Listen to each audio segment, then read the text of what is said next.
Honourable Senators, the President.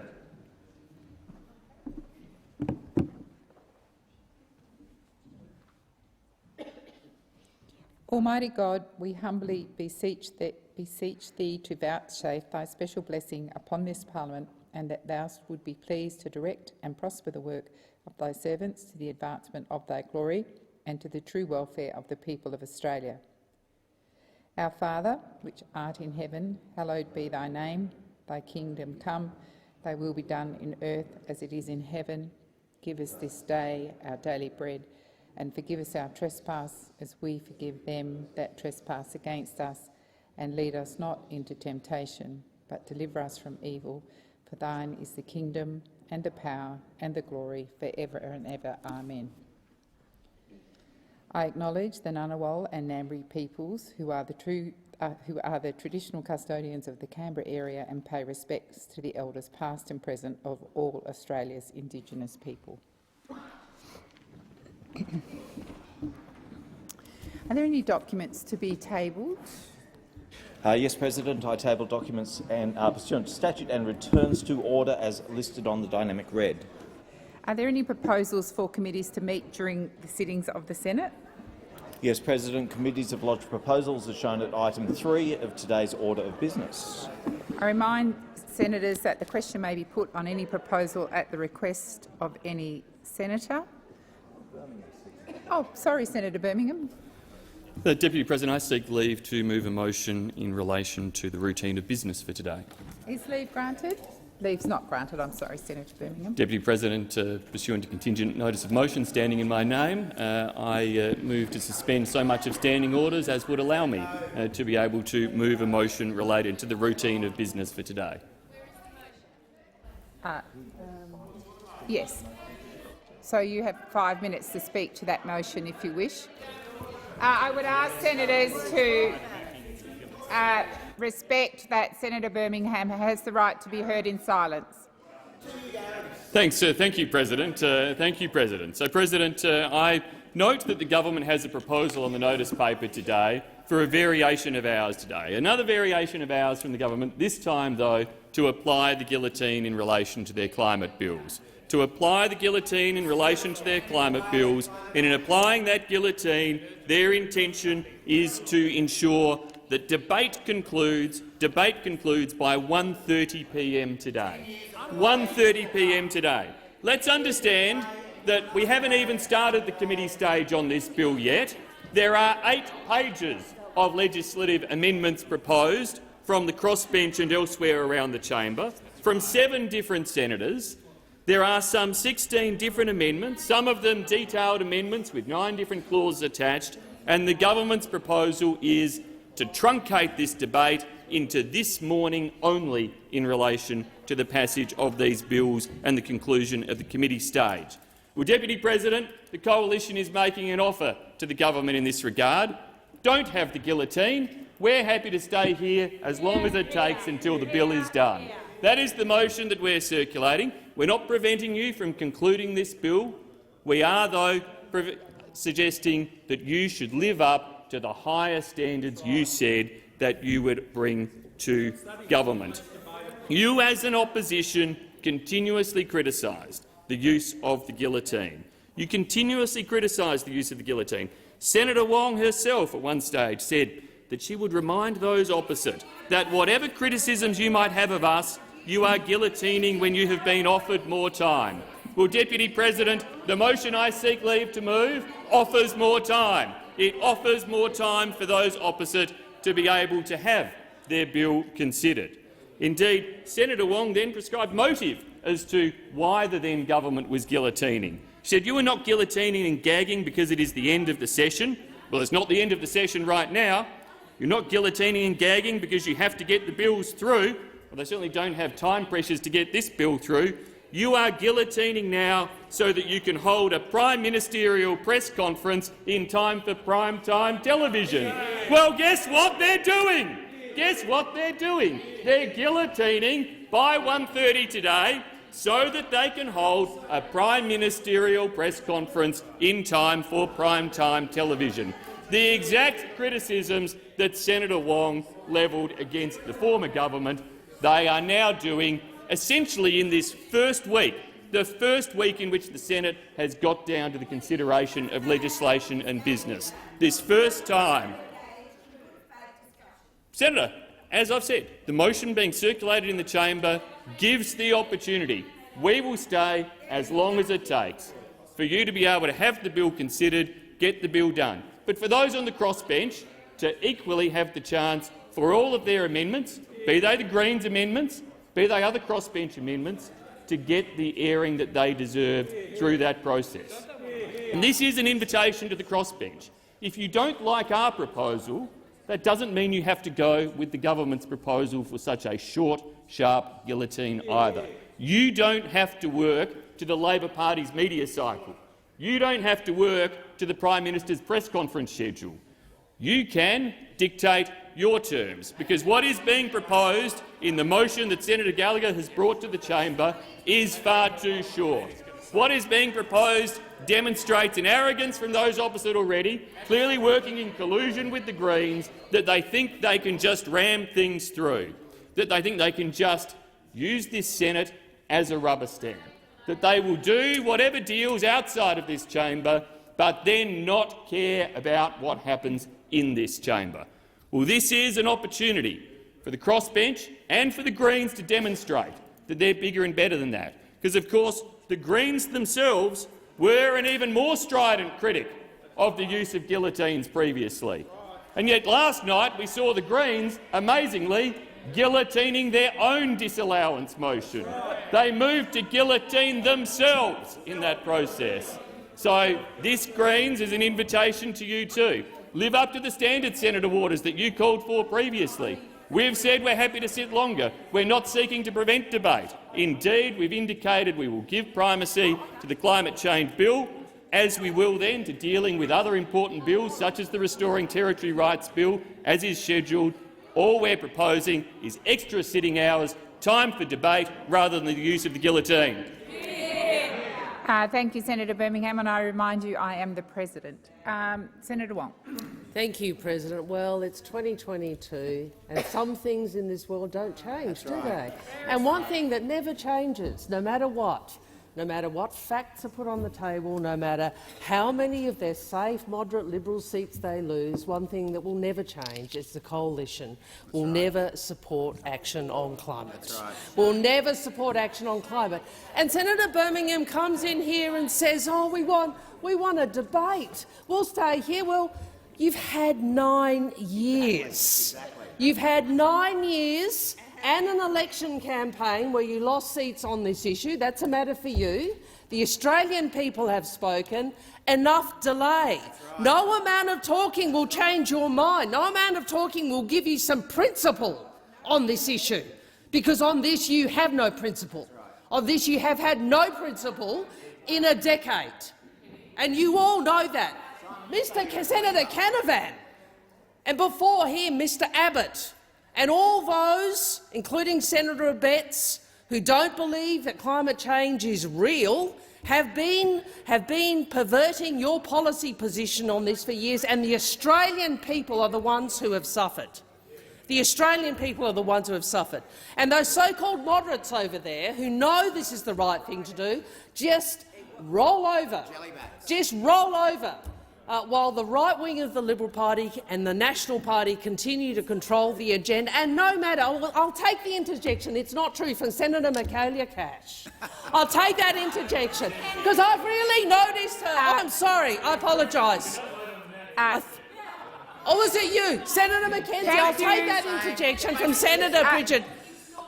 It's not true. She says it's not true. Well, it is, and history demonstrates that, as does the election result. If there were ever a parliament that had been elected, regardless of what differences of views we have, to take action on climate, it is this one, in this place and the other. So don't come in here and pretend that you are somehow safeguarding democratic principles. You're not. You're safeguarding your outdated Conservative position, which the Australian people have left behind. That's what you're safeguarding. You're safeguarding your internal unity because you don't have the spine. You don't have the spine to take on the people in your party room. And no matter how long we are here, You will not change your vote. Doesn't matter how many. I have been in this chamber for debate after debate on climate, and you will never change your position, no matter how much I'll take. Yeah, Senator Rennie, case in point. It doesn't matter how much debate we have. He will not change his position on climate. He will always stand in the way of progress. I said in a comment in the chamber some time ago, it's like the last days of the Soviet Union. It's like the last days of the Soviet Union. Order. You know, against progress. You know, the world has changed. The world has changed, but you're still holding on. You're still holding on to opposing action on climate. Now, I do respect that there are those who have different views. You know, Senator Roberts has different views on this. I understand that. But the government has been elected with a very clear policy position, which is reflected in the legislation before you. Everybody knows that no matter how long we stayed, we could debate this all week, those opposite would not change. And I would remind them that they have chosen also to filibuster on a range of other matters, so they didn't have to. So they deferred debate on this. Delay, obstruction. Well, I think the Australian people have had enough. I think the Australian people have enough. And on that basis, President, I move that the motion be now put. Order. Order. I'm going to put the motion. So the question is that the motion. The question is that the question now be put. Those of that opinion say aye. Against? No. I believe the ayes have it. Division required. Ring the bells for 4 minutes.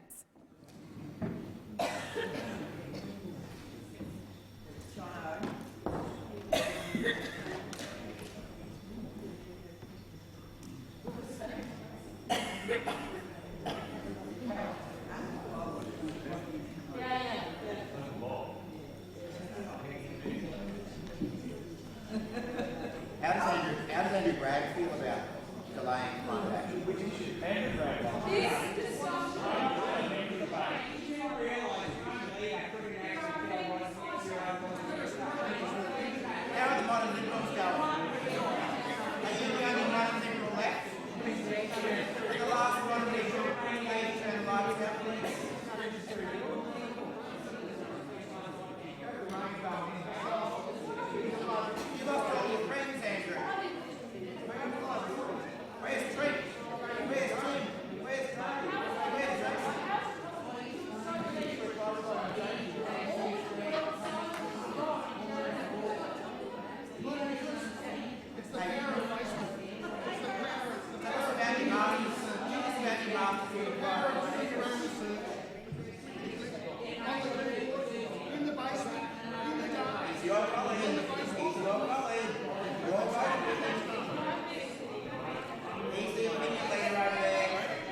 Lock the doors.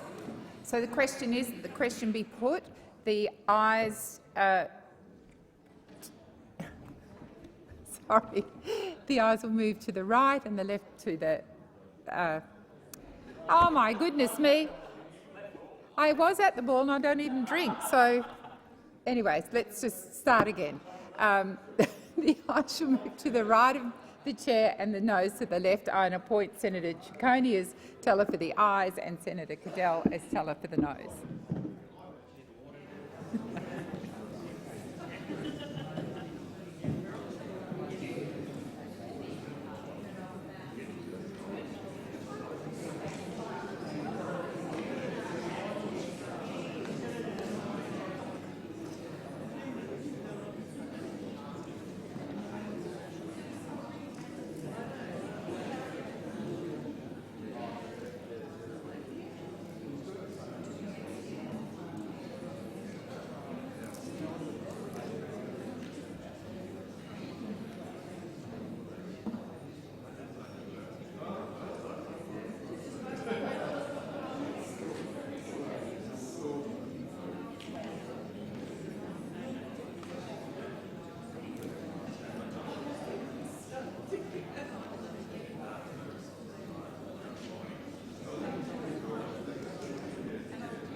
Order.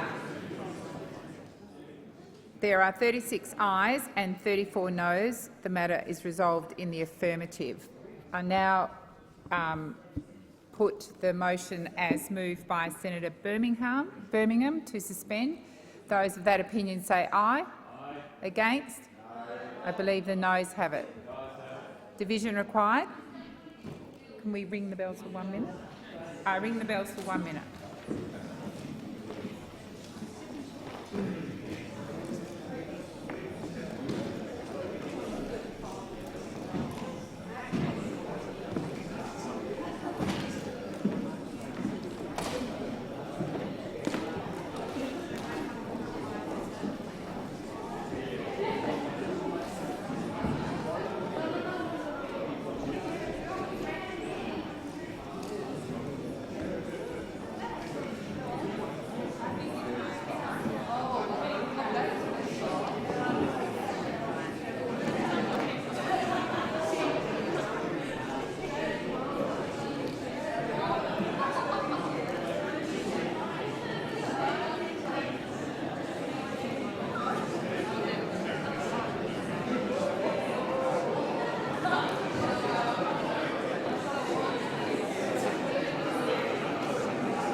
Order. Lock the doors. So the question is, the motion is moved by Senator Birmingham be agreed to. The ayes shall move to the right of the chair, the noes to the left. I appoint Senator Cadell as teller for the ayes and Senator Ciccone as teller for the noes.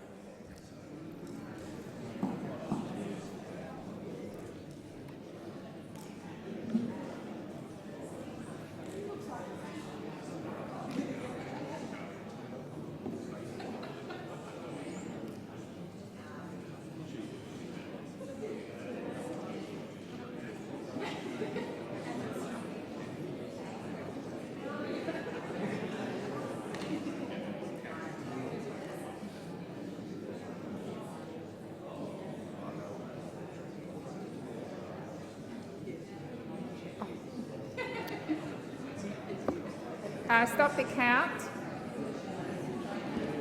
Senator Pocock, you need to sit down. I remind all senators, once the tellers are appointed, you are to be in your seat and not moving. Please continue.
Order. There being 34 ayes and 36 noes, the matter is resolved in the negative.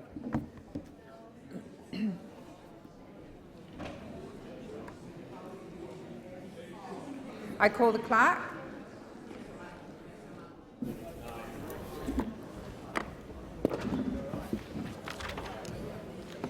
Government business order of the day, number 1, Climate Change Bill 2022, Climate Change Consequential Amendments Bill 2022, second reading and on the amendment moved by Senator Shoebridge.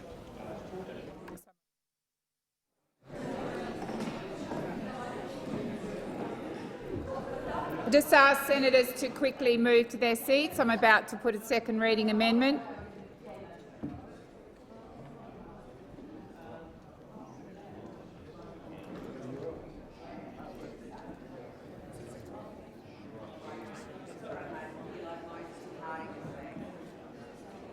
So the question is, the second reading amendment moved by Senator Shoebridge be agreed to. Those of that opinion say aye. Against? I believe the noes have it. Division required. Ring the bells for 4 minutes.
Order. Lock the doors.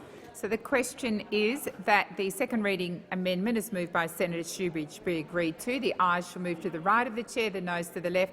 I appoint Senator McKim as teller for the ayes and Senator Cadell as teller for the noes.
Order. There being 13 ayes and 40 noes, the matter is resolved in the negative. I believe, Senator Roberts, you foreshadowed a second reading amendment. Did you wish to move that? Yes, I still want to move it. Okay, so do you want to move that? Oh, sorry, I move my second reading amendment. So the question is that the second reading amendment is moved by Senator Roberts be agreed to. Those of that opinion say aye. Against? No. I believe the noes have it. The ayes have it. Division required. Ring the bells for 1 minute. Oh, I beg your pardon, 4 minutes.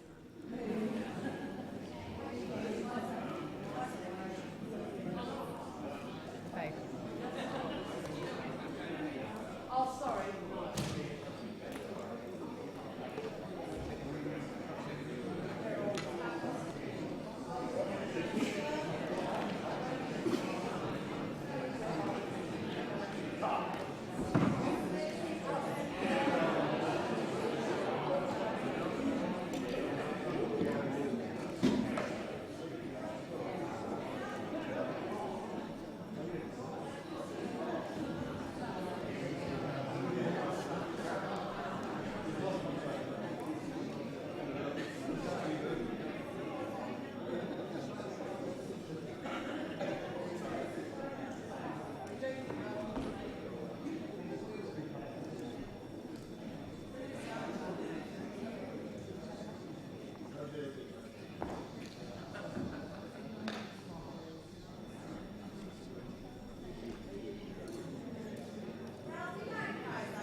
Order. I lock the doors. So the question is, the second reading amendment is moved by Senator Roberts be agreed to, though the ayes shall move to the right of the chair, the noes to the left. I appoint Senator Roberts as teller for the ayes and Senator O'Sullivan as teller for the noes.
Order.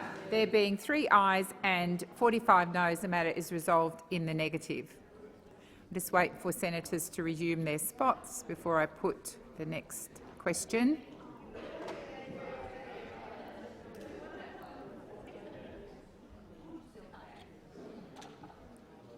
So the question is that the bill be read a second time. Those of that opinion say aye. Aye. Against? No. I believe the ayes have it. Division required. Ring the bells for 4 minutes.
Lock the doors. So the question is that the bill be read a second time. The ayes shall move to the right of the chair, the noes to the left. I appoint Senator Ciccone as teller for the ayes and Senator O'Sullivan as teller for the noes.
Order. There being 36 ayes and 30 noes, the matter is resolved in the affirmative.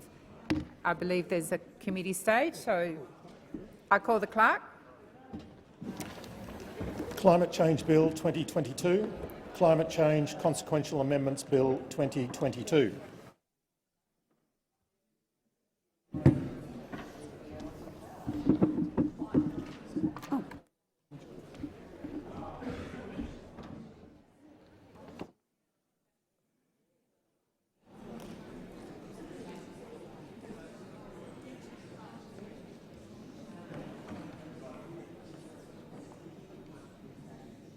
All good. Is it the wish of the committee that the bills be taken together and as a whole? There being no objection, it is so ordered. The question is that the bills stand as printed.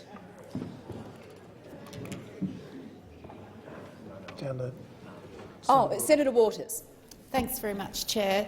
And I rise to move Australian Greens amendments 1 to 3 on sheet 1616 by leave together. Now, these amendments— Is leave granted? Leave is granted. Thanks, Chair. These amendments would increase the targets for cutting pollution in this country to something resembling science. Now, the bill that we have before us today was designed not by climate scientists but by political scientists, and the flimsy 43% emissions reduction target that this bill will enshrine is not enough. It's not based on science, and it puts us nowhere near the 1.5-degree aspiration of the Paris Climate Agreement. It puts us closer to 2 degrees, which we know is an incredibly risky scientific situation, where we may see catastrophic effects that set off a chain reaction that are not stoppable. Now, I don't know about anyone else in this chamber, but I can't actually bear the thought of that. We must do everything we can to stop that from happening. And so we are moving today to change the targets in this bill to a 75% reduction by 2030, which is what the science says is necessary. Now, people will have heard us say before that this isn't just the Greens' proposition. This is what international scientists are recommending is the necessary target for our nation to help us do our bit to globally keep warming limited to 1.5 degrees. Now, we don't have support for this amendment. Spoiler alert, the two big parties will both oppose this because we know the influence of the fossil fuel sector on this building. And it continues while those political donations continue to flow into the coffers of both of the big political parties. And I see the now opposition shaking their head that we keep mentioning this inconvenient fact, but one does wonder what is the basis for climate policy of the other parties when it's not science. And when they do take millions in donations from fossil fuel companies, it's pretty hard not to draw the conclusion of who's in charge of writing climate policy.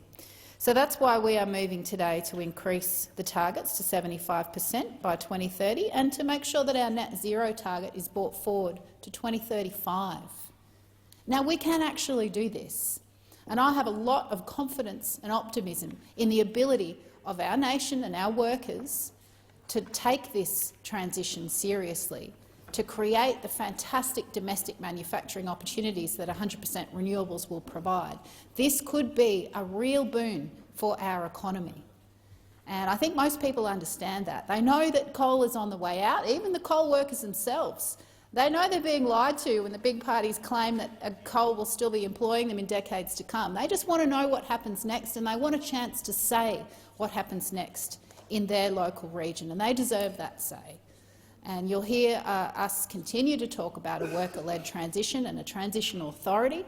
We look forward to progressing through various different channels because this country is ready and capable of having 100% clean renewable energy and a prosperous economy that will flow from that. So we can meet net zero by 2035, and we don't really have a choice.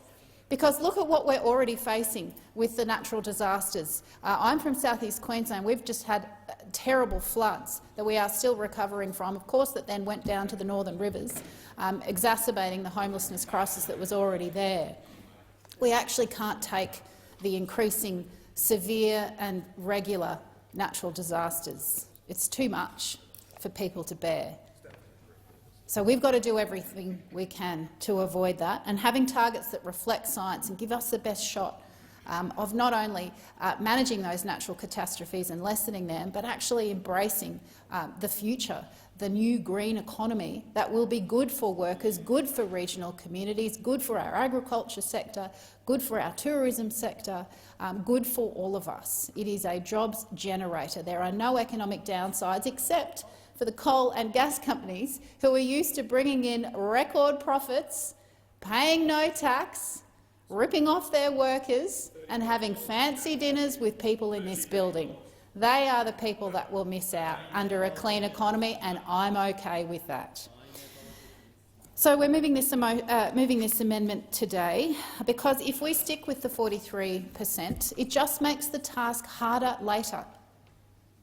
If we've got science-based targets that we can work towards delivering now, that transition can be smoother and it can be managed. If this government kicks the can down the road, then the task for the next parliament will be harder, and those cuts will need to be deeper and faster, rather than an approach that is based on science from the outset and allows us to plan that transition to 2030 and to 2035. So there's no science won't forgive us if we kick the can down the road.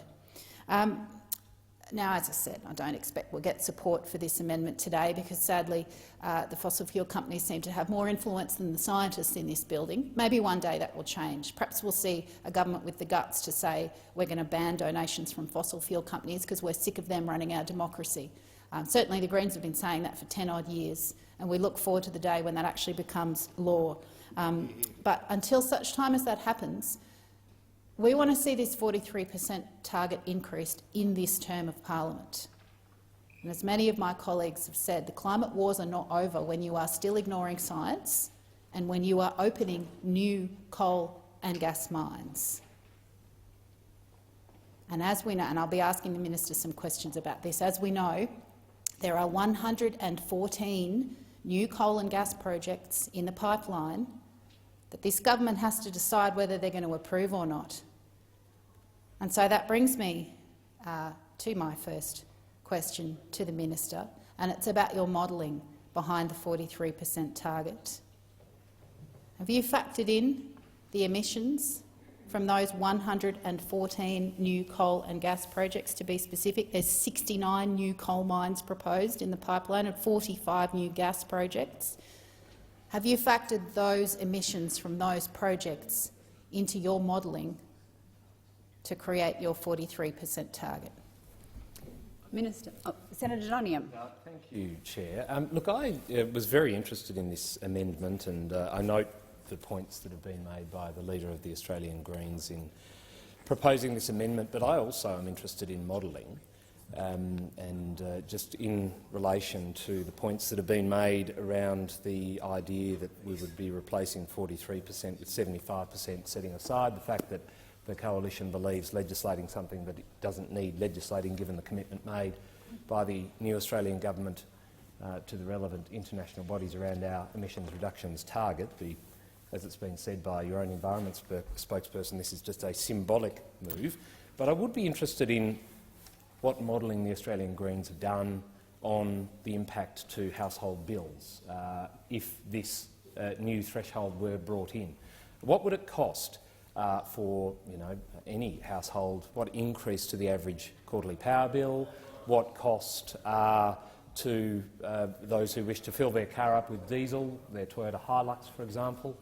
What cost would be applied to household budgets that are already under pressure? Because, as we know, and we only yesterday had the what day is it? Thursday. 2 days ago, had the Reserve Bank of Australia hand down their decision around interest rates, which, of course, we're seeing passed on by the major banks. And so I think all of us in this place have a high degree of concern, at least I'd hope, for the impact this would have on household budgets. I think that's one of the most important things we need to have regard for here.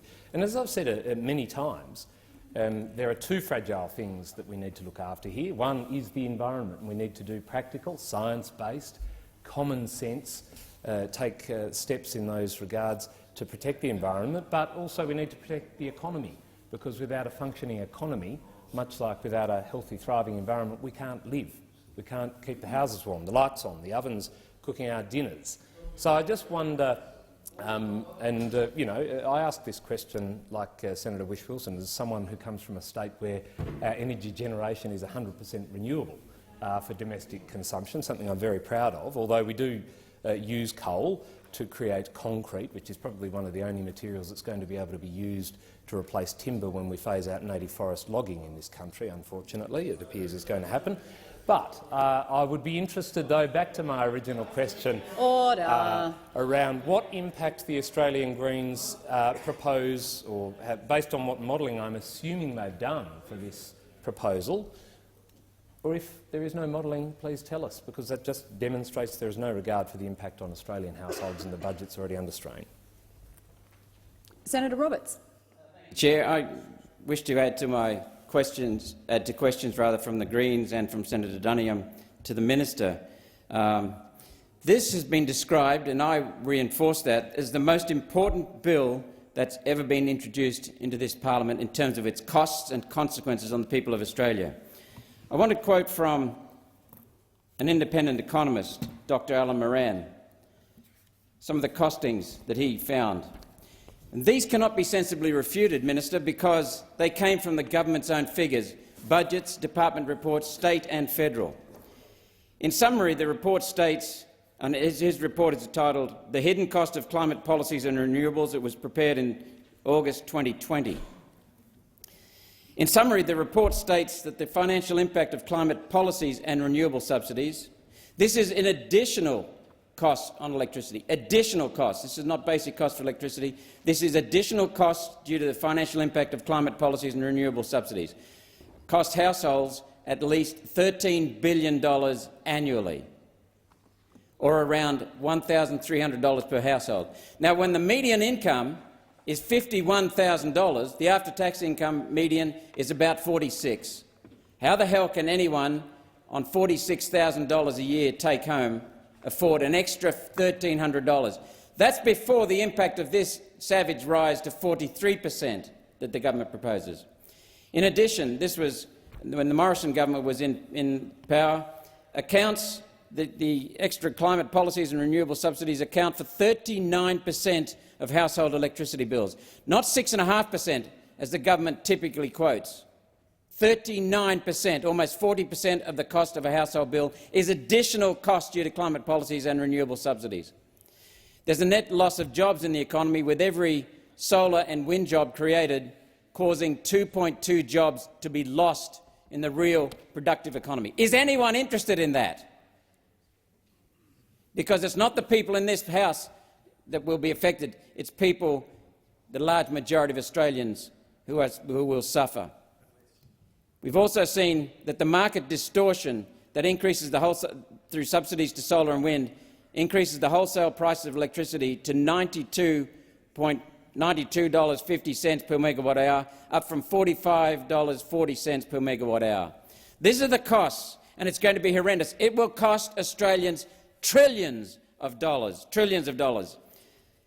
It's a highly regressive tax because it is going to be much more impactful on the vulnerable and the people on low income. And yesterday we saw Senator Wong, the Leader of the government in the Senate, proposing this bill, unable to define what net zero is. They do not know what their own policy is. We just wanted a simple interpretation from the minister, from the Leader of the government in the Senate, as to what net zero means. Could not provide it. I'll tell you why you can't provide it. Because you've never provided any logical scientific points which are simply empirical scientific evidence provided in a framework that proves cause and effect. No one in this chamber, or any predecessor to anyone in this chamber, has ever provided that. You have never provided specific quantified effect of carbon dioxide from human activity on any climate factor, whether it be temperature, air temperature, ocean temperature, land temperature. You never provided on the frequency, severity, duration of storms, droughts, floods, snowfall. You've never provided it on ocean alkalinity, on ocean salinity. Never provided the specific impact. And yet that is fundamental to any policy. If you cannot provide the specific impact, how the hell can you make a policy? If you cannot provide the specific impact, how the hell can you make a cost-benefit analysis? If you cannot provide the specific impact, how the hell can you measure progress? So Senator Pocock's got some good amendments, we see, but there's no basis for the actual policy. You can't track the progress without the specific measurement. What is the impact of human carbon dioxide on any climate factor? Nothing at all has been ever provided on that anywhere in the world. 67% of Australians did not vote for the Labor Party to be in government. 67, heading for 68%. Yet the debate has been gagged. And Senator McDonald, in 2016, father of the Senate at the time, admitted, he brought to the Senate's attention that the climate science has never been debated in this chamber. Never been debated in this chamber. And it still hasn't. I've challenged Senator Waters many times. I challenged her 12 years ago in October 2010. She ran from the debate. She would not debate me. I challenged her again in May 2016, ran from me again. I challenged her here in the Senate. She ran from me and has refused to debate me on either the corruption of climate science or the science. That is fact. Order, Senator Roberts. Senator Whish-Wilson. Question, Chair, on process. Senator Waters had a specific question for the minister. This in-committee stage is really a chance for us to ask the minister questions and get responses. I understand Senator Roberts has amendments he may wish to speak to. I haven't heard him talk about that yet. I was just wondering if we could actually bring this back to what in-committee stage is designed for, where we can actually scrutinise the legislation. Senator Whish-Wilson, I obviously recognise your point, but I'm sure that Senator Roberts was getting to the questions that he might have to the minister. So, Senator Roberts, that's not really a point of order, but Senator Roberts, I will suggest that you get to the questions before your time expires in 4.5 minutes. I am getting there. Thank you. Thank you, Chair. Senator Waters has talked about, quote, targets that reflect science, but the minister has not provided any science ever to back this this bill up. Neither had the Greens and Senator Waters in particular. Then she talked about science-based targets. Never have we seen them. The point I'm getting to is that my amendment will be requiring cost-benefit analysis to be inserted into the bill for future progress reports, future reports from the Climate Change Authority. And I want to know if the minister understands that there has never been provided any specific quantified evidence. So how the hell can we ever have a basis for this legislation? Is the minister aware, for example, that 10 senators have put in writing the fact that nowhere have they been provided with any evidence from their party or from the parliament? I'll read these names out. These are the names of senators and MPs with character, with courage, with integrity. Mr Lou O'Brien, Mr Craig Kelly, Mr Kevin Andrews, Mr George Christensen, Mr Bob Katter, Senators Erica Betts, Connie Fierravanti Wells, Gerard Rennick, Senator Hanson and myself. They have never been provided at any time ever in Parliament or from their parties with such evidence. Is she aware? Is the minister aware that this bill of hers builds on Prime Minister John Howard's position in complying with the UN's Kyoto Protocol in 1997, and later on, after he introduced the renewable energy target, stole farmers' property rights through his government, and he then said in 2013 that he was agnostic on climate science. Agnostic on climate science. I care about that because it's hurting people right around the country. So my point is, Minister, my amendment introduces the concept of cost-benefit analysis into climate change. It introduces the need for specific evidence onto the basis for legislation. Will you support my amendment? And if not, why not? Senator Canavan. Chair, I just wanted to return to the amendment moved by Senator Waters in this debate. It's a simple amendment seeking to change the net zero, or the targets, the emissions targets under the Act, under this bill. So my understanding here of this amendment is that it would change the 43% target by 2030 to at least 75% by 2030, and also substitute the net zero target with almost what is termed here a negative emissions target. My primary question to the Greens, who I believe Senator Waters moved this on behalf of, are these targets, these increased obligations on Australian businesses, Australian industry, matched with reductions that would occur overseas from other countries? Are they expecting that the increased emissions reductions that we would partake in just the next 8 years, would other countries be expected to match those before we take the same reductions on our own industries? And it's an extremely pertinent question given what is happening around the world right now, and particularly what has happened since the Glasgow conference only last November. So less than a year ago, all the rich and well-to-do members of our global society flew in on private jets to Glasgow and the surrounds. In fact, the Glasgow airport was too congested. They had to go to other airports close by. There was that many private jets. There was a flotilla of private jets flying into Scotland. So Armada, not since the Spanish Armada had the British Isles been attacked in this way. They flew in and they made all these commitments, and we're all told coal is dead and what have you. Less than a year later, European governments are now subsidising fossil fuels. Yesterday, the new Prime Minister of the United Kingdom announced massive subsidies to people using electricity which comes from gas and coal in the United Kingdom. Less than a year later, the Germans' Greens Party, the Greens Party, may I remind the Australian Greens, they don't talk much about. I used to hear the Greens talk a lot about the German Greens because I believe their party kind of started in Germany. That's where that sort of, the first Greens Party came from. And I suppose they're just following. They're following the German Greens. Soon, the Australian Greens. I look forward to the Australian Greens reopening coal-fired power stations in this country. But they got their start in Germany. They often mention them, but they don't mention them much anymore. They're very silent about their colleagues there on the east side of the Rhine. There in Germany, the Greens have opened up, or they are opening up. They're in government.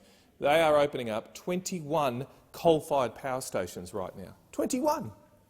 Now, my question to the Greens is this policy going to make sure it's going to make it mandatory that our businesses shut down and reduce their emissions by 75% by 2030, 75%, but we will sit back and not even criticise, we'll just let the German government open up coal-fired power stations to keep their petrochemical industries, refineries and smelters going? Is that the plan? I mean, and how would this plan, which seems unbelievably unfair to Australians and to Australian businesses, but how would this plan in any way help the environment? I mean, I think that's what we're all here for, or what we're debating here, to apparently reduce emissions, to protect the environment. That's the objective. That's the objective of this bill. The objective of this bill is to help reduce the impacts of global climate change and make our contribution in that way. But adding on this extra burden to Australian businesses, how would that, in the context of Europe reopening coal-fired power stations, Italy said last night only that they're reopening coal power stations, how would us putting this burden on our businesses while Europe's going the other direction in any way affect the climate at all, even one iota? And why would we do that to our own businesses and industry? Because I do give the Greens some leeway here, and at least that the United Kingdom government have themselves committed to, I believe, a 68% reduction in emissions or something of that level. Sorry, 78% reduction in emissions by 2035, so a little bit later, but 78% reduction in emissions. So similar to what the Greens are suggesting here, as I say, the United Kingdom doing nothing to get towards that by fracking again and opening up the North Sea, etc. But that's their target, like the Greens' target of 73%, not 75%, not far off that, albeit 5 years earlier. But my second question to the Greens is, what analysis have you done of the impacts of the United Kingdom's 78% target on their own economy, their own business, their own cost structure?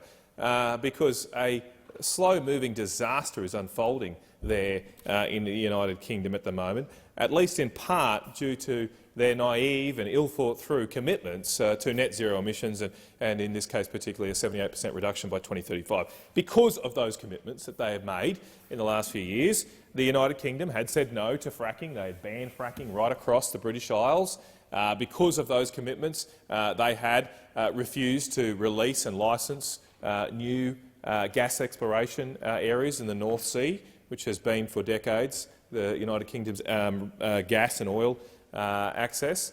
And so because of all those commitments, they have left themselves in a position where they are vulnerable to the aggression of a Russian dictator and are now having to take desperate measures just so people can heat their homes over what are brutal winters in the Northern Hemisphere. It is an unbelievable situation that a developed country, months away from winter beginning, cannot guarantee that people will be able to stay warm. And at this stage, unless something changes, it is not too dramatic to say that almost invariably people will die over the European winter unnecessarily because of these failed, naive climate change policies that have put Europe in this mess. That is exactly what's happened here. They have refused to take sensible decisions to develop their own resources and allow their countries access to reasonable amounts of energy, and now they're in this position where there is not many options available for the United Kingdom. The new Prime Minister, Prime Minister Truss, has already announced that she will cap electricity bills, and while that may see as some temporary relief, for British residents, it is going to create a whole lot of other problems that have not even been considered yet. Number one, the projected cost of this price capping scheme is estimated at £130 billion. So a quarter of a billion Australian dollars just this winter or this next year. That is, to put that in context, the United Kingdom pandemic response, their JobKeeper scheme, which they termed a furlough scheme, their furlough scheme only cost the British taxpayer $53 billion.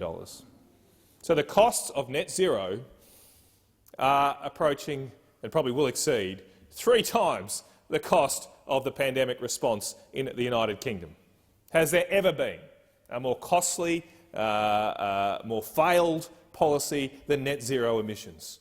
It is failing and failing so quickly.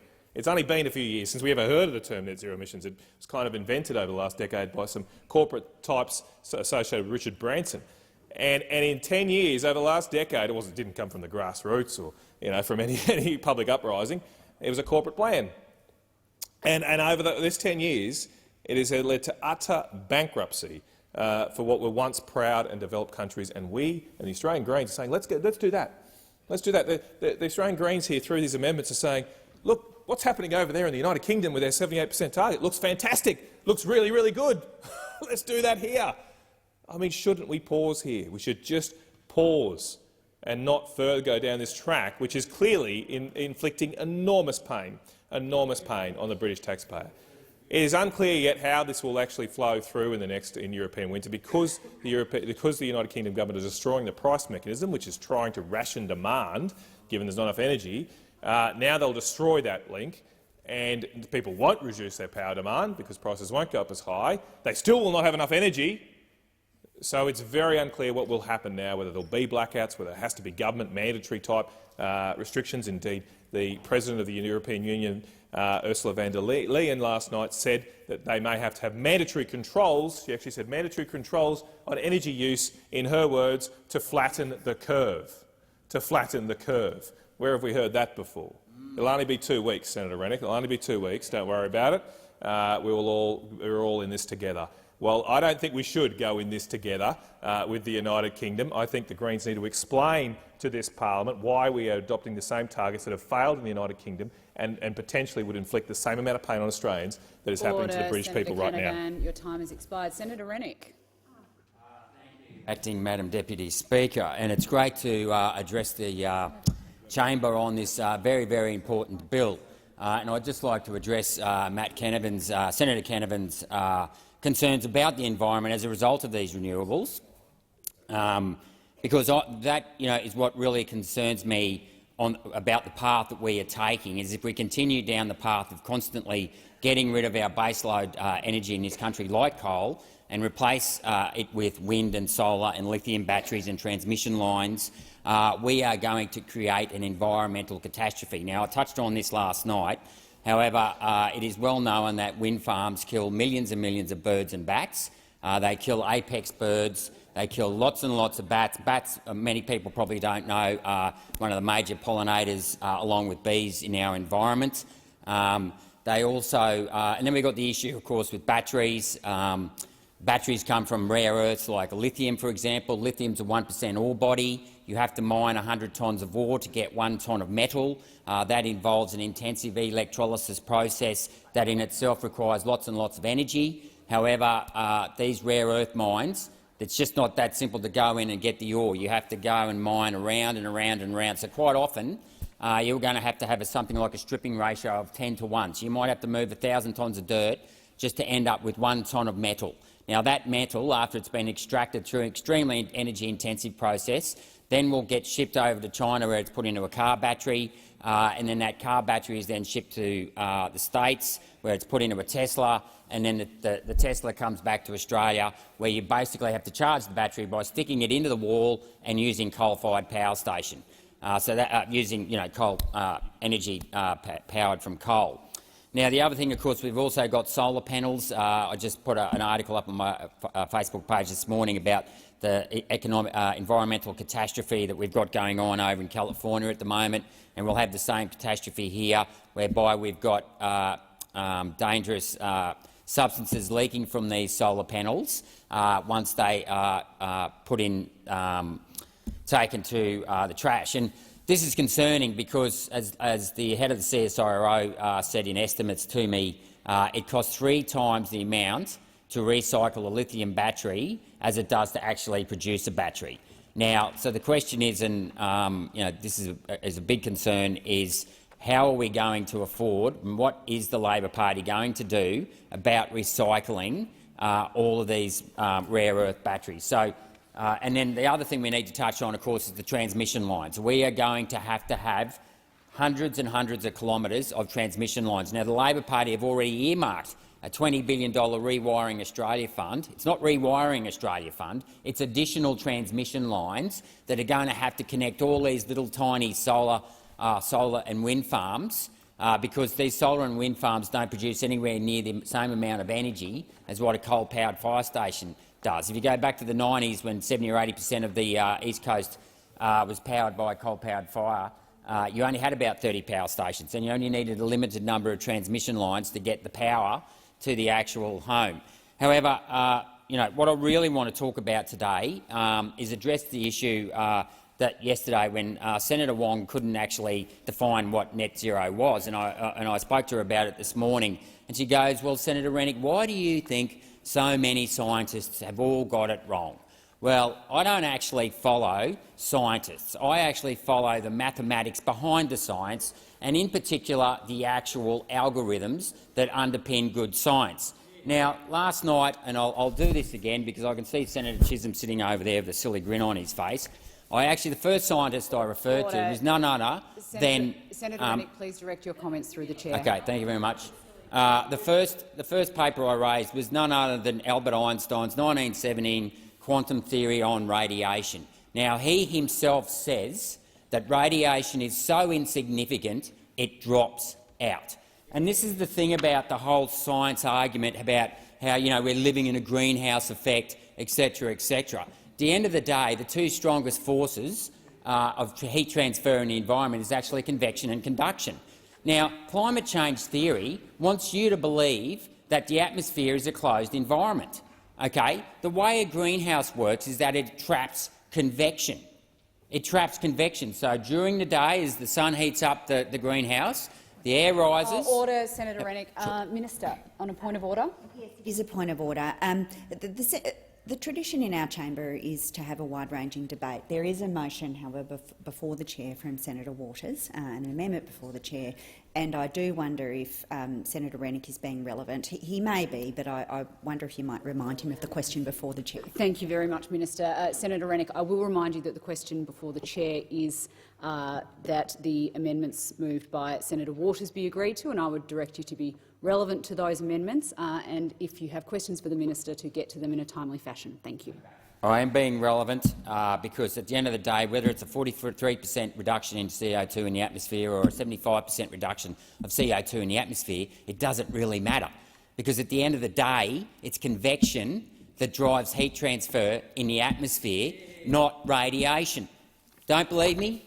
Take Albert Einstein's words for it, right? Because at the end of the day, carbon dioxide only absorbs and emits photons at 2 frequencies. One's at 2.8 microns, which according to Planck's law has 5 times more energy, and that's incoming solar radiation, and the other one is outgoing long-wave radiation at 14.8 microns. So the whole point of this discussion is to actually debunk the whole junk science behind climate change. And I did this last night, but I'll just run you through the 5 different laws that prove that disproves climate change. Number 1, first law of thermodynamics, conduction. Basically, all carbon dioxide does is absorb and emit photons that come via the sun. Now, that law actually is Einstein's special theory of relativity, E equals mc squared, and as I said last night, he came up with that theory in 1905. Interestingly enough, he didn't get a Nobel Prize for that. He actually got a Nobel Prize for the photoelectric effect, which is one of 4 papers he wrote in 1905. And the photoelectric effect impacts the fact that that's where it comes into every molecule has a specific vibrational frequency, and it's at that frequency it can only absorb heat. Now, the other law that I also used last night was Wien's law, and that actually describes the frequency at which the CO2 molecule will actually emit heat. And as I pointed out last night, that law says that carbon dioxide only emits heat at 192 degrees Kelvin, which just happens to be negative 80 degrees Celsius. So the only place where carbon dioxide is going to actually be releasing heat is either at the bottom of Antarctica or about 10 kilometres up in the troposphere. Now, this matters, of course, because this actually disproves, the fact that this science is bogus. But I'll continue. What I have here is actually an energy budget from the Australian Academy of Science. Now, they want you to believe that downwelling radiation averages out on a 24-hour period over 342 watts per square metre. Now, funnily enough, the CSIRO says that the downwelling radiation from CO2 is 333 watts per square metre. That's a difference of 9 watts per square metre. What does that tell you? That these guys can't even measure downwelling radiation. They can't even measure it. We're told the science is settled, but they can't even measure it. But guess what? The IPCC says that the increase in downwelling radiation since 1750 from the increase of CO2 in the atmosphere is only 2 watts per square metre. So get this, their error in measurements has got a margin of error of 400%, right? 400%. So you can't even measure what it is you're supposed to be spending billions of dollars on properly. How's that going to work? Not too good. But here's the other crazy thing. They want you to believe that the downwelling radiation from carbon dioxide is actually stronger than the incoming solar radiation from the sun. Now, that's actually absurd, because as we know from Planck's law from 1902, I think it was, that effectively the solar radiation has a higher frequency of about up to 100 times in the ultraviolet range and the visible light range. Visible light range is about 30 times stronger than 14.8 microns in the infrared range. They want you to believe that infrared has more energy than actually ultraviolet and visible light. I mean, this stuff is pathetic. But here's the real doozy. Here's the real doozy. What's missing in all of this energy budget, people? I'll tell you what it is. A bloke, I'll give you a bit of a clue here. A bloke by the name of Isaac Newton hypothesised this back in about the 16th, 17th century, and that, of course, is gravity. These guys want you to think that photons aren't influenced by the gravity of the Earth, which just happens to be 5.6 trillion billion tonnes. They seem to think that that's not going to have a pull on a photon. So the whole thing's totally debunked. So my question to the minister is why is there actually 40 different models to calculate net zero as per, if the science is settled? Because that came from the head of the CSIRO, who said there were 40 different models used to calculate net zero. The science is not settled if the head of the CSIRO in this country says that there's actually 40 different models, and which model are we going to use here in Australia, and how do we know that model isn't going to be there isn't going to be arbitrage between the different models between different countries who exploit that the confusion in climate change to milk Australia dry? Thank you, Senator Rennick. Senator Minister, you are President, so I will call you. Terrific. Thank you, Chair. Well, if we needed any more graphic demonstration of the chaos that beset coalition government energy policy over the last 9 years, we've had it this morning. So far, the contributions from the coalition side have included Senator Canavan, who has indicated that he believes net zero policies are failing policies, although, as I understand it, that is the current policy of the coalition. We've had Senator Rennick. So Senator Canavan doesn't believe in net zero. Senator Rennick actually just doesn't believe in the science, and he's leaving the chamber. And in that, of course, he is joined. Senators won't cast aspersions on other senators leaving the chamber, please, Minister. My apologies, Senator Rennick. And Senator Roberts, of course, also does not accept the science, and he doesn't accept that anyone has ever provided him any evidence. Minister. Senator Roberts.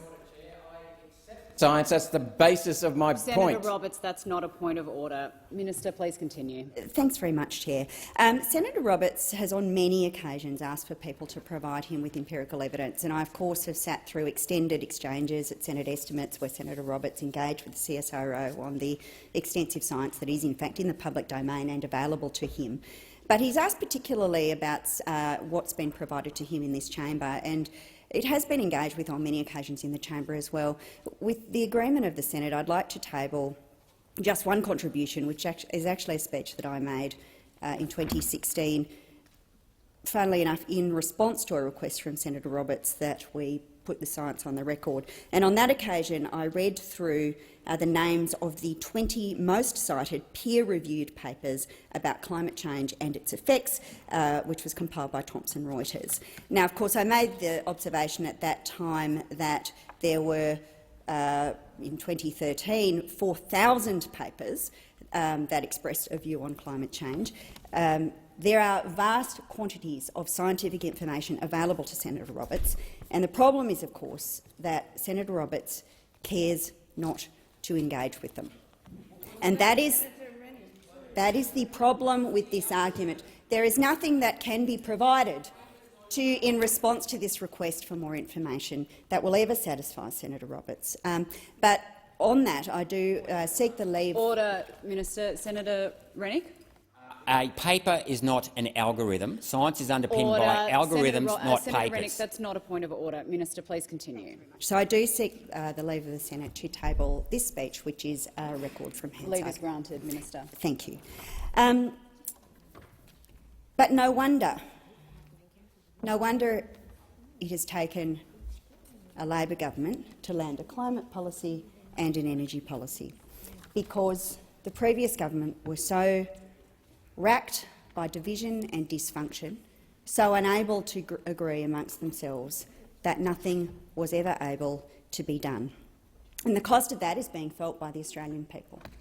It's being felt by an energy market that is experiencing real challenges, and it's also the opportunity cost. The jobs that might have been in regional Australia, a part of Australia that the National Party claim to be so concerned about, the jobs that might have been there for young people leaving school now might have been developed in new industries of the future, stymied, not developed, because of inaction and uncertainty. And of course, time after time, business came before us and said, what we're looking for is certainty. What we're after is a clear policy that will let us make final investment decisions, that will let us plan for the transformation of our businesses to meet a low-carbon future. So little of that was possible, so much of it impeded by the chaos and division and dysfunction, and it's why the bill that's before us matters. Now, the amendment before the chair from Senator Waters seeks to change the target. I don't think it will be come as a surprise to Senator Waters that we will not be supporting this amendment, and I wanted to just step through why. We have a mandate for the targets that are proposed in this bill. They are ambitious targets and they are responsible targets. It's a target that we sought a mandate for during the election. We have talked about it after the election and consult further with our community, and we will be sticking with that policy. It's a mandate that we respect. It is a significant step up in our ambition. It is an achievable and responsible contribution to global efforts to keep to 1 to 0.5 degrees of warming. The net zero by 2050 target is consistent with the Paris Agreement global temperature goal to hold global temperature increase to well below 2 degrees and pursue efforts to limit the temperature increase to 1.5 degrees. And the bill does emphasise the importance of climate science. Its object clause refers to the temperature goals of the Paris Agreement, It requires that the Climate Change Authority's advice to the Minister for Climate Change on targets must explain how the targets have taken into account the matters set out in Article 2 of the Paris Agreement, including the global temperature goals. As set out in Clause 10 of the bill, this is a floor in Australia's emission reduction ambition and not a ceiling. Our aspiration is that the commitments of industry, states and territories and the Australian people will yield even greater emissions reductions in the coming decade. The Australian Government outlined in its updated National Determined Contribution under Article 4 of the Paris Agreement on the 16th of June 2022 that this is our approach. And in addition, each successive target must be more ambitious than the last, as required by the Paris Agreement. The Government must consider independent advice from the Climate Change Authority prior to making each new nationally determined contribution. In concluding, and I expect Senator Waters wishes to make another contribution, I will just respond to her question about the way that the Government deals with proposed projects in the oil, coal and gas sectors.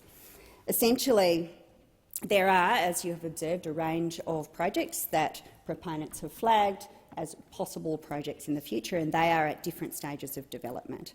As you all know, the economics of resource projects are changing. The projections that are developed by the Australian Government are regularly updated. They incorporate the emissions associated with the anticipated demand for Australian exports, and that is something that is updated on a regular basis. Senator Pocock. Chair, it seems like a pretty sad day in Australia when in 2022 we're hearing arguments about climate science after however long of the bullshit that Australians have had Senator to— Pocock, that language is not parliamentary. I ask that you withdraw. That may be very well. Senator Whish-Wilson, Senator Pocock, I ask that you find another term to use. I withdraw this truth. Thank you. In 2022, to be trying to debunk climate science in 10 minutes, I think is why Australians are so frustrated. And the arguments we're hearing are about Russian gas prices, which is thanks to the two major parties not actually having good policy in place which prioritises Australians, that we're actually subject to export prices. So let's keep that in mind when we hear the talk of Russia. We don't import gas from Russia. Why are we subjected to those prices?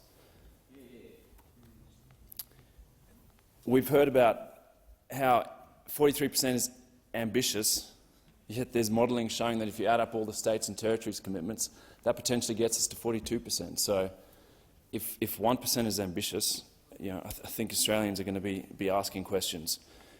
We know that climate policy is increasingly complex.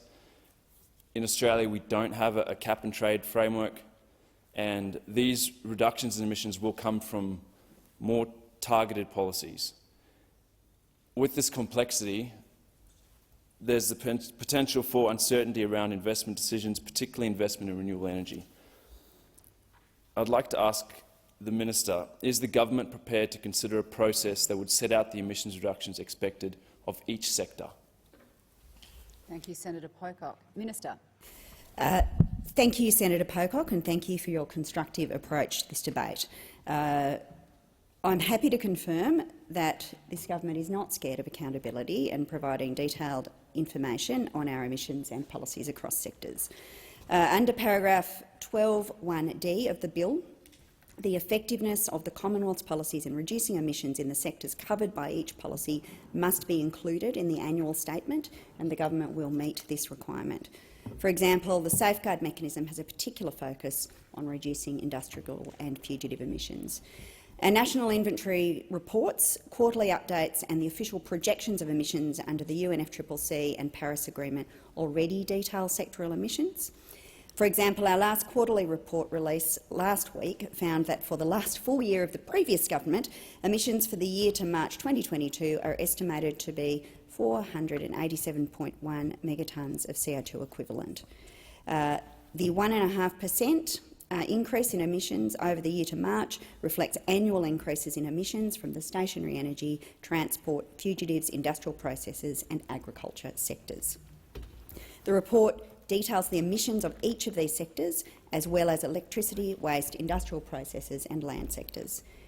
Our official projections look at changes in these sectoral emissions over time and our challenge of reversing the decade of inaction, secrecy and denial.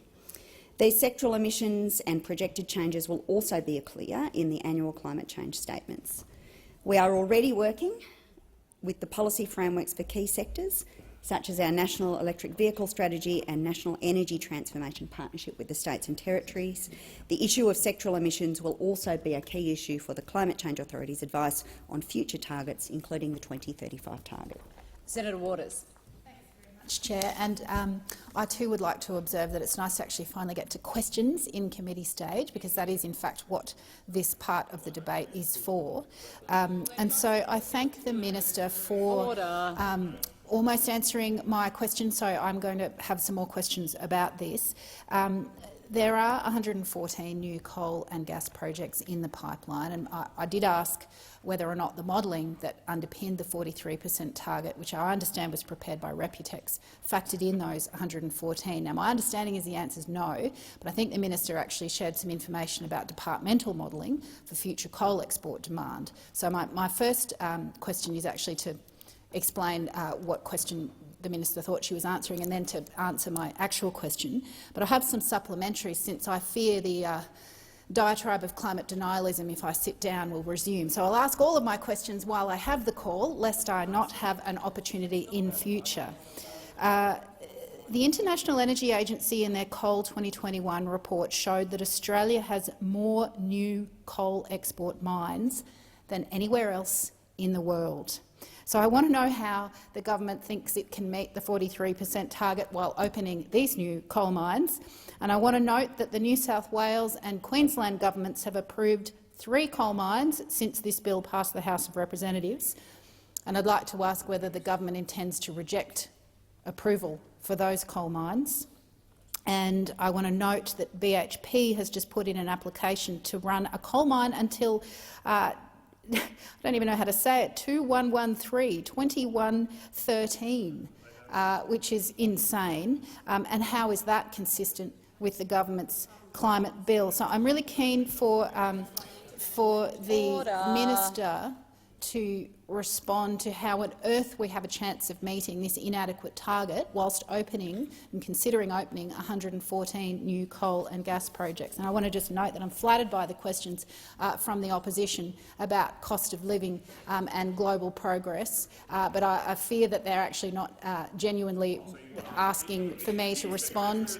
But the answer, of course, is the cost of living for not acting on the climate crisis will absolutely dwarf everything else, as every thinking person understands, and this bill does not even get us close to the Paris Agreement, so it is clear that Australia is a global laggard. So with that done, Minister, I'm interested in using committee stage for its appropriate purpose.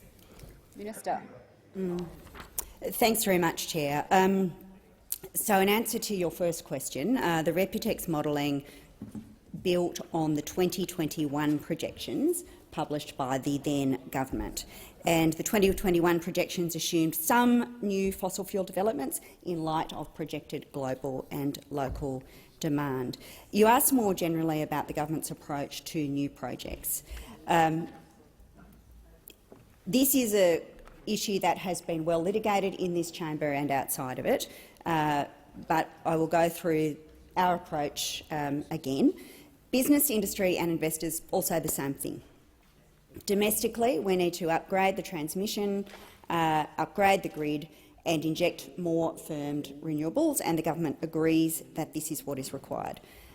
We are not unrealistic about the role of gas in our energy mix. We understand that gas plays an important part in powering communities by firming and peaking electricity and as feedstock and a source of heat for industry and for manufacturers. Any new large-scale coal or gas project will automatically come under the remit of Labor's reformed safeguard mechanism. This is the way that we will be reducing the emissions of Australia's biggest emitters. The government has released a consultation paper on the design of the safeguard mechanism reforms, with the Department of Climate Change, Energy, the Environment and Water beginning an extensive consultation process across the country, and we strongly encourage all stakeholders to have their say. We also need to support our trading partners. Minister, as it is 11:15 a.m, the committee will report to the Senate.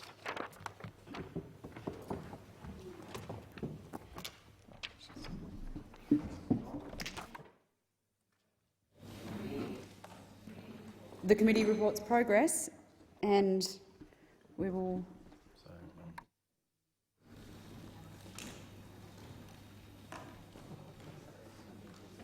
now move to notices of motion. Are there any notices of motion to be given for another day? Senator Shoebridge. Yes, Acting Deputy President. Pursuant to notice of intention given yesterday, and also on behalf of Senator Tyrrell, I withdraw business of the Senate. Notice of motion number 1, standing in our names for the next day of sitting, proposing the disallowance of the Financial Framework Supplementary Powers Amendment, Prime Minister and Cabinet's Portfolio Measures, number 2, Regulations 2022. Thank you, Senator Shoebridge. Is there a report from the Selection of Bills Committee? Senator Urquhart. Thank you, Deputy President, Acting Deputy President. I present the 4th report of the 2022 of the Selection of Bills Committee, and I seek leave to have the report incorporated in Hansard. Is leave granted? Leave is granted. I move that the report be adopted. The question is that the report of the Selection of Bills Committee be adopted. All those of that opinion say aye. Aye. Those against say no. I think the ayes have it. I shall now proceed to the placing of business. Is it desired to postpone or rearrange the business? Senator Chisholm.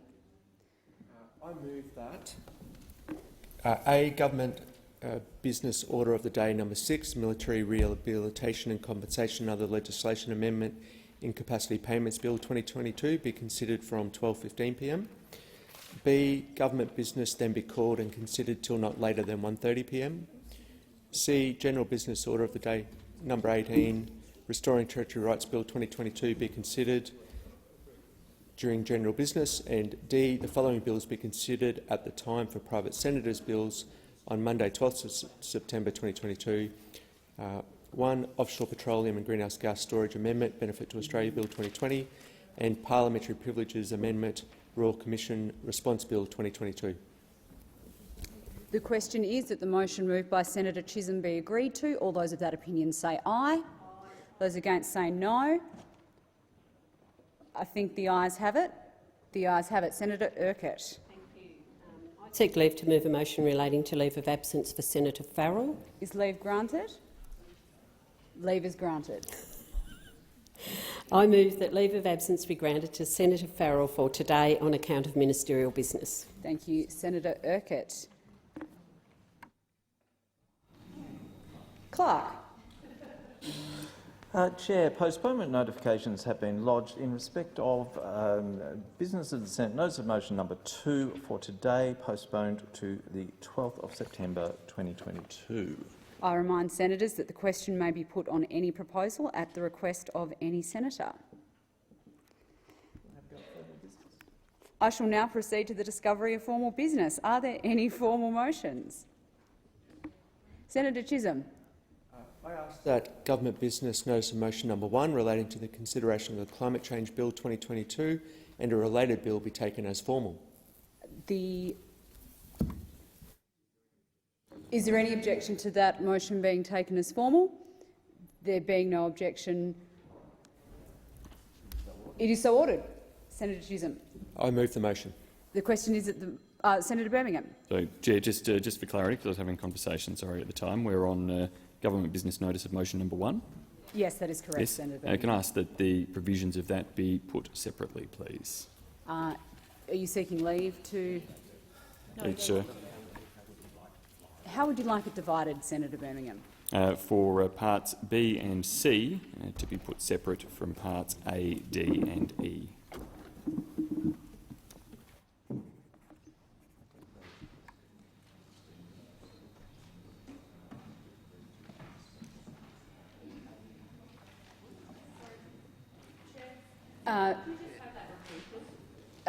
Senator Hanson-Young.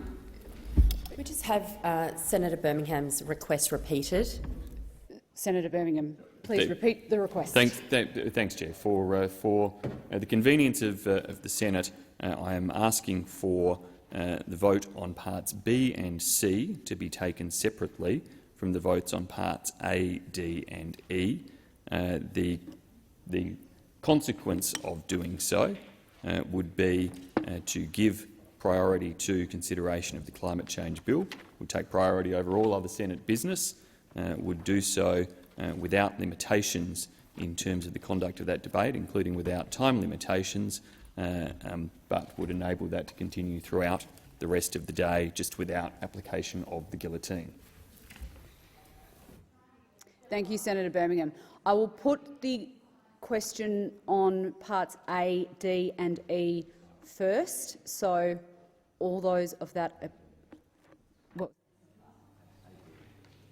A, D and E will be first. So all those in agreement with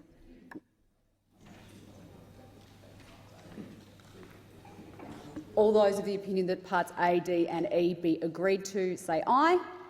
Those against say no. I think the ayes have it. The ayes have it. I will then put the question on parts B and C being agreed to. All those of that opinion say aye. Those against say no. I think the ayes have it. Division required. Ring the bells for 4 minutes.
Lock the doors.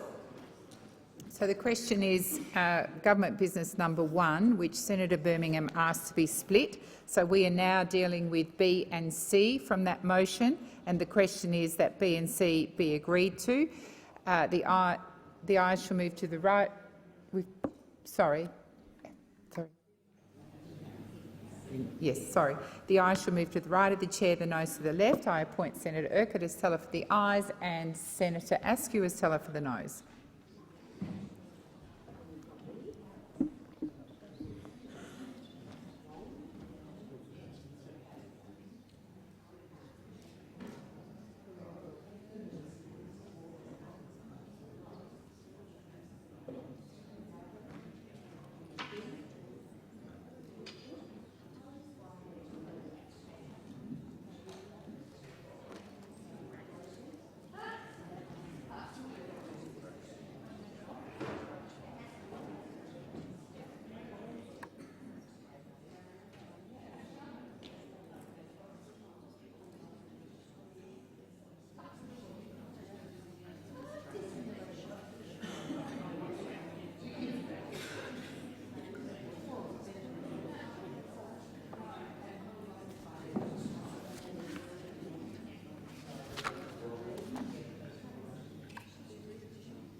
Order. There being 33 ayes and 31 noes, the matter is resolved in the affirmative.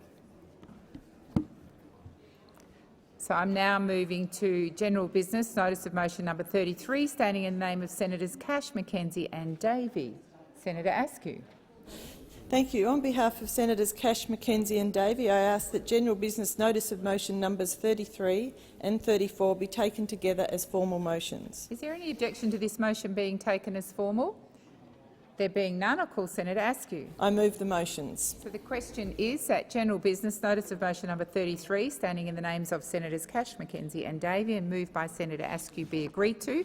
Those of that opinion say aye. Against? I believe the ayes have it. Now move to general business notice of motion number 34, standing...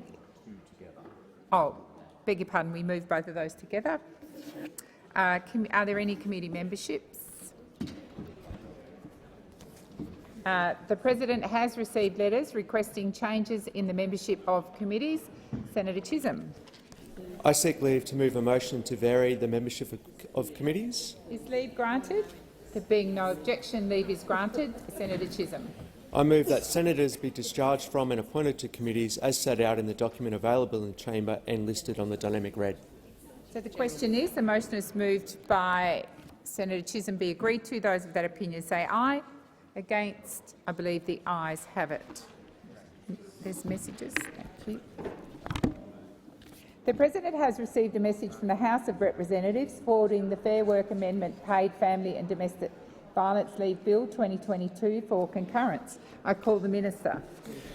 I move that this bill may proceed without formalities and now be read a first time. So the question is, the motion is moved by the Minister be agreed to. Those of that opinion say aye. Against? I believe the ayes have it. I call the Clerk.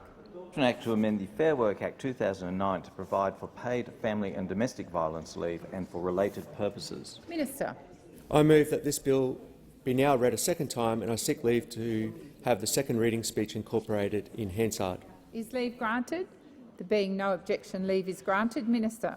I move that the debate be now adjourned. So the question is, the motion is moved by the minister be agreed to. Those of that opinion say aye.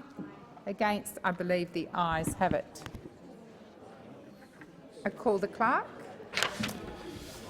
Government business order of the day number 1, Climate Change Bill 2022 and a related bill, further consideration in Committee of the Whole. I just need to change the chair because we're in Committee of the Whole. Is the Deputy President around?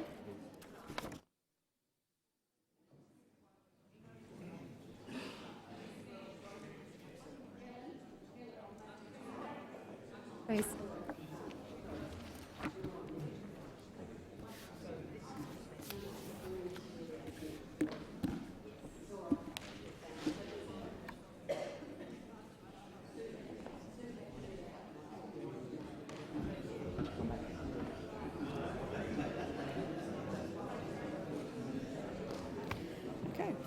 The committee is considering the Climate Change Bill 2022 and a related bill and amendments 1 to 3 on sheet 1616, moved by Senator Waters.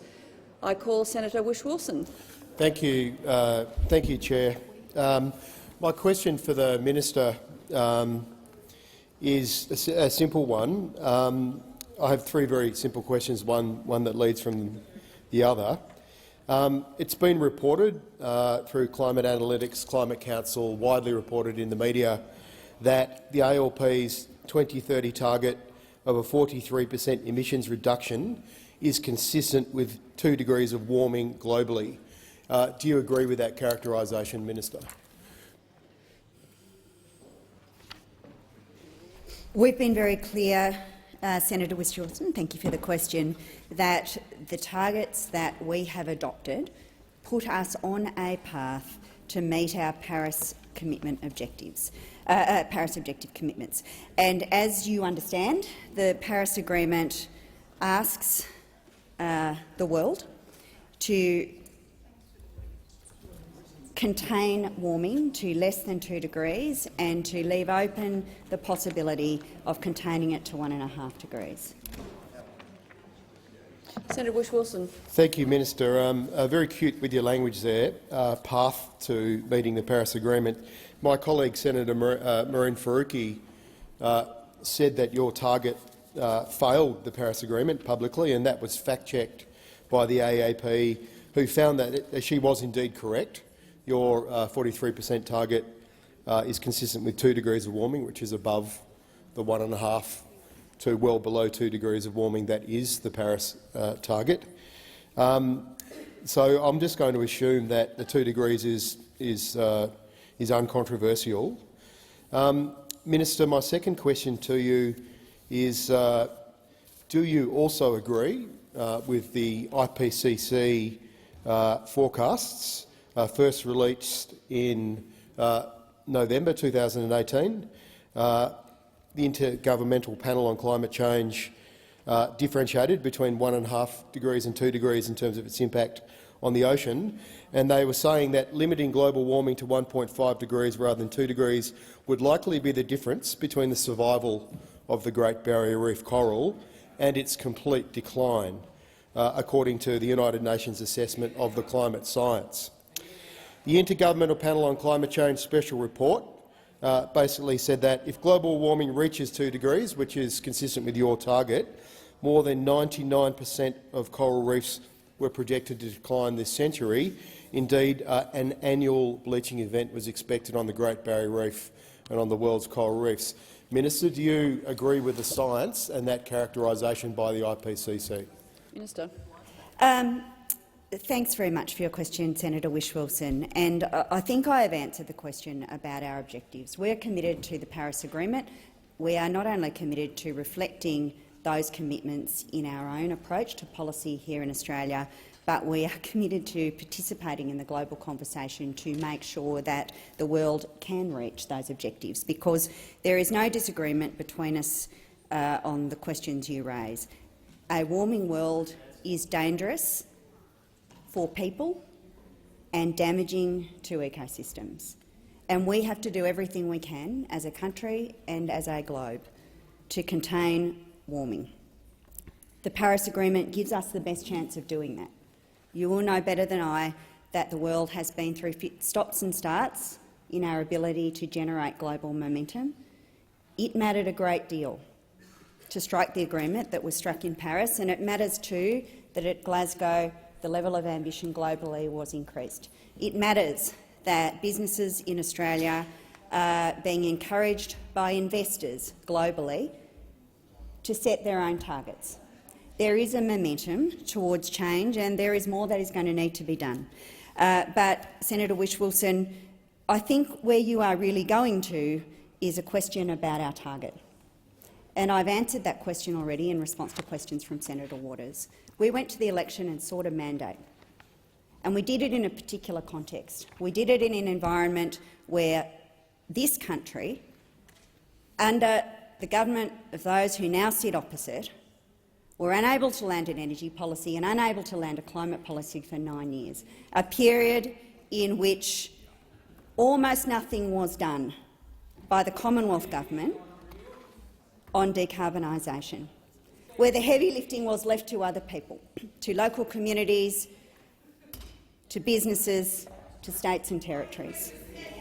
And going to an election and receiving a mandate, and a wide mandate, to begin a process of change led by the Commonwealth is no small thing.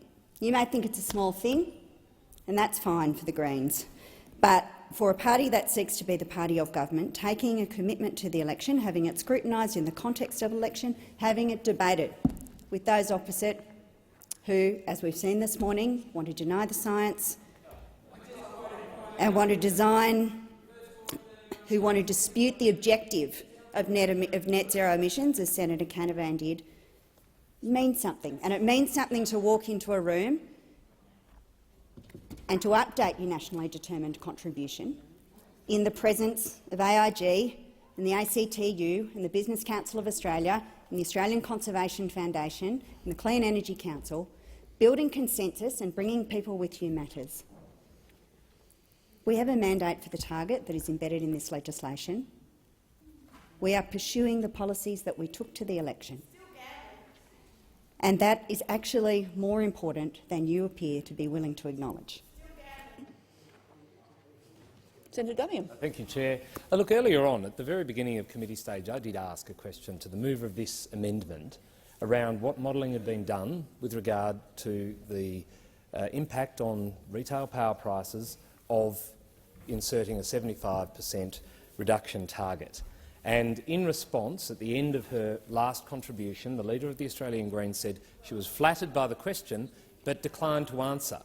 All I asked for was what modelling, if any, existed, and none has been provided. So I can only assume there is absolutely no regard for what impact this would have on household budgets. I presume that is the standard that we are now setting. We will just focus on one side of the equation and not the other. I made the point earlier on, and I think it's not an unreasonable one, that in every decision we make, we should balance the economy and the environment, two very fragile things. We would never make a decision purely on economic grounds, and nor should we ever. The days of those decisions are long gone, thankfully. But we should balance those decisions, and the Greens do need to be held to account for such propositions. They aren't the party of government, and I hope they never will be. But when you come in here and try to alter legislation, and which will have, I believe, a very negative impact on something as simple as household power bills, you should answer the questions being asked about the amendment being put forward. I know no modelling has been done. They refuse to answer the question. Let that be known publicly. So I will then move to the Minister and ask what modelling has been done on the impact of household power prices of your 43% target. Minister.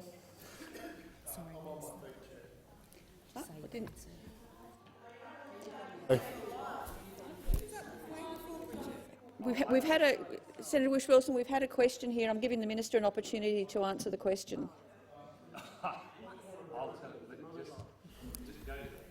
I thought it was okay, Senator Whish-Wilson. Chair, I also had a question before the minister as well, before Senator Duniam jumped. Look, a couple of things.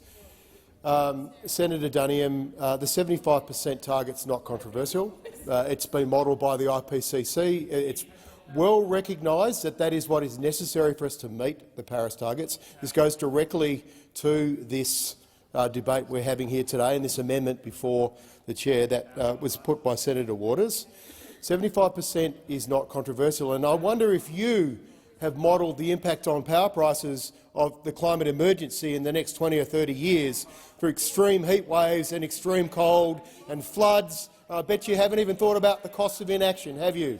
Anyway, I do digress, Chair. I'd like to get back to my question to the Minister. Minister, we also have a mandate, the Australian Greens. We have the balance of power in the Senate because millions of Australians voted for real climate action, and it's entirely legitimate of us to be in here fighting for our mandate and for the people that voted for us and for climate action, including for Senator Pocock and the 1 in 3 Australians who now vote outside the two major parties. The 1 in 3 Australians who now vote outside the two major parties.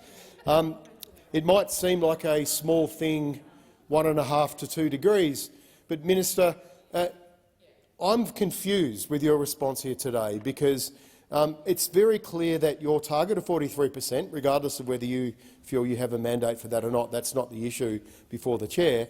The question is, does 43% equate to an ambition of limiting global warming to 2 degrees this century? And it clearly does. 2 degrees is different to 1.5 degrees. In fact, all the things we've seen, especially in the last decade, the extreme weather events we've seen in Australia, the fires, the floods, back-to-back bleachings on the Great Barrier Reef, a bleaching during a La Nina year, record La Nina weather in the last 9 months. This is all happening on 1 degree of warming above pre-industrial levels.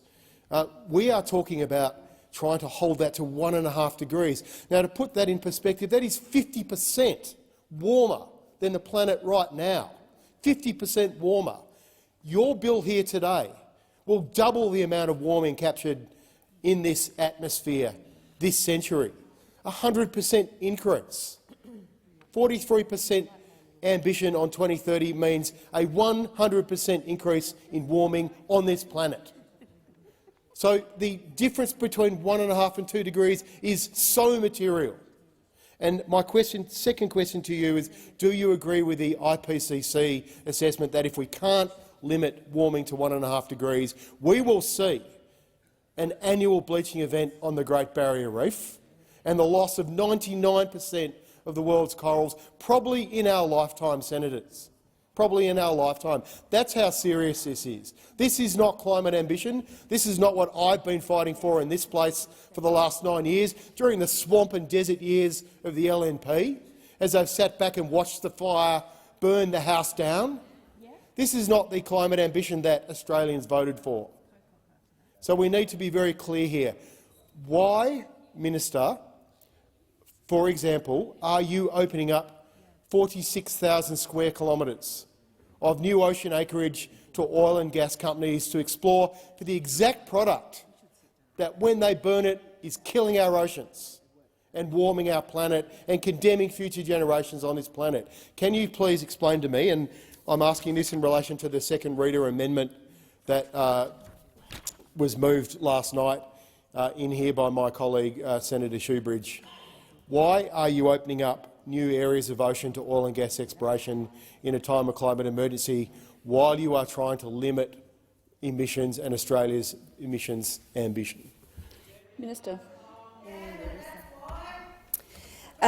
Thanks for your question, Senator Whish-Wilson, and what I'm going to take as a long preamble. You asked a specific question about acreage release, and I will answer that. Perhaps by saying that we're fully committed to delivering on our 2030 and 2050 climate targets. It's why we're here today and it's why we're debating it. The release of offshore areas for greenhouse gas storage and petroleum exploration is an annual process. While we are quickly scaling up renewables, other forms of energy such as gas and oil continue to play a part in our energy mix. Our approach is to reduce emissions while growing the economy and supporting key industries, and we are working with industry as a partner on our journey. And we understand that gas is not a low-emissions fuel, but it does play an important part in helping to power communities by firming and peaking electricity and as a feedstock and source of heat for industry. So equally, we understand the changing and reduced role that fossil fuels like gas will play in a decarbonising global economy. But the truth is that the best way to drive down emissions is with policy certainty. It's with policy certainty, and that is the purpose of the legislation that is before us today. Thank you. Senator Robert. Thank you, Chair. Firstly, Minister, I agree with you that there is evidence of confusion besetting the coalition. It has been doing so since John Howard's prime ministership in the early 2000s, when he changed his mind on climate and then later on admitted that he was agnostic on the climate science.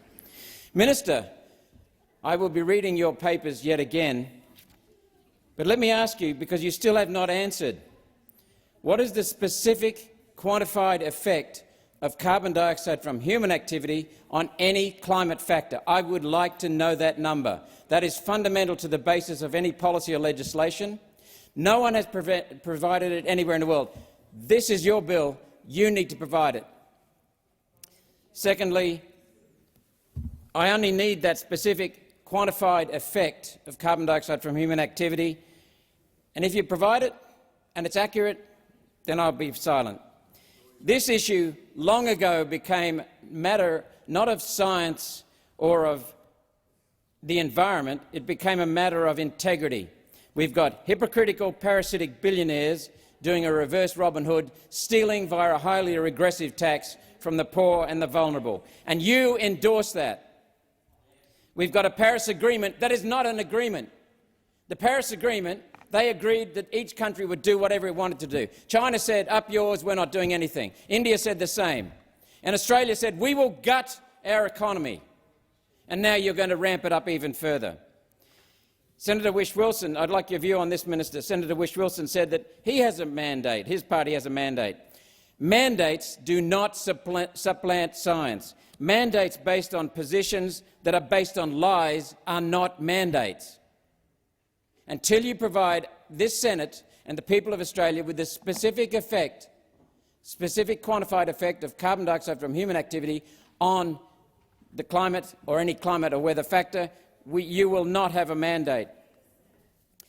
Senator Whish-Wilson raised the IPCC. Let's have a look at the creator of the UN's Intergovernmental Panel on Climate Change.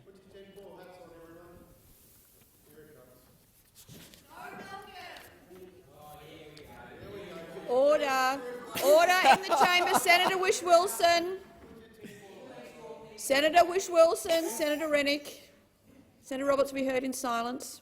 Thank you.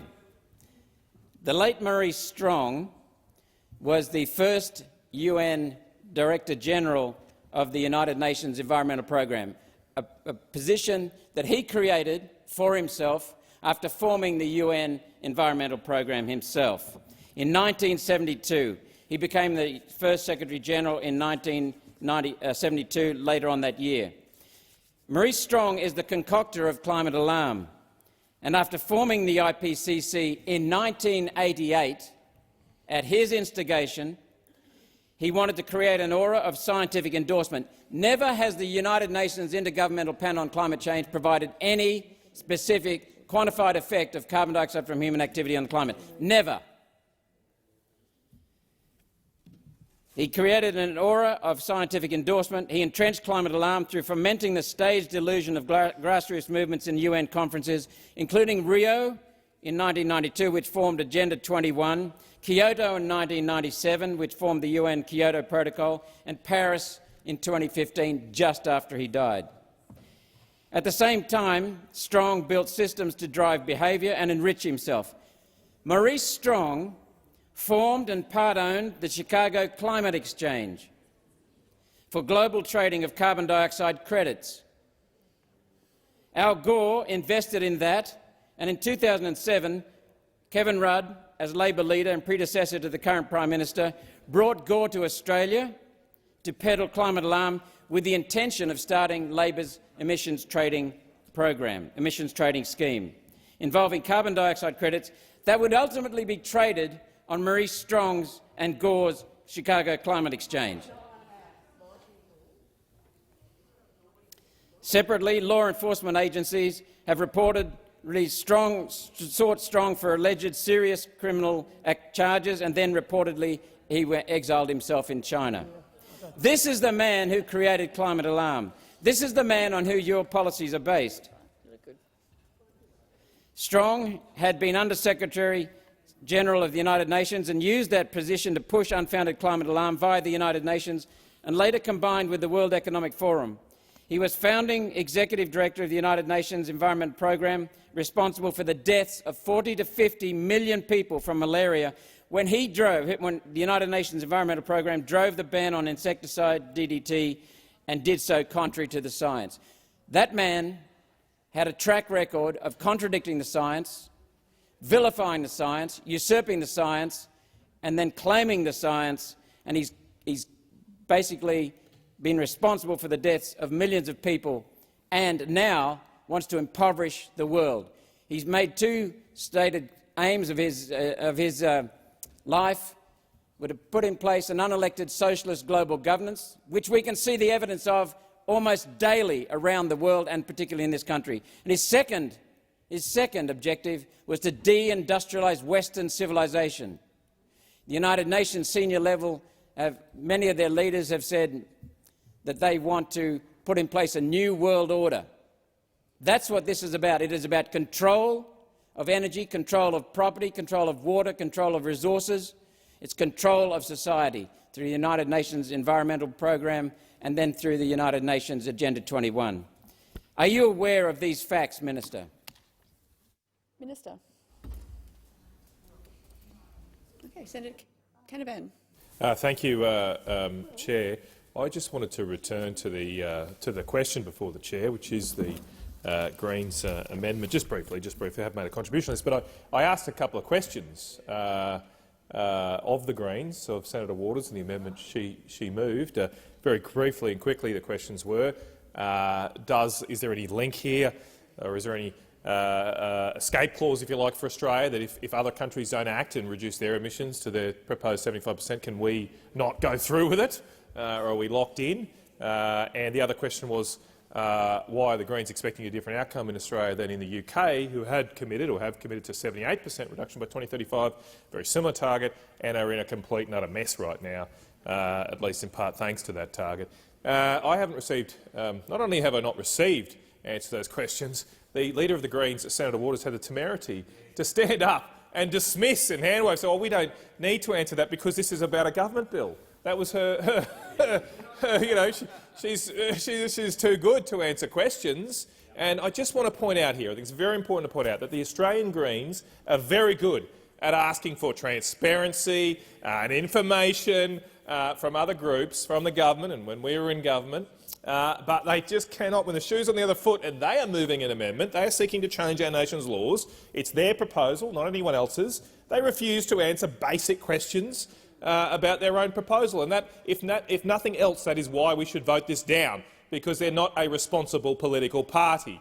This is clearly a stunt from Senator Waters, not a sensible and realistic attempt to change these laws, because she won't even answer basic questions about her proposals. I give respect, at least the government minister has answered a number of questions in this place through this committee process, but this is a committee of the whole. It's not a committee just to look after the government. It's not Senate estimates. It's a committee of the whole. And if you are going to come into the committee of the whole and move amendments, you should be expected to answer questions about the amendments you are moving. And if you can't answer those questions, we certainly should say no. No to this amendment. That's what we should do. And I just briefly want to also take an issue with the many interjections. I think it might have been a contribution, but at least interjections from the Greens, who are saying, "Oh, you're just in the pockets of the fossil fuel companies over here. We're all funded by the fossil fuel companies." Well, I just want to point out, of course, we all know, don't we? We all know there's no money in renewable energy, is there? No one makes any money out of renewable energy. It's all a charitable act, isn't it? It's all. We know all the companies in the renewable energy space. They're all doing it out of the goodness of their heart. They don't make money, they don't have dividends, they don't have shareholders. It's all just charity. I just want to pay tribute and respect to all of those hard-working Australian investors out there who are building wind turbines and putting up solar farms and don't expect anything in return. They don't expect anything. All those people importing solar panels made from Uyghur slave labour, they're just good charitable organisations, these people. They've got, and I will not stand here and have a word said against them. Thank you. Senator Wong. Thank you, Chair. Can I just indicate to the Senate we do have quite a number of amendments that Senator Pocock and others wish to move. I have had an indication.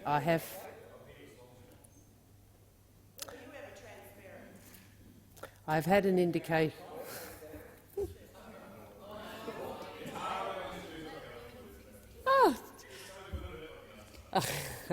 Well, actually, I think the difference between us and them is that when the senior people on that side actually said we would try and resolve the debate, my people did the right thing.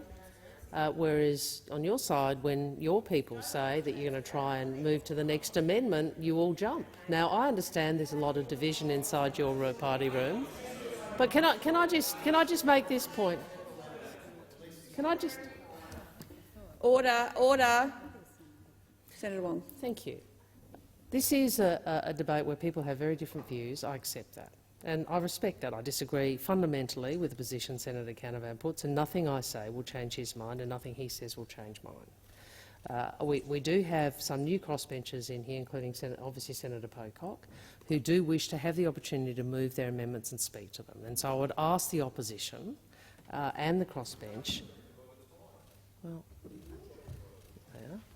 and well, we have time. I'm asking for some courtesy. So you haven't. All I'm asking is, well, Chair. Senator Senator Canavan. Senator Wong has the call. Senator Canavan. Senator Wong. I'm simply asking that we could vote on this amendment.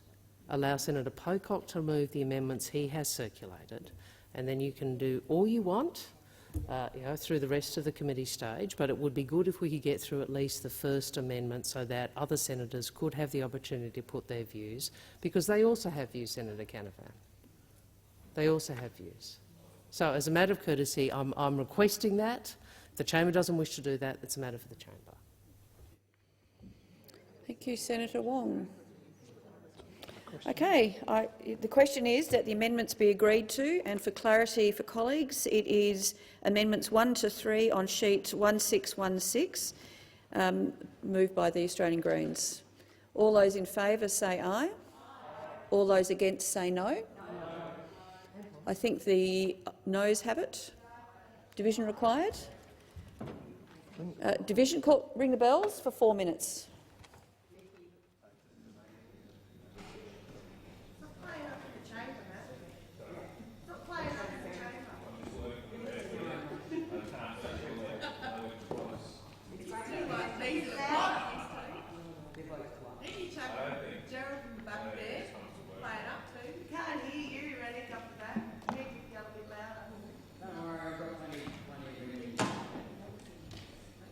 You can do that when you apply the law of physics.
Lock the doors.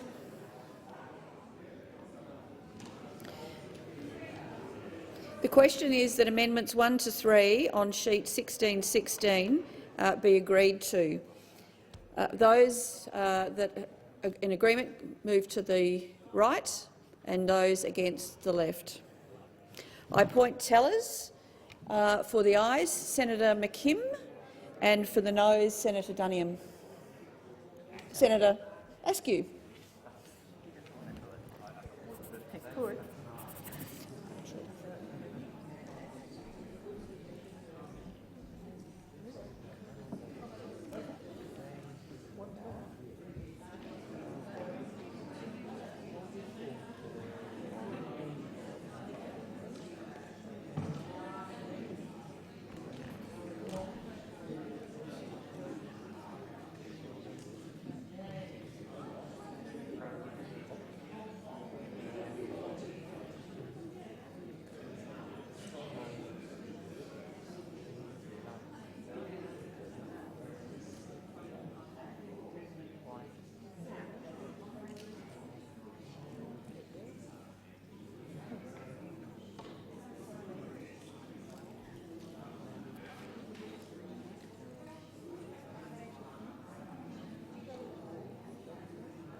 The result of the division is ayes 13, noes 41. The question is therefore resolved in the negative.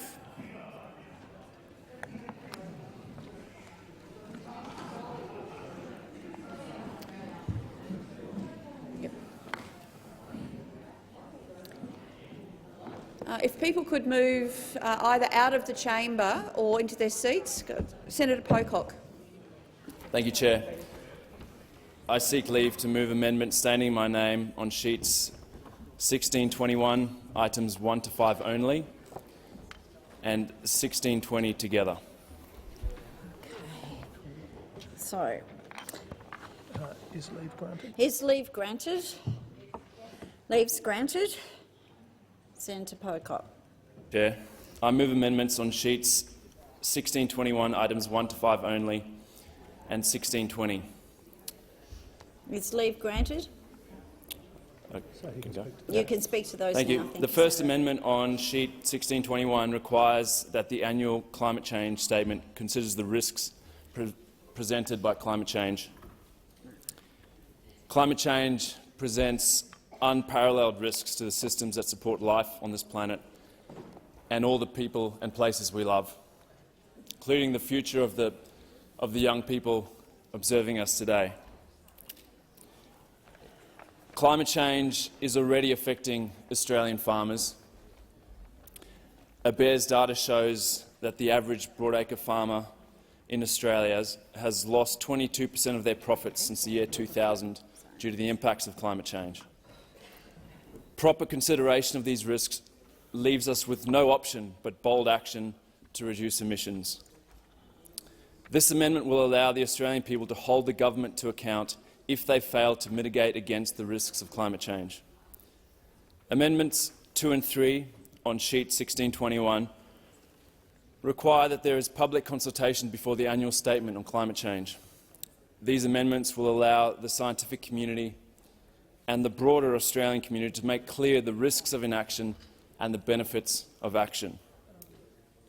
Amendments 4 and 5 on sheet 1621 require advice from the Climate Change Authority be made public before or at the same time as the annual statement on climate change. The explanatory memorandum to this bill uses the words accountability and transparency 18 times. This amendment means that if advice is not accepted, the government can be called out. This is fundamental to transparency and accountability. The amendment on sheet 1620 relates to ARENA. During the inquiry into the bill, concerns were raised in relation to the scope for ARENA to fund non-renewable energy sources and other problematic technologies. This amendment closes potential loopholes that could allow ARENA to fund such technologies. Thank you. Senators. Senator. Thank you. Thank you, Senator Pocock. And we support these amendments, which improve the climate change bill and are consistent with our intention to both legislate the targets and make their government accountable for meeting them. We consider that the risks to Australia from the impacts of climate change are real. We have to reduce emissions to avoid the worst of these impacts, but we're already living with the impacts of climate change, and making progress on climate adaptation is one of the key issues that I will be progressing for the government.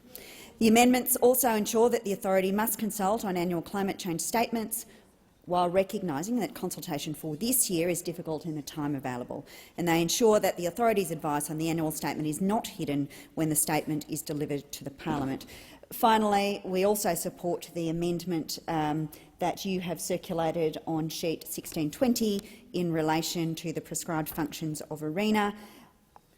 We established ARENA when last in government to support renewable energy, and we have opposed numerous attempts by the previous government, first to abolish ARENA and then to make regulations to force ARENA to invest in the then government's pet projects, such as fossil fuel-based hydrogen and carbon capture and storage. Your amendments are important in clarifying the functions of that organisation. More broadly, we thank you for your engagement, or I should say, through the chair, we thank Senator Pocock for his engagement with us and his work to improve the bills. Senator McKenzie. Very much, Chair. I just have a few questions for the minister around the issues that Senator Pocock's amendments go to, which is increasing the transparency and accountability for not just this government but future Australian governments in ensuring that our ambition on climate change and lowering emissions is reflected with measurement and accountability pieces throughout the government system, so that Australians can be very clear on where the benefits of action on climate change occur and where there are clearly disbenefits, to quote some of the mayors from the mining community's submission to the inquiry on this bill.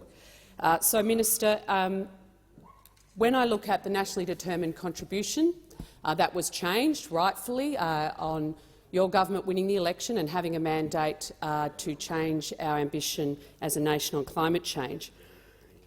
One of the first things you did was remove from that document a 5-yearly review of the impacts of our climate ambition on rural and regional Australia. And we have heard time and time again in the inquiry and in this place and out in our communities that, yes, on a pathway to net zero by 2050, there will be opportunities for our communities and our industries. But you're kidding yourselves if you don't think there's going to be challenges for these industries and these communities.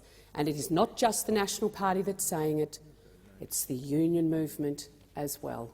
And so part of our role as legislators is to think about, when we implement these policies, making sure we mitigate some of the negative impacts on those communities. And we all know who they are and we all know where they are.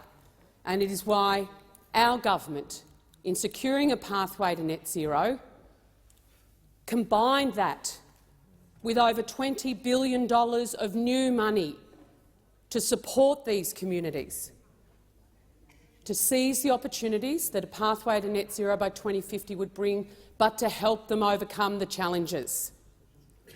And you are choosing to legislate your target, which you didn't have to do, and you yourselves have admitted that it's unnecessary and largely symbolic. It will cause a whole heap of unintended consequences, and I outlined some of those in my second reading speech last night.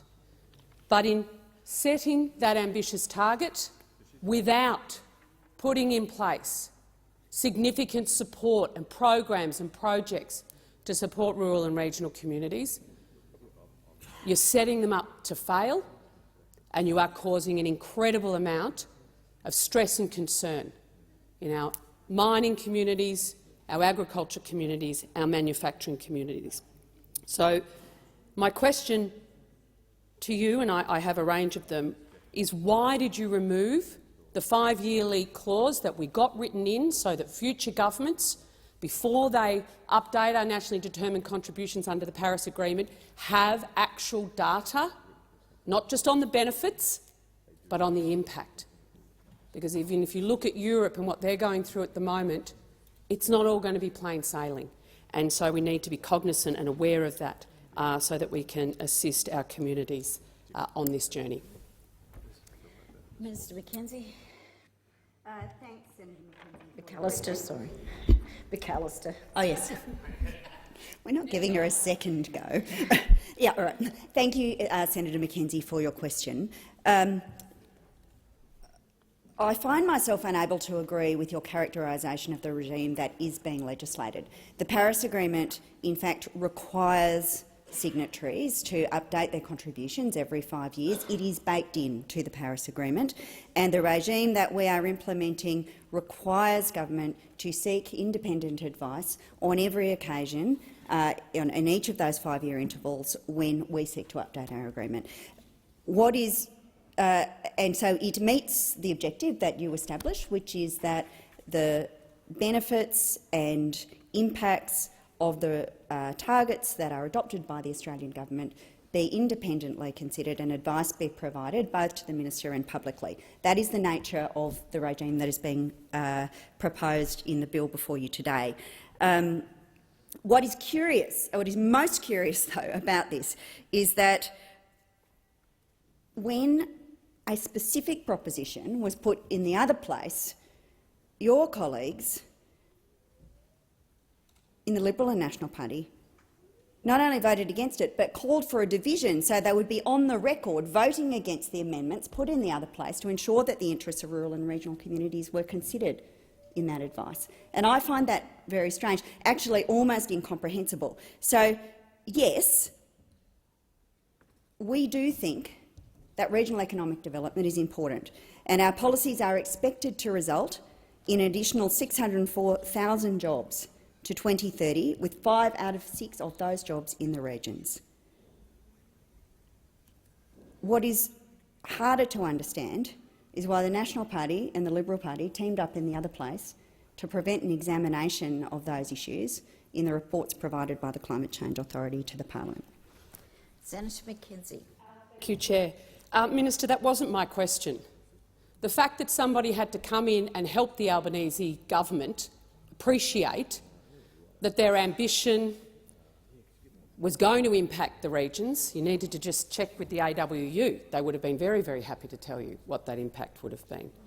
The fact that you raced off to update our nationally determined contribution and removed, and I'm happy to table your 2022 change to our NDC, where you explicitly remove what we had put in, which was the 5-yearly updated review. And you stand up here today and you make an argument like it was all Albo's and Bowen's kind of plan the whole time to make sure that rural and regional Australia impact would be part of your plan. But it wasn't. It wasn't. And getting the Climate Authority to do this and only looking at the benefits, which is what the concern of mining communities, labour towns around the country have with your bill is incorrect. And so a much more rigorous and authentic and genuine way to address that concern would be to have a 5-yearly review by the Productivity Commission. So if you were serious about actually genuinely understanding the impact and therefore ponying up on levels of support for those communities, then you would be supporting our amendment around the Productivity Commission. But I think it's the height of cheek to come here into this chamber and make out like it was always the Labor Party's plan, because it wasn't. Because if you read what you put forward in our nationally determined contribution, there is no mention of a review, there is no mention of analysis specific to rural and regional communities, and that's just a fact. So my second question to you is, given that the impact is unquestionable, the desire to move on a pathway to net zero by 2050 is occurring, what guarantee do rural and regional Australians have in your October budget that the programs that our government put in place to support those communities around the country, over $21 billion of new money, what guarantee do those communities have that your government recognises that there will be benefits and challenges for different places in our country? Before I call the Minister, just reminding you, Senator McKenzie, to use people's titles from the other place, show them that respect. I didn't pull you up, but I will in future. Senator McAllister. Thanks, Chair. Rural and regional communities can be absolutely assured that this government is committed to the jobs and industries that will come from the clean energy transition and will in fact secure the futures of regional communities. We know that there may be changes in some communities. No one denies that. And had Liberal members of your government decided to attend the Jobs and Skills Forum, they would have observed a very extended discussion between a range of stakeholders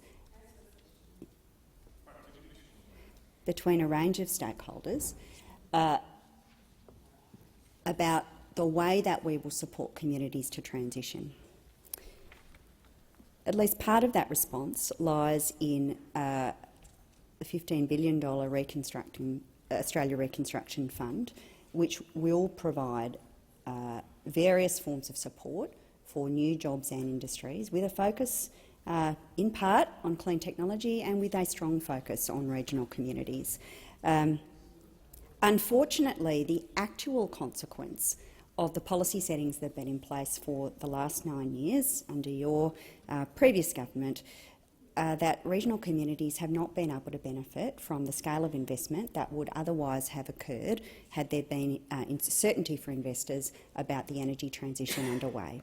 And we know that because during the period of your government, those investors, those businesses came before parliamentary committees over and over again and said to us that this was the case.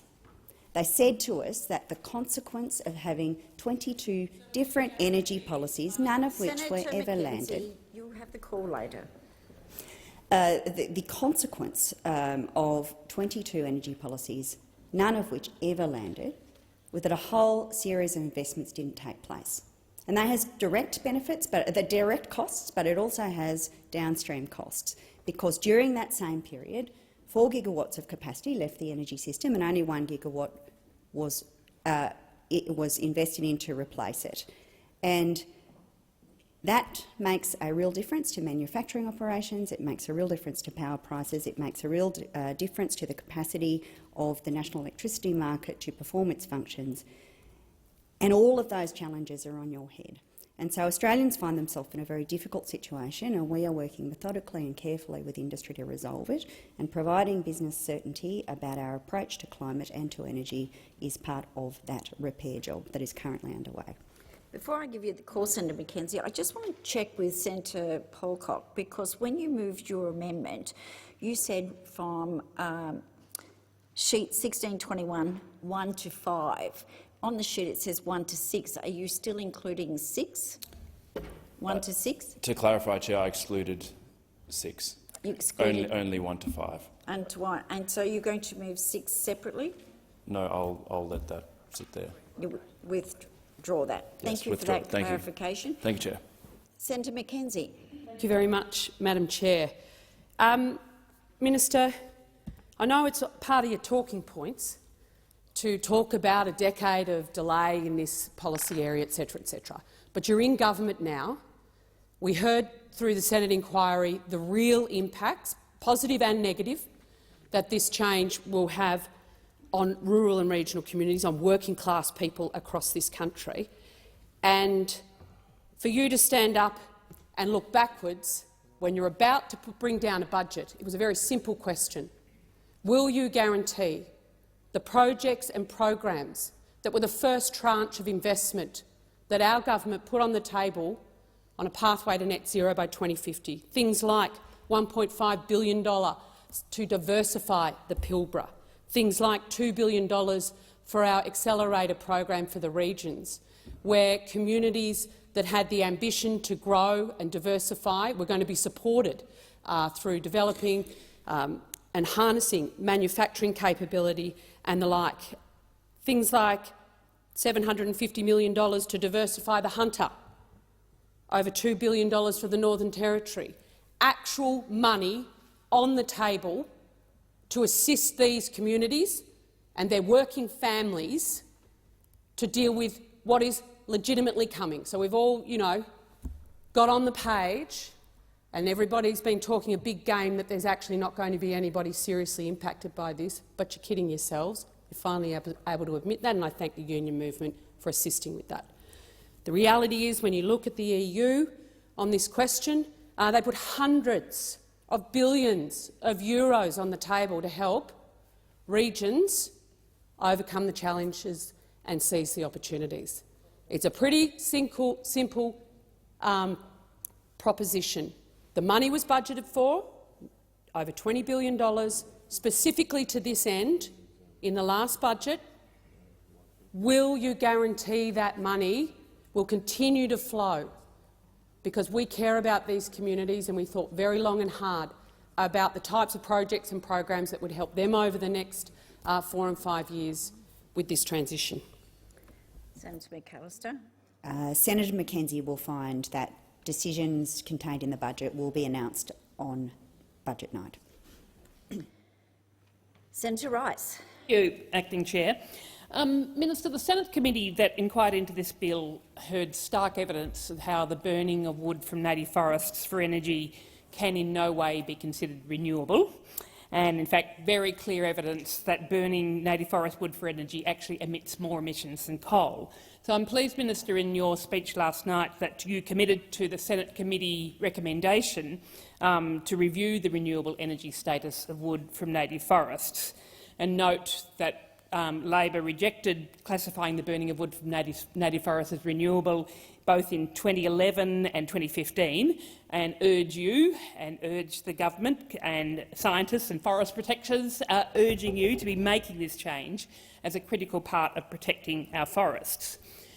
I also wanted to go more broadly to the importance of protecting our forests and the link with acting on climate, and bring to your attention the Intergovernmental Panel on Climate Change's assessment, which they found in their 6th assessment report earlier this year, that the protection, improved management and restoration of forests and other ecosystems have the largest potential to reduce emissions and/or sequester carbon, and that safeguarding biodiversity and ecosystems is fundamental to climate resilience development. So I've got 2 questions that I want to ask you, and I'm going to ask them both at once in the interests of time. So firstly, on that latter point,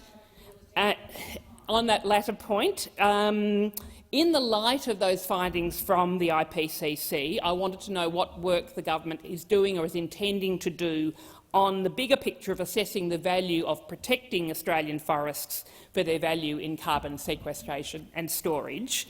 And my second one then is asking whether you could give us some more details, please, on the process that you outlined last night, where you said that you were going to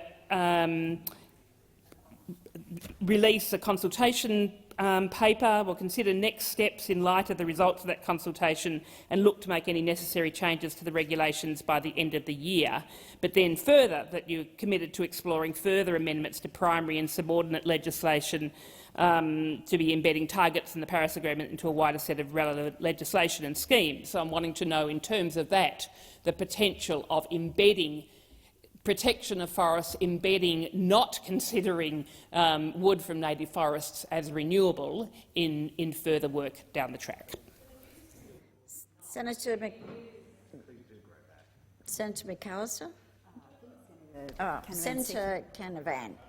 Thank you, Chair. Look, I wanted to return back to the amendment before you, Chair.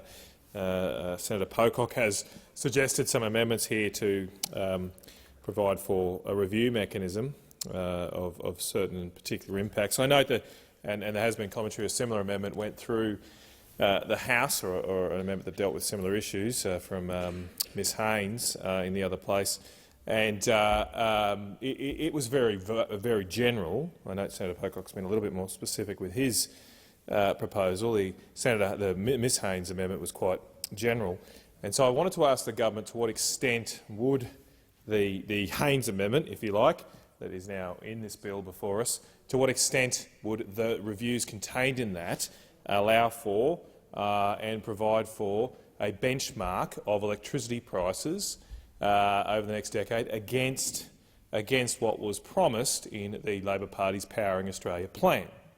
The bill before this place is one element of the Powering Australia plan that the Labor Party took to the election. And in that plan, they were made very specific promises about what Australians could expect from the implementation of their climate policies. In particular, I read from just finding the page number. Well, there's no page numbers, but it's page 4 in their PDF of the Powering Australia plan, which says, it is page 4. It is page 4. It's just on the landscape. Page 4 of their Powering Australia plan. Thanks for clarifying that.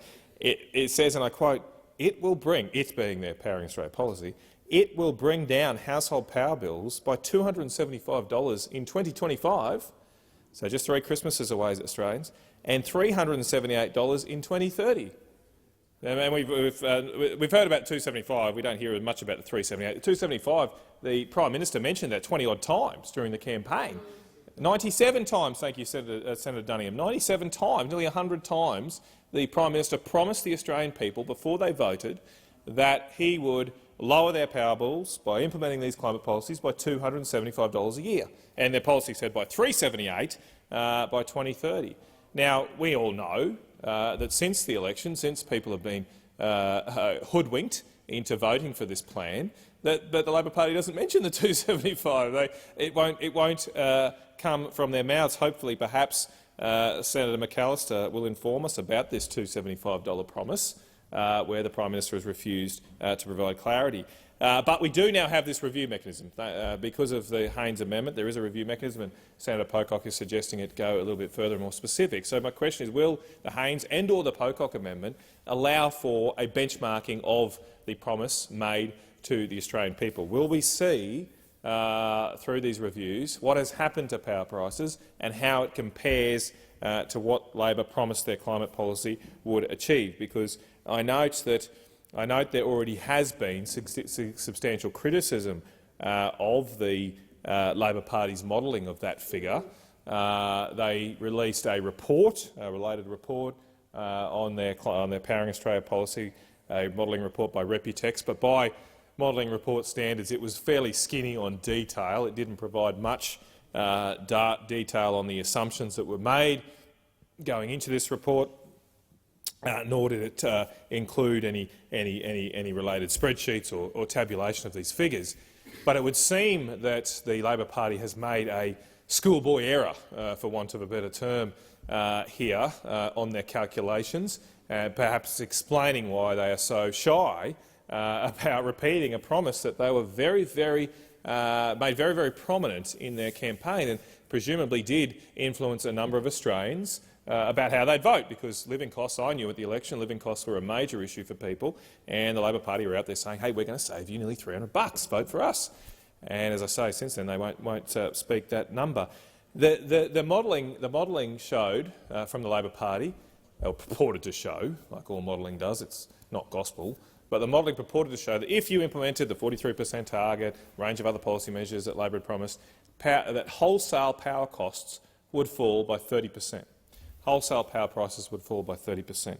And what the Labor Party seems to have done, with the skinny amount of detail we have, what they seem to have done is they've taken the 30% drop in wholesale power prices and said that retail prices will also drop by 30%, giving you the $275 figure.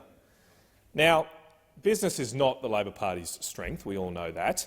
Yeah. But even if you didn't know a lot about the electricity market, you probably know the wholesale cost of something typically is only a proportion of the retail cost of something. If you're in the old days, if you had a Campbell's cash carry card, you could go down and buy a bunch of Red Frogs at a cheaper price because the wholesale price was cheaper than what they cost in the retail store.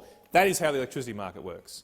The wholesale costs of power, which are traded on a 30-minute interval every day, they are paid for by the large retail companies, large customers who are buying a lot of power, who then on-sell that power to others. So the wholesale costs generally, if to simplify matters, are the price of power as it leaves the power plant, as it leaves the solar farm. That's the cost up to that point. But of course, we don't hook our electrical appliances into a coal-fired power plant. We don't hook them straight into a solar farm. They then have to be transported over large transmission lines.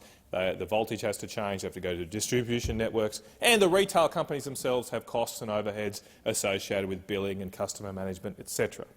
So the wholesale prices typically are only about a third of the total cost that you pay, that a household pays, in your electricity bill every quarter. So the Labor Party are only out by a factor of 4, that they have estimated here, a factor of 3. They have estimated that the wholesale power costs will come down by 30%, then said and promised the Australian people your power bills will come down by effectively 30%, the $275 figure. But they forgot to do the calculations in between, that actually it should have been a 10% reduction, or roughly 10% reduction in power prices, not a 30% reduction. Now, they've never really come to answer the question about these criticisms. As I say, these criticisms have been public, and well versed in the economic modelling community that I sometimes follow, used to be involved in. And Reputex, the Labor's modellers, have been very scant in replying to these criticisms. But it is the Labor Party's modelling that they stood behind, that they promised the Australian people. So I think it is absolutely relevant for the minister here to tell the parliament and the Australian people, were there mistakes in the Australian Party's modelling? Do they stand behind that modelling? Do they accept the criticisms that have been made about the mistake that seemingly was made between wholesale and retail power costs? Do they accept that? Do they stand behind everything that Reputex says? We deserve to know that before we vote on this plan, because it may have been a mistake to defraud the Australian people. It would be a catastrophic error to also defraud the Australian Parliament as well. And that's what is before us here right now.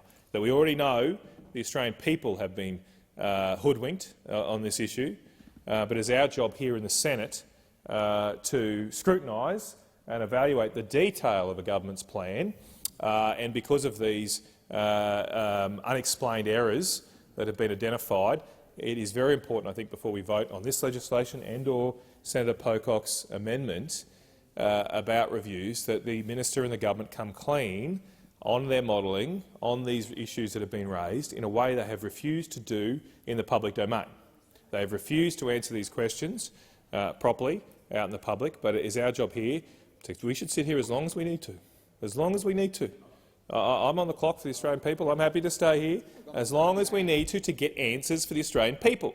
Because, as I say, this was not a little issue. This was not a non-core promise. This was a key part of the Labor Party's election platform that they have walked away and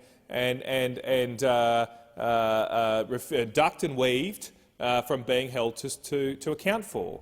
Well, now's the time before we vote for this, and other senators, particularly new senators like Senator Pocock, don't let the government get away with this. You have the power here to hold the government to account, to provide a detailed and sufficient explanation to the Australian people about their election promises, about the work and analysis that was done to make those promises before we vote on anything. And as I say, we can stay here as long as we need to get these answers. Let's do that. Let's actually do our job as senators. Let's not be a rubber stamp. Let's actually be a magnifying glass that gets to the fine print. The fine print, as I said, in the Powering Australia plan, that identifies a number of deficiencies in this Powering Australia plan that the Labor Party released, and we deserve to know the extent of those deficiencies before we vote on the plan here. Senator Rennick. Thank you, and I'm pleased to continue this discussion. And Senator Kennedy made some very excellent points about modelling, but I'm not here to talk about modelling. I actually want to talk about measuring data. You see, Senator Kennedy is an economist. I'm an accountant. The difference between economists and accountants is we actually have to count the real numbers. And it's interesting. It's interesting. In my first ever Senate inquiry was as a Senate inquiry into the Great Barrier Reef, and my first ever question was to the Australian Institute of Marine Science was, do you have a database of all the health KPIs relating to the reef, right, that demonstrates a change or a trend from 1980, when they first started recording this, recording data or pretended to record data? And of course, we spent the next 7 minutes. The lady at the time, the head of the Australian Institute of Marine Science, spent the next 7 minutes avoiding answering the question.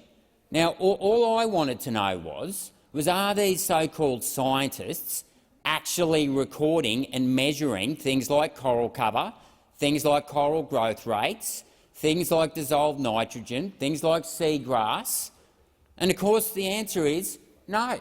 But this is the problem. They make these extreme statements like Senator Whish-Wilson did before about how the Great Barrier Reef's dying. Well, that's completely wrong, because the recent data has shown that coral cover is now at record highs. And it's very important to look into the detail of how this stuff is measured. So take coral bleaching, for example. They do these runs over the coral when they've got about a 50-metre boom on the back of each side of the boat, and that runs for about 1 kilometre.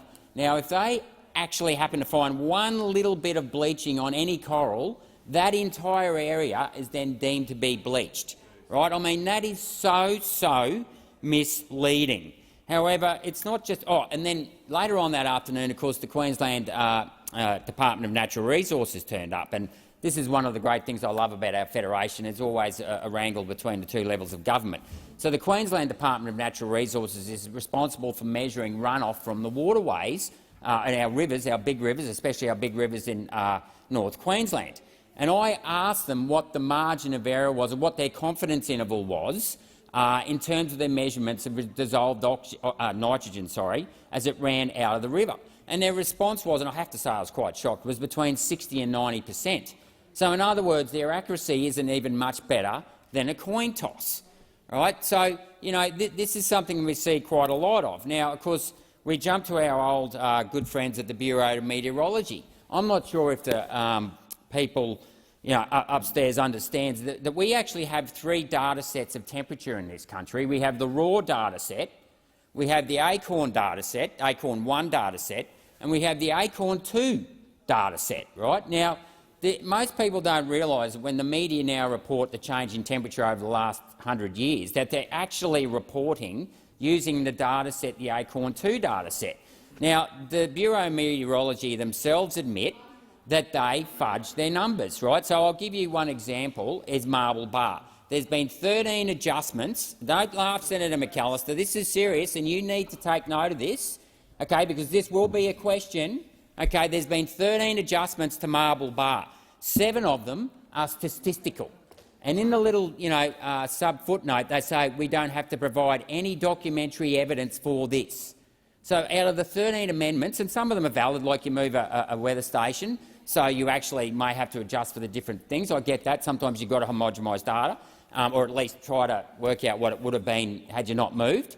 And one thing they didn't do, and I'll touch on this in a minute, but of course, they won't do that. They just go, we don't have to provide data. Now, the problem with that is they have a supercomputer that homogenises the data. Now, they've admitted to me, the Bureau of Meteorology have admitted to me in estimates that this supercomputer has made 450 million iterations to the maximum temperature at Marble Bar and 250 million iterations to the minimum temperature at Marble Bar. Now, what sort of a clown show are we running in this country when we're spending billions of dollars to change the to try and control the temperature or limit the rise in temperature, and the way the actual temperature is being measured is being manipulated by a supercomputer that makes 450 million iterations. And when you actually want to then go and dive down into the detail, they say, oh, we don't have to provide any documentary evidence. I mean, if I did that as an accountant, if I went back and actually amended prior year records of a set of financial statements, I'd be thrown in jail. And I'll just have another shot at Senator McKenna here. I mean, economists can change their models all the time, and that's the thing with models. You can change models all the time, but when it comes to real data, when you take that temperature measurement, well, yeah, you know, it's true. Yeah, models, you just fudge numbers, you just change your assumptions, blah blah blah. But you don't get to do that. You know, if I say I've got $1 million in the bank, or if I've got shares in a company and it says you've got $1 million in the bank, you better have $1 million in the bank. You can't just go around fudging real data, and that's exactly what. And I've asked the ABC about this in estimates as well, because they report what the Bureau calls homogenised data, what I call fudge numbers, and if any other organisation did it, they'd be thrown in jail. Now, look, I'm not saying that the way the temperature was measured 100 years ago was always accurate either, but the way you report it is with a margin of error. Okay? You can't just go and change the number because you don't know how much has changed in the last 100 years. So you're guessing. But anyway, I just want to talk about one other thing, and this whole idea of job creation in the regions. Let me tell you that that is not the case. I happen to come from south-western Queensland, and the devastation to 4 great historical rural communities, Cunnamulla, Quilpie, Charleville and Thargomindah, because of the laws around mulga clearing, has absolutely gutted that part of the world. The mulga blocks are being bought by foreign corporations, and they're being locked up for carbon storage. And of course, and then the farmers sell out, they move out of the shires, so those regions are suffering because their populations are declining.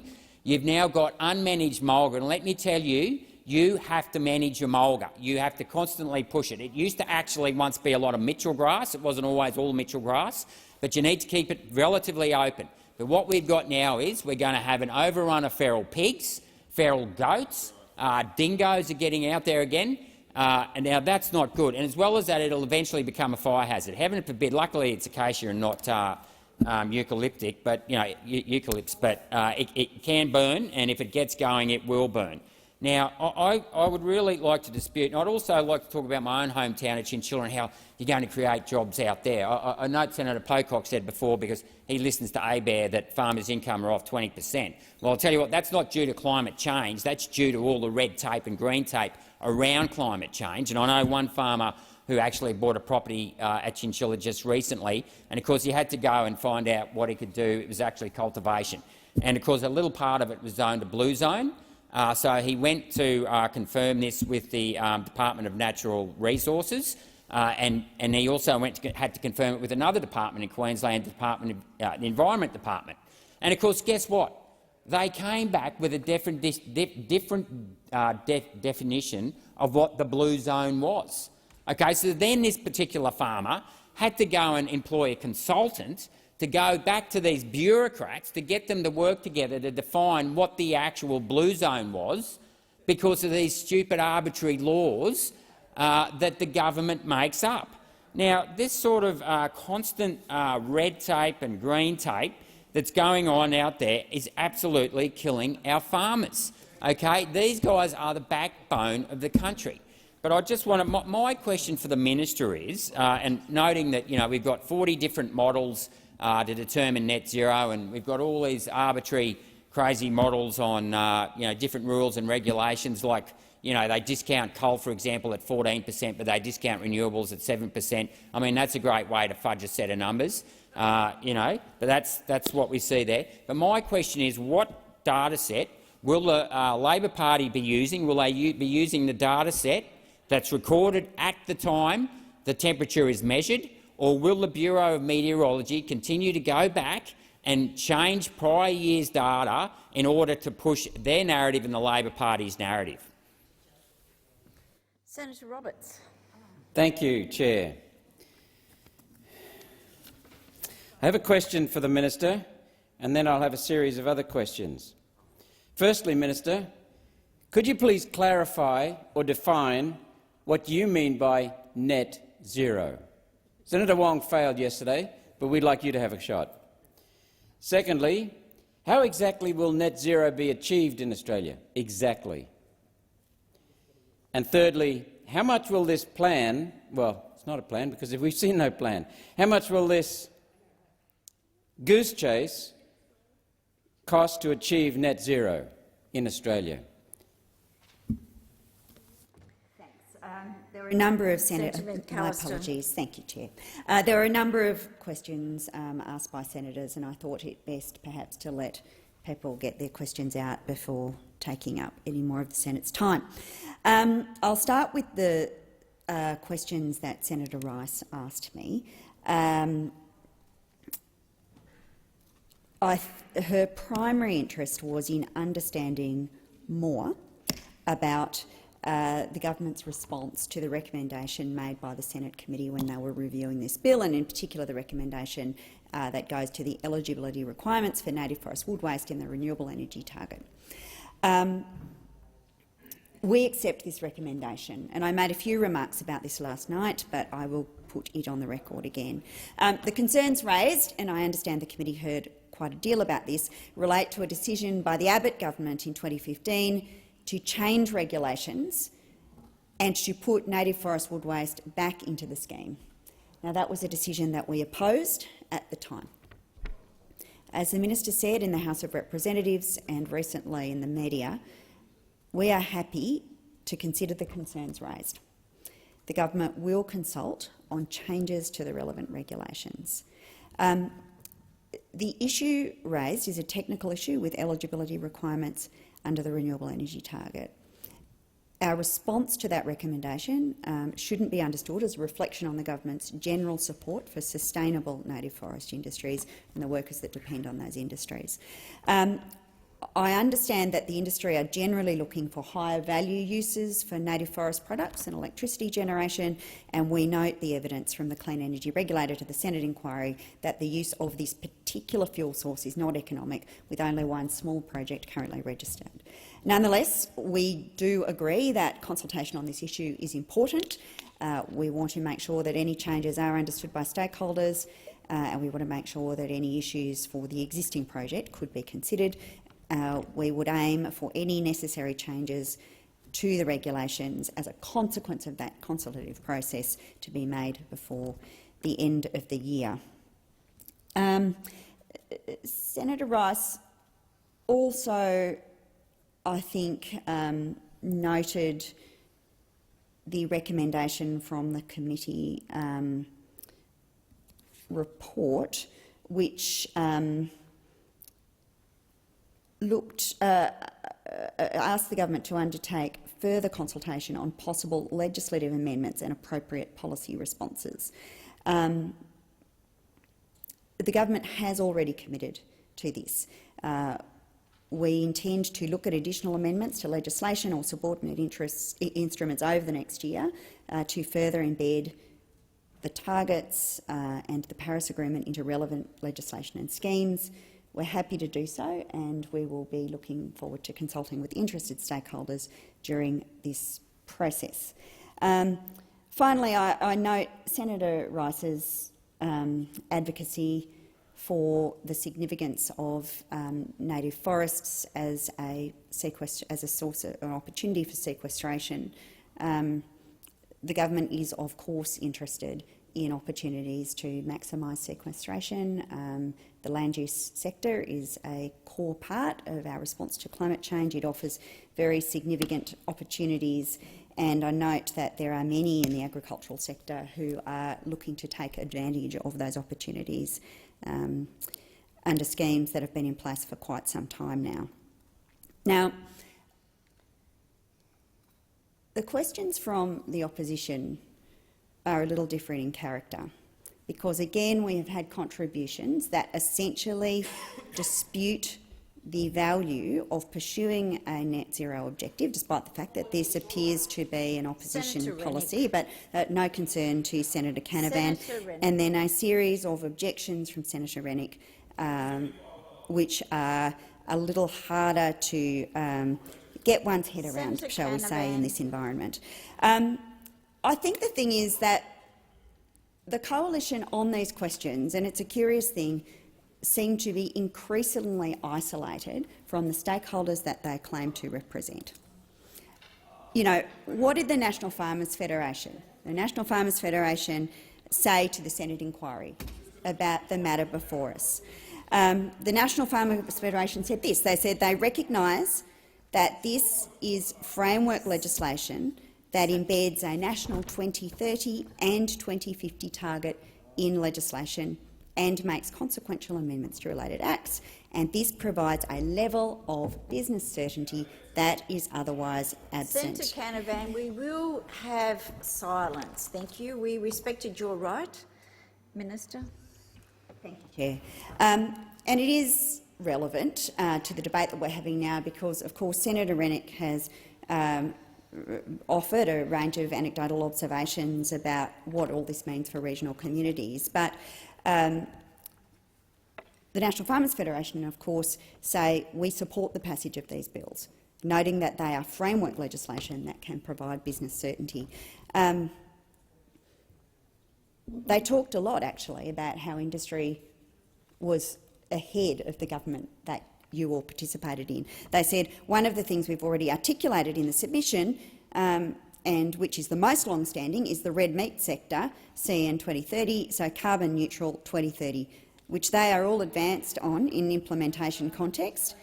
I think the number as at yesterday was a 59% reduction from 2005 levels. The second one is grain growers have an aspiration of a 15% reduction in emissions intensity. That's specifically focused on the nitrous oxide issue. The pork sector have a 2025 ambition for carbon neutrality. So there's the Farmers Federation talking about the industries in their sector, all of which are on a journey to net zero. But we have the National Party standing up questioning whether making that transition is something that should be happening. It's already happening. It's already happening in the industries that you claim to represent, and it speaks to the isolation and the strange position that you have all got yourself into. So determined were the coalition through your last decade in utilising this issue in a base way for narrow electoral purposes that you actually lost track of the people that you're supposed to represent. And it was all on show. It's all been on show in the Senate inquiry and in the discussion around this bill and this process. Senator Canavan put a series of questions about power prices and his views. Of course, the entire country is still coping with the mess left by Mr Taylor. So Mr Taylor, as Energy Minister, presided over an utterly chaotic energy policy that left investors, businesses totally confused about their obligations. And I can't tell you how many private conversations, how many people have offered up the insight that they are relieved. They are relieved to be in a position where they can actually talk about the climate transition, the challenge facing their business, and the way that business and government will partner to meet that great challenge. So I'm reluctant to really contemplate in any serious way the contributions from a group of people who appear unclear about who they represent and who appear to be uncertain about, unwilling to concede the mess that they left for the sector. However, I will go to the specific issues that were raised by Senator Canavan. He speaks, of course, about our proposals for the power sector, because the modelling suggests that if we pursue 43% and we implement the arrangements around transmission, we will see a significant increase in the penetration of renewables. And the facts are that that will put downward pressure on power prices, because any assessment that examines the levelised cost of energy will show that firmed renewables offer the cheapest possibility to put new generation capacity into the system. Cheaper than any of the proposals pursued by you, certainly cheaper than the propositions that you never implemented for new generation. Billions of dollars promised for new generation, none of it ever actually delivered under the programs championed by the National Party. Downward pressure on prices as a consequence of the program that we are implementing. And I know they don't want to hear it, because it's embarrassing. It's embarrassing, the mess that they left behind. But this government will get on with the job of tidying up the great big mess that you left behind and delivering to Australians the energy system that they require. Senator Mackenzie. Thank you very much, Chair. All senators that interjections are disorderly and not respectful. Senator Mackenzie, I'm sure you'll be heard in silence. Thank you. I hope so, Madam Chair. Minister, I just want to, there's a lot of rhetoric around that last answer, particularly invoking the entire nation of farmers and primary producers as somehow only supporting the Labor Party. We have been very, very public in the National Party and rural and regional Liberal members about supporting industry's goals for zero emissions. The cattle industry made a decision without a government mandate to move towards a net zero position for the beef industry by 2030. Knock themselves out. What we're discussing here in this chamber today is the government legislating it. And for you to stand up and make out that we don't accept that the Australian people voted for you to have the right to change our nationally determined contributions to 43% by 2030 on a pathway to net zero by 2050, they did.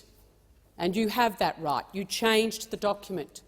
What we're discussing here is not climate change or no climate change action. What we're actually talking about is legislating a target and what implications that has for our communities and our people. Above symbolism. Above symbolism. So one of the questions that the farming community does raise is they're very concerned, particularly the cattle industry and the livestock industry more generally, is that by legislating this target, are we going to see the Albanese government sign up to the global methane pledge? That is a significant issue. You make out like they're all singing Kumbaya with the Labor Party. They're not. They're great stewards of their land. They tread lightly. They were conservationists before you all thought it was a thing, because they're intergenerationally linked with their environment and they care for it. They take it seriously. But they do not sign up to the UN methane pledge, and I am very, very interested whether this government is going to make our nation head down that path. So I want you to rule that out. I want you to guarantee on behalf of Australia's livestock industry that you won't. I'm also the Shadow Minister for Infrastructure, Transport and Regional Development. And so I'm one of my roles is to look after Infrastructure Australia, one of the 14 agencies that legislating a target will actually be captured in too. They will now have to assess infrastructure projects in this country according to this target. I had severe concerns, Minister, when I was asking these questions of the agencies before the Senate inquiry, legitimately asking what's going to be the impact of legislating this target, so I could understand it. Was it going to be negative? Was it going to be positive? What is it going to mean for the list that you give to the Infrastructure Minister? Does it mean that rail and road and bridge projects in rural and regional Australia are going to fall down the list because public transport projects in Sydney and Melbourne are going to suddenly go up the list because of legislating this target? I have severe concerns about that, And you know what? They couldn't answer the question. They had no idea how they were going to do it. So they couldn't actually tell the Senate what the impact of this legislation would be on their decisions and therefore on the infrastructure projects that are going to be delivered across our nation. $120 billion worth of spend. Didn't have a clue. So, Minister, I hope you've got a clue. I hope you can enlighten me on that. And the third issue and question I have is around the concerns about increased, vexatious green lawfare as a result of legislating, not as a result of your right to go and change our nationally determined contribution, 43% by 2030. Knock yourselves out with a suite of policies to get there. We'll hold you to account on the way. But to legislate it, what we've seen in Germany, what we've seen in the UK, is there's been then a slew of Environmental Defenders Office, Friends of the Earth, taking federal governments to court about much-needed projects, like the third runway at Heathrow, holding that project up, defeated. It can go, it can stop, it can start, it can stop.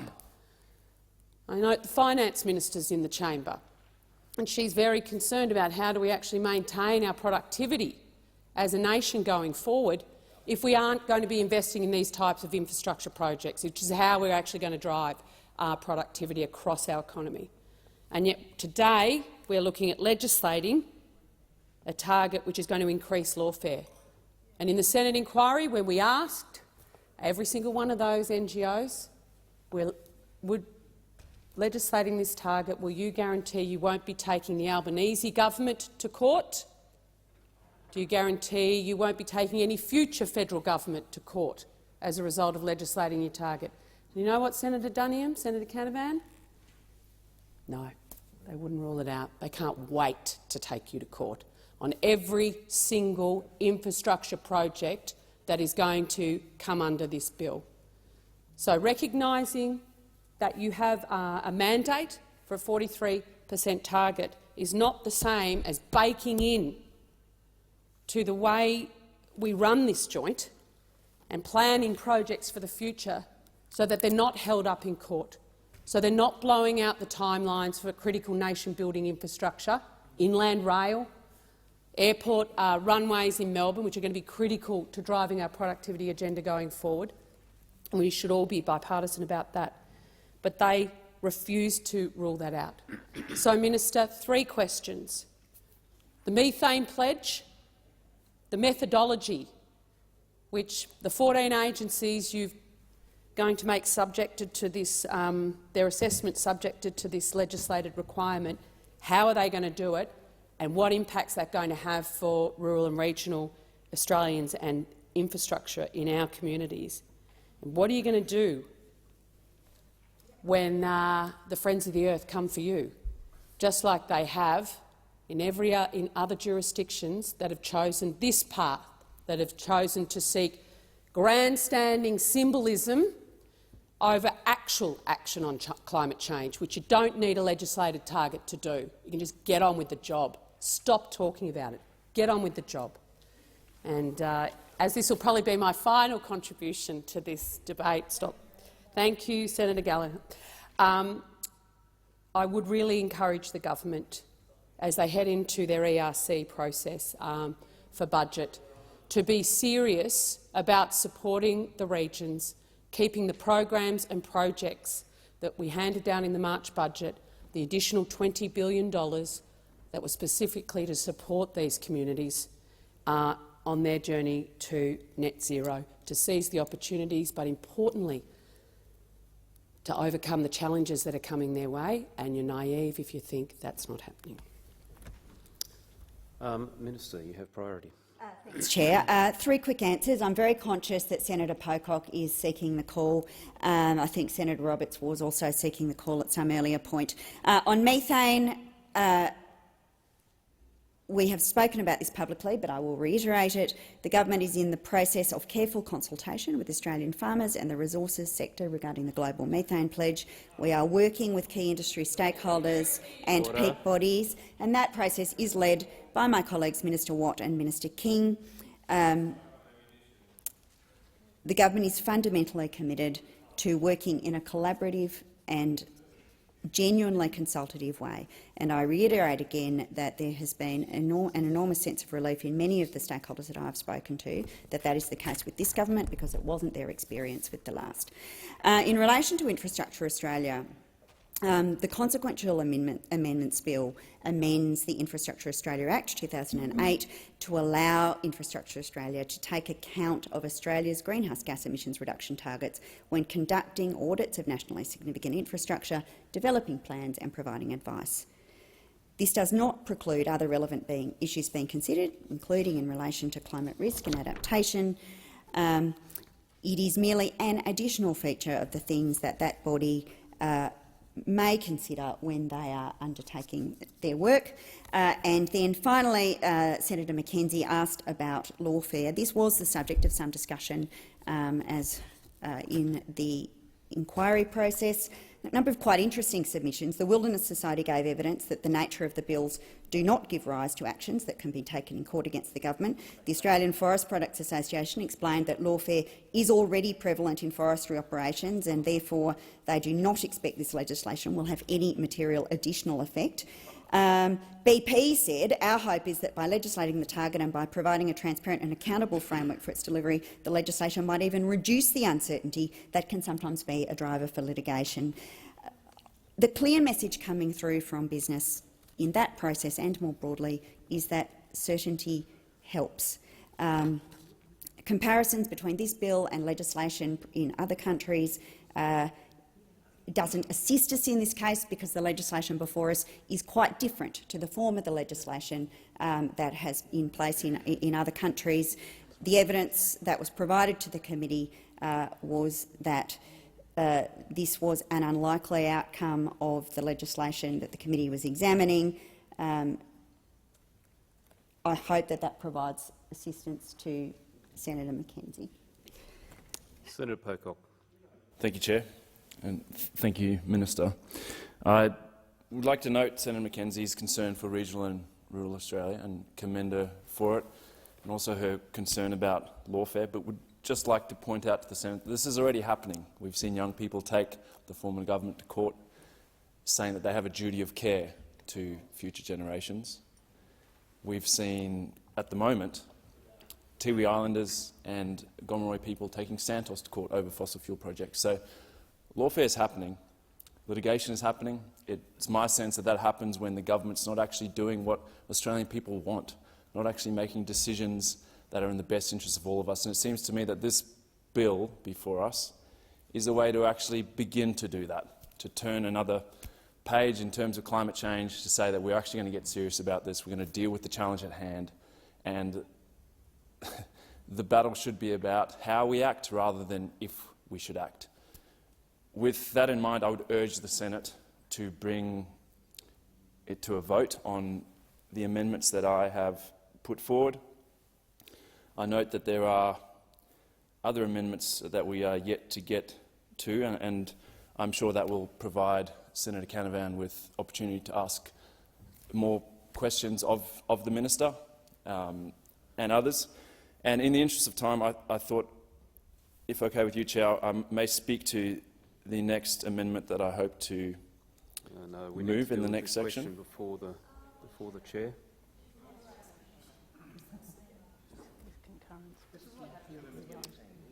Thank you, Chair. Okay, continue. I'm just talking about 1619 quickly.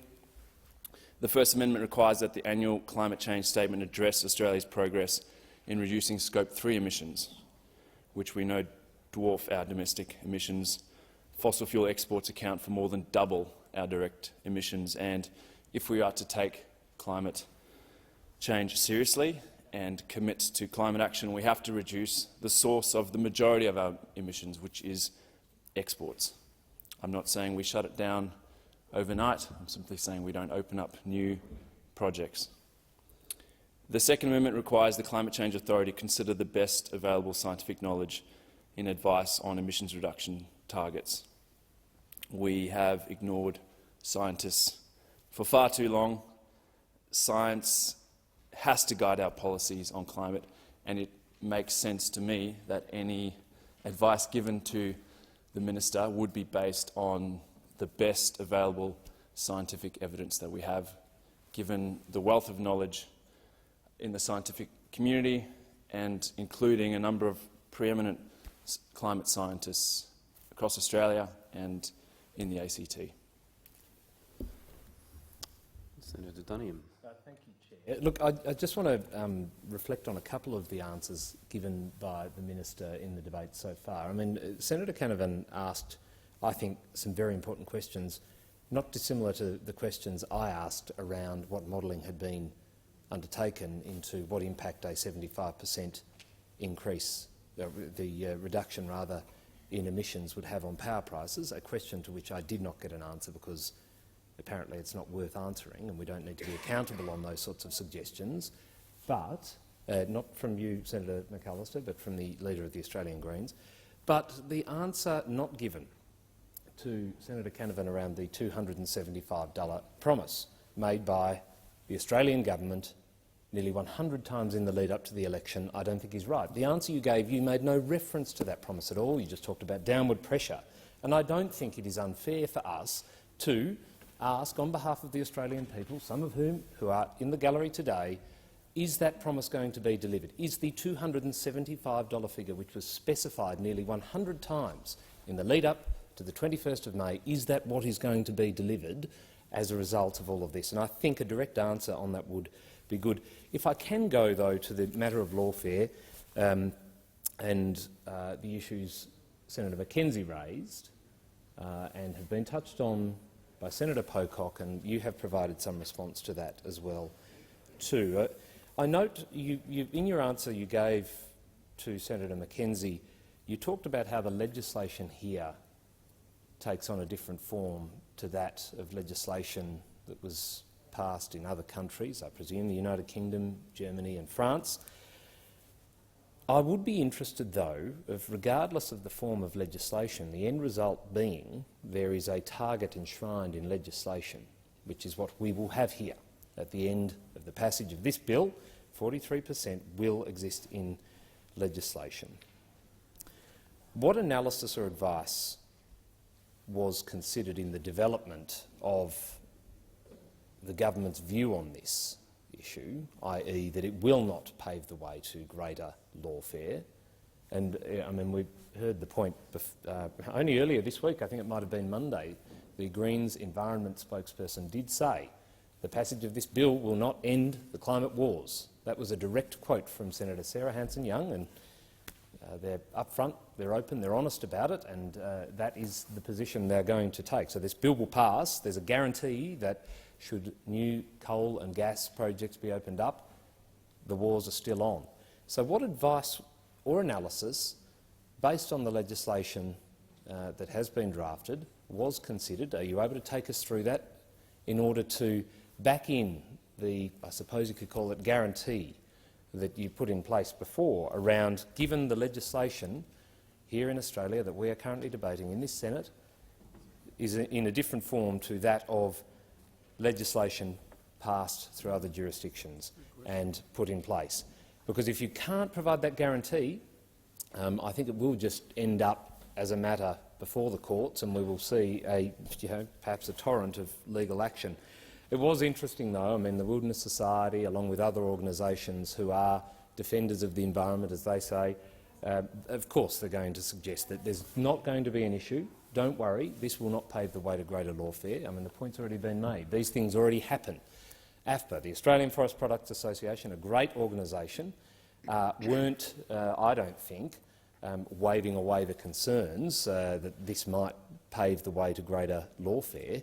The fact that it already happens is not a good reason just to give those who seek to cause these issues a bigger platform to stand on. And so, to that end, I think we do need to take seriously these concerns and provide a guarantee, so we do have some sort of intent expressed on behalf of the government around what it is this law should and should not enable to happen.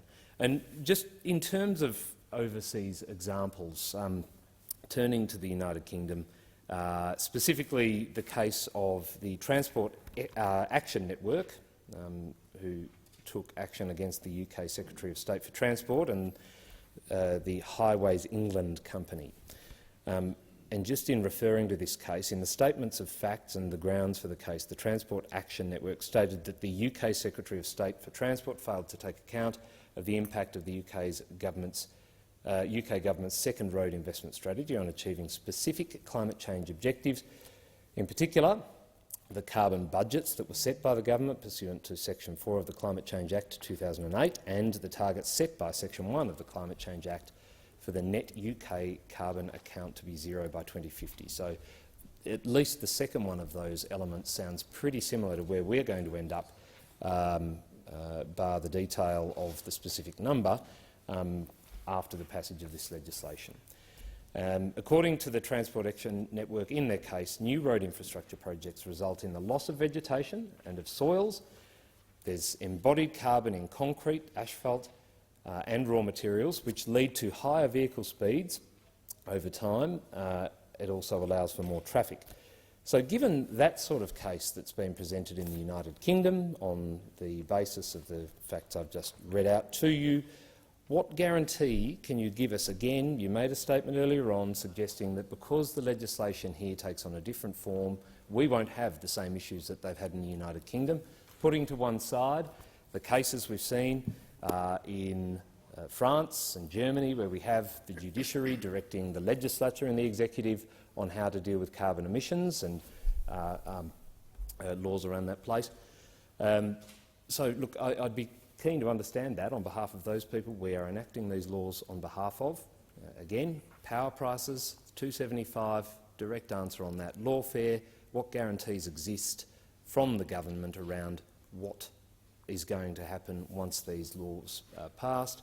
And finally, sadly, this is what happens when we guillotine debate. The Coalition would happily sit here until this debate is exhausted tonight, but instead we are dealing with one of their signature pieces of legislation in a couple of hours. All of these amendments, to which many of the crossbenchers aren't going to be able to speak because of the fact that time is running out, this is what happens when, in this brave new world of Labor-Green politics, we guillotine debate.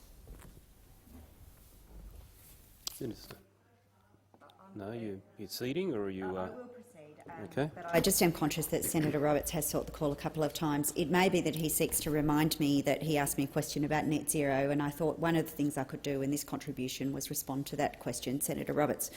But first I will step through the amendment that Senator Pocock foreshadowed in his earlier contribution and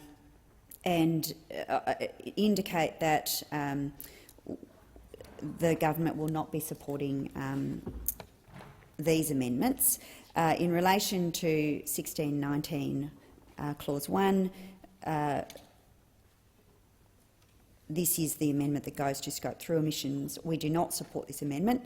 That is because our plan is focused on the framework set out by the Paris Agreement, and that agreement sets out obligations to reduce Australia's emissions.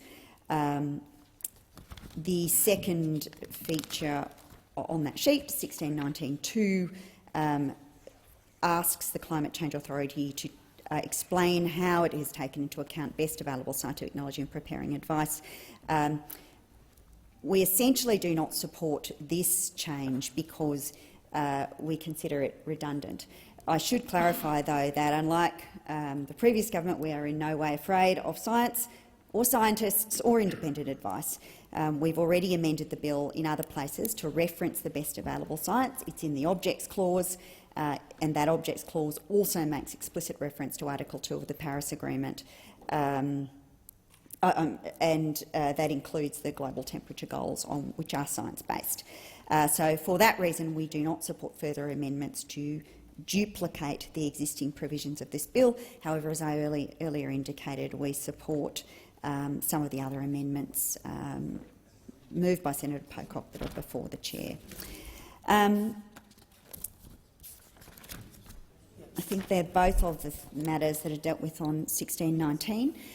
Senator Duniam asks to step through the legal advice. Of course, I think Senator Duniam will appreciate that it is not common practice for governments to make explicit or public the legal advice that they rely upon, but I can perhaps provide some information. The purpose of the legislation is to create a framework for private sector investment and to provide policy certainty. We've canvassed this already, and that is what business tell us that they need. The bill's development was informed by legal advice, including regarding potential litigation risks. Neither bill limits, constrains or directs how the government's policies are set or how the government would consider approving new resource or infrastructure projects, and the bills impose no legal obligation on any minister to make decisions on such projects in a certain way. And it's on that basis that the department's advice was that there is no reason to expect that this bill will result in increased successful litigation.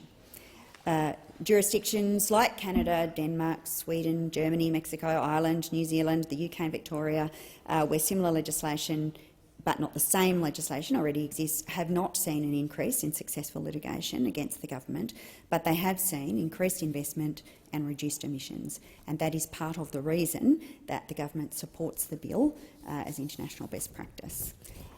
Finally, Senator Roberts has asked about what does net zero emissions mean. Perhaps the best thing to do, Senator Roberts, is refer you to Article 4 of the Paris Agreement, which talks about that, and it says to achieve a balance between anthropogenic emissions by sources and removals by sinks of greenhouse gases. And what that really means is a balance between sources and sinks. Senator Roberts. Balance between sources and sinks. Wonderful. And no impact of cost or on the economy. So let's have a look at another aspect of this. You're not aware of net zero. It took you a long while to come up with that, and the best you can do is go to the United Nations, a fraudulent organisation, the United Nations Intergovernmental Panel on Climate Change. So, and Senator Wong couldn't do it yesterday. So let's consider someone else or another agency that you rely on, the CSIRO. From September 2016 to March 2022, I've cross-examined the CSIRO and the chief scientist, for that matter, the previous chief scientist, on climate science. CSIRO's climate science team made 3 presentations to me, each of about 2.5 hours length, and my Senate office team, and the first one was attended by Chief Executive Dr. Larry Marshall. During the CSIRO's presentations, Minister, they made these facts. They stated these statements or they failed to confirm.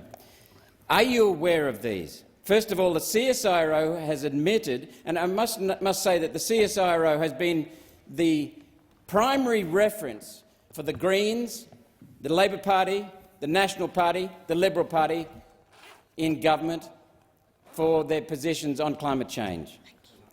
The CSIRO admitted in its first presentations to me, under my cross-examination and my team's cross-examination, that it has never stated that carbon dioxide from human activity poses a danger. So we asked them, where did the politicians come up with this pronouncement that you have stated that? And they said, well, you better check with the politicians. This is a political issue.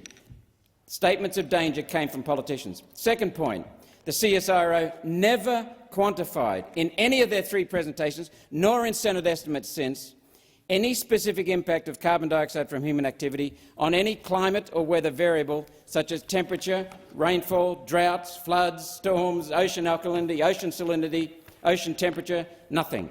Yet these are the fundamental basis that the National Party, the Liberal Party, the Labor Party and the Greens and Senator Pocock rely upon as a basis for climate and energy policy. Thirdly, the CSIRO admitted today's temperatures are not unprecedented. Today's temperatures are not unprecedented. CSIRO admission.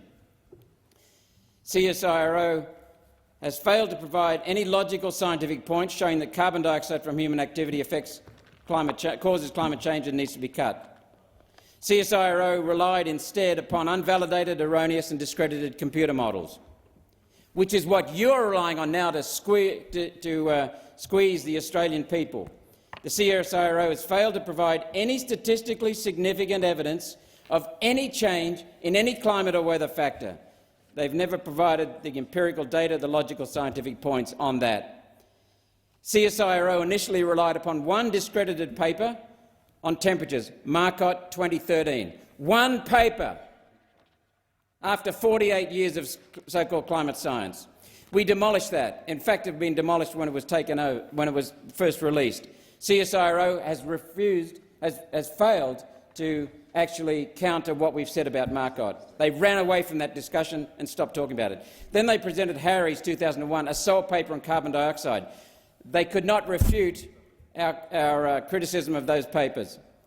Then they presented Le Cavalier on temperatures. They have failed to present any response to that, any response at all. And then that was on temperatures, and then that was Le Cavalier on 2017, and then carbon dioxide, they came out again with Feldman 2015. Again, that was shown to be completely irrelevant, and the CSIRO has failed to come back at us again. These are fundamental things. The CSIRO admitted that it has not done due diligence on data that is brought in from and relies upon from external agencies. CSIRO admits to not doing due diligence on reports from external agencies, nor on supposedly scientific papers it provided. This is what this bill is based on. CSIRO revealed little understanding of papers it cited as evidence.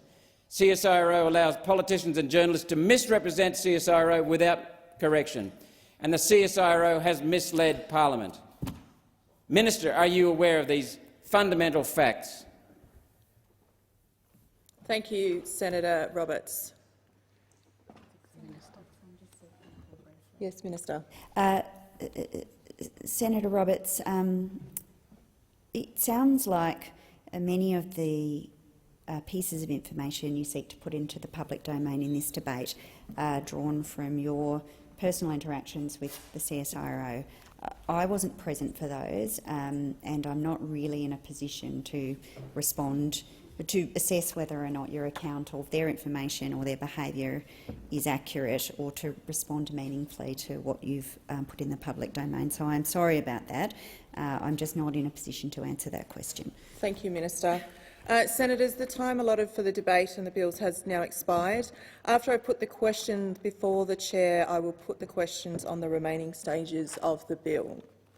So the question is that amendment on sheet 1620 and amendments 1 to 5 on 1621, moved by Senator David Pocock, be agreed to. Those of the opinion say aye. Aye. Those against? No. The ayes have it. Division required? Division required. Please ring the bells for 4 minutes.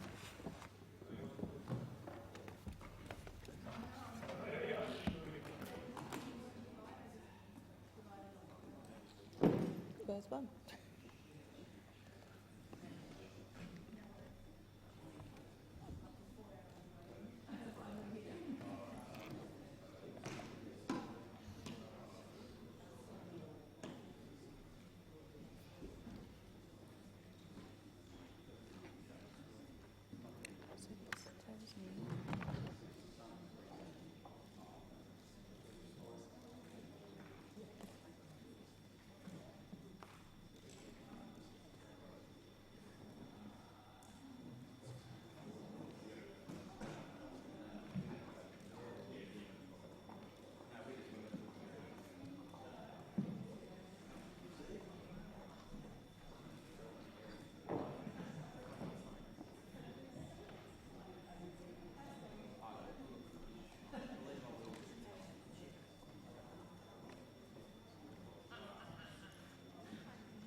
Minister Bowen's in the house.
Lock the doors.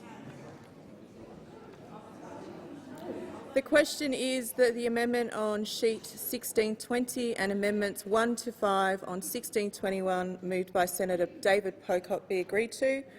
The ayes will move to the right of the chair and the noes to the left of the chair. I appoint Senator Ciccone for the ayes and Senator O'Sullivan for the noes.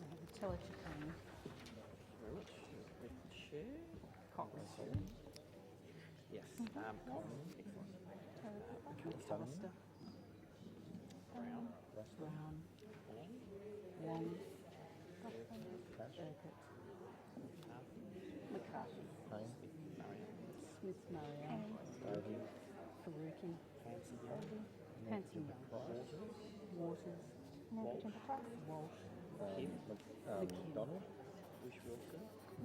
McDonald, Rice, Canavan, Cadell, who's behind Fawcett, Cyril, Hughes,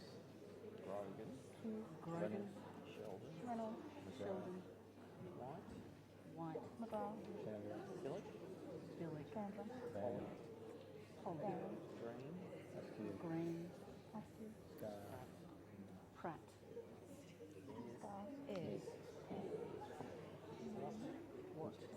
Ayres, sorry, thanks. Lyons, Little, Keenan, Little, Bragg, Babbitts, Hume, David, Patterson, Lambie, Rennick, Allman and Antic. Pocock, Barbara, Roberts, Stilton,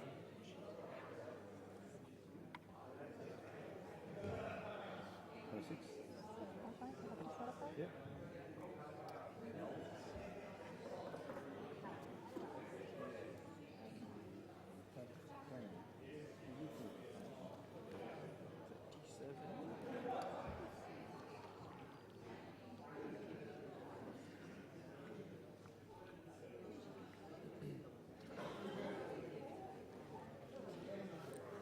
Good.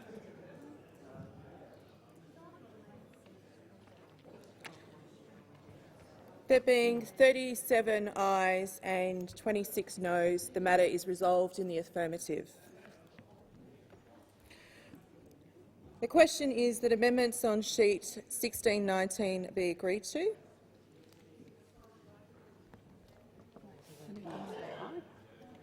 Those of that opinion say aye. The noes? The ayes have it. Division required.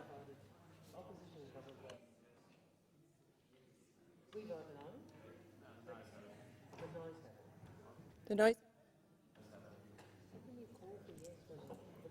just put the noes have it. The noes have it. Just check that there isn't a need for a division. Call it again. Is there a need for a division?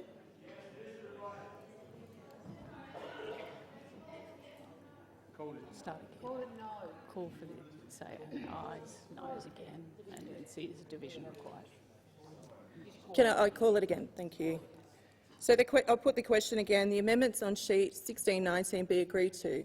Those in favour say aye. Those in favour no? No. The noes have it. Division required. Is a division required? Division is required. Please ring the bells for 1 minute.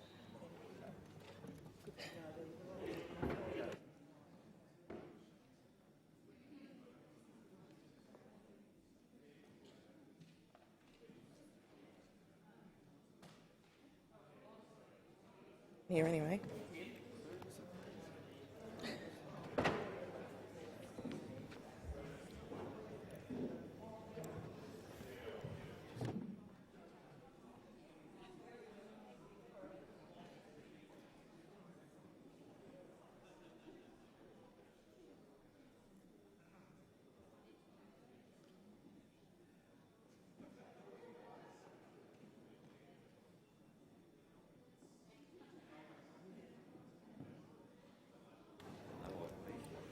If you just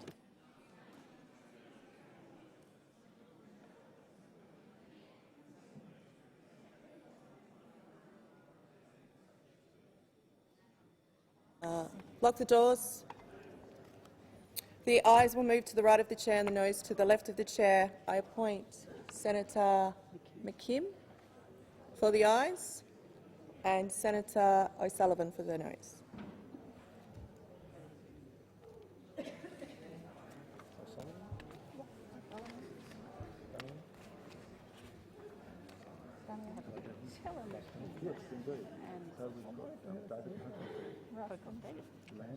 Lambie, Shoebridge, Allman Payne, Barbara Pocock, Phil John, Wish Wilson, Rice, Tyrrell,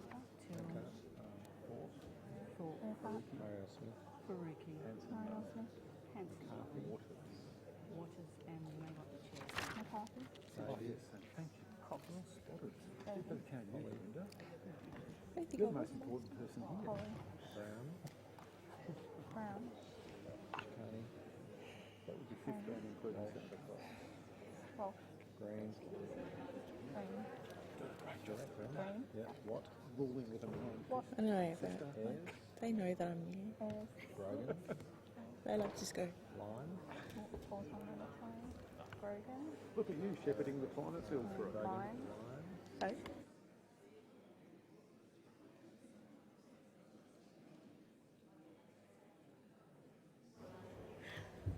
McDonald. Canavan. Cadell.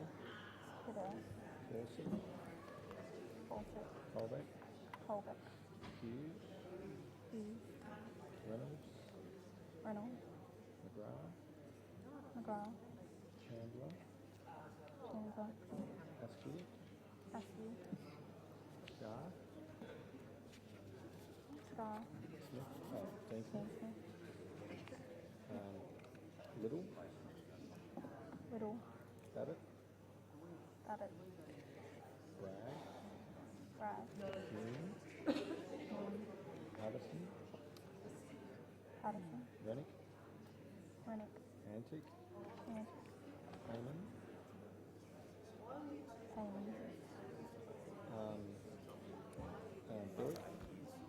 Billick. White. Sheldon.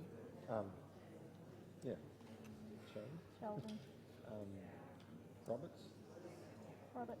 Pratt. Chisholm.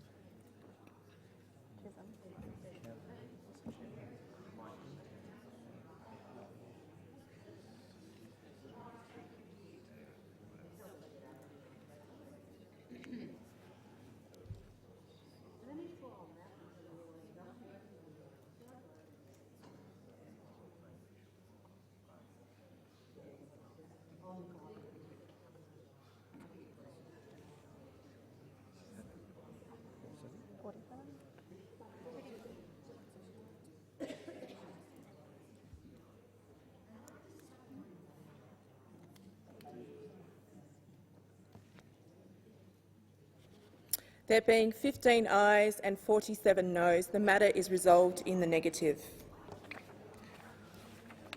I will now deal with the amendment circulated by Pauline Hanson's One Nation. The question is that the amendment on sheet 1629 be agreed to.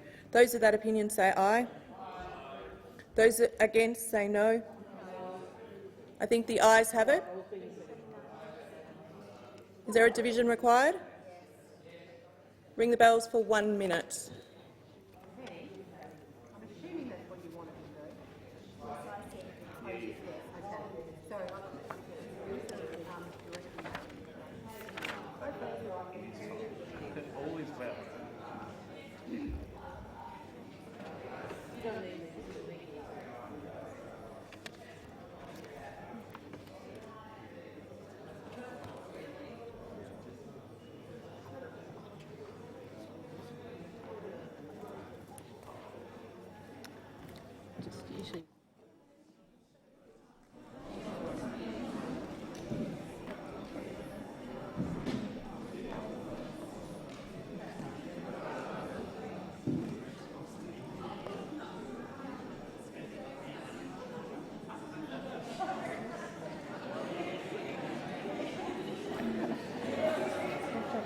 Started the clock late, so the last recovery run. Sorry. 15 seconds.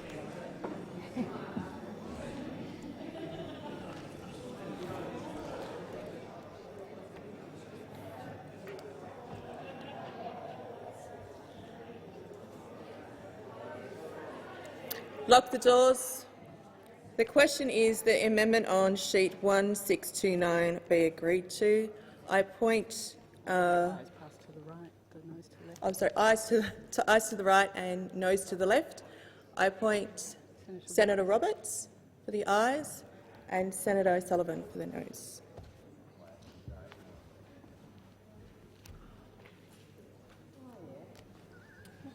I haven't.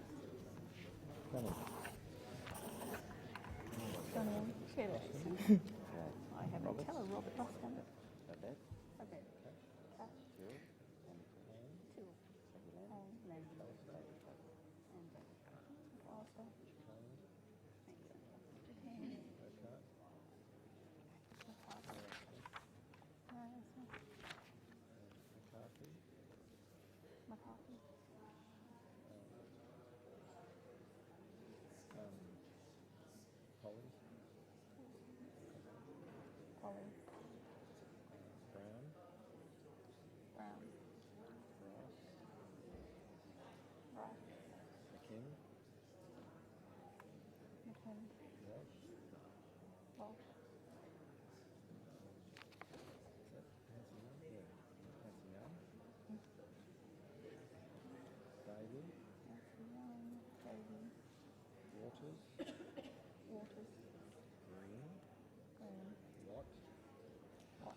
There being 5 ayes and 51 noes, the matter is resolved in the negative. I'll now deal with the amendments circulated by the Nationals. The question is that the amendment on sheet 1607 be agreed to. Those of that opinion say aye. Aye. Those of that opinion say no. No. I think the ayes have it. Noes have it. Division required. Divisions required. Ring the bells for 1 minute. So there you are, Penny.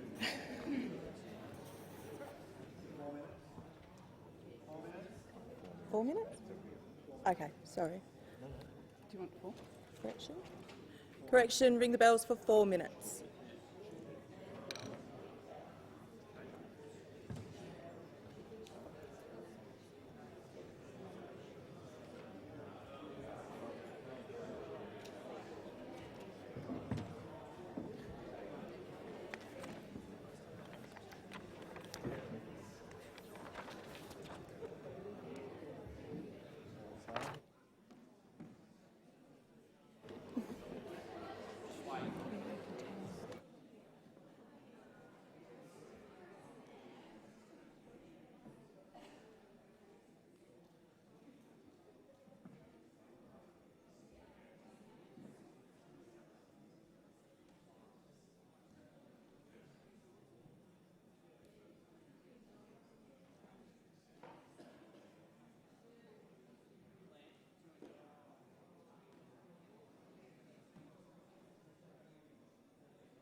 Lock the doors. The question is that the amendment on sheet 1607 be agreed to. The ayes will move to the right of the chair and the noes to the left of the chair. I'll appoint Senator Senator O'Sullivan for the ayes and Senator Ciccone for the noes. You do. Good to go?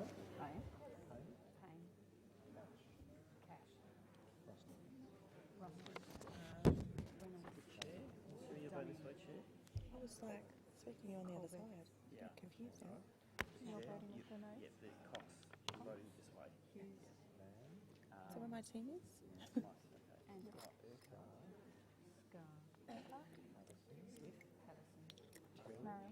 Cyril. That's a terrible. McCarthy. Wong. Wong. Ollie. Colley. Can you get, who's that? Someone else? That's Susan McDonald? That's a terrible. Barbara Pocock. Oh, there you go. Aaron. David. David. Walt. Walt. Nancy Clark. Nancy Hill.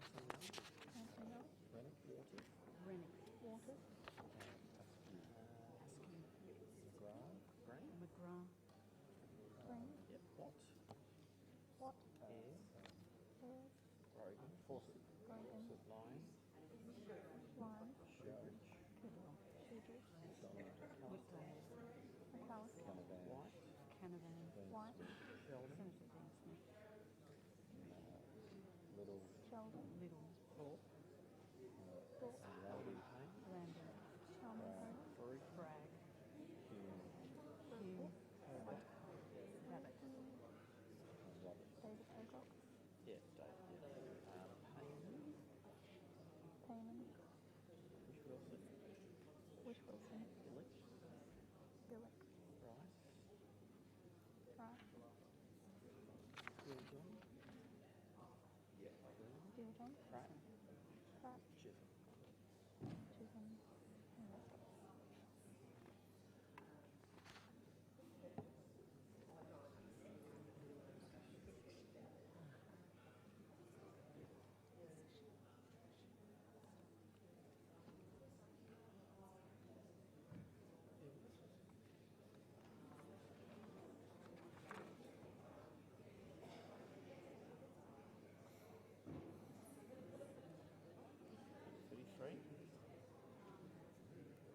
Just one moment, I just want to check something. Sorry, Sullivan. Sorry, Jackie.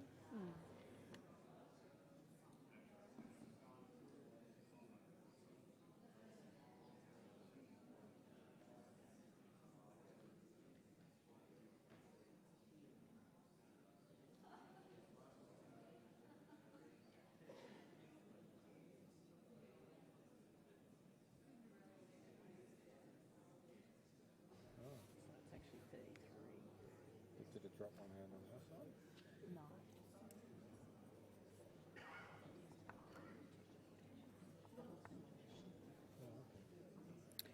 There being 30 ayes and 33 noes, the matter is resolved in the negative. I will now deal with the amendment to the Climate Change Consequential Amendments Bill 2020, circulated by the Jackie Lambie Network and Senator David Pocock. The question is that amendment on sheet 1606 be agreed to. Those that are of opinion say aye. Those against? No. I think the noes have it. The noes have it. Division required. Ring the bells for 4 minutes. 1 minute.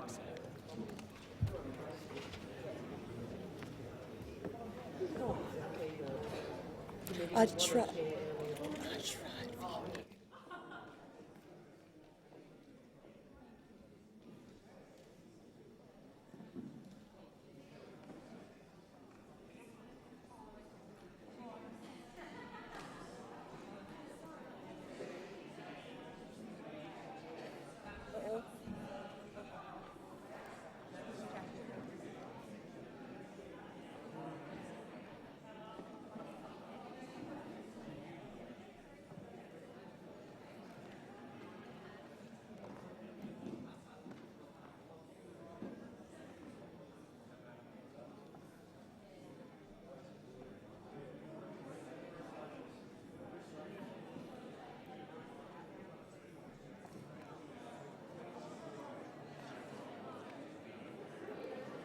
Lock the doors.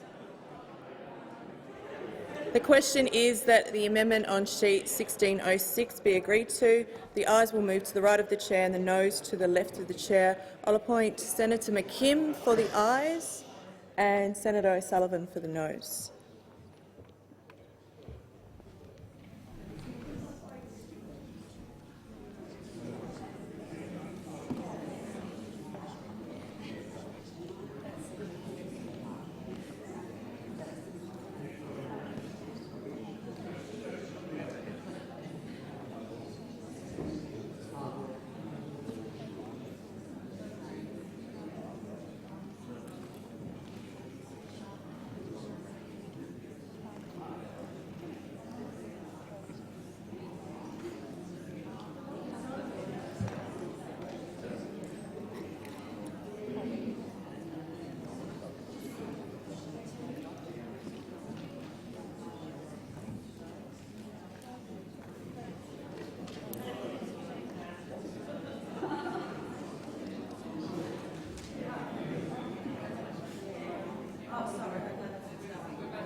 There being 17 ayes and 40 noes, the matter is resolved in the negative.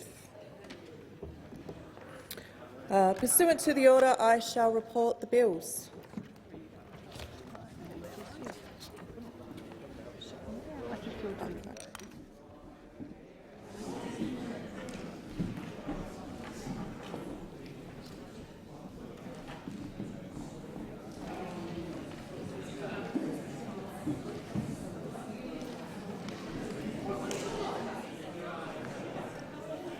The question is that the remaining stages of the bill be agreed to and the bills are now be passed. Those of that opinion say aye. Aye. Those against say no. I think the ayes have it.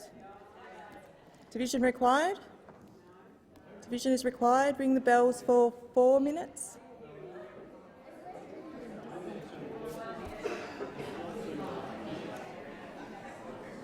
They did. Yeah. 4, 1, 1, 1.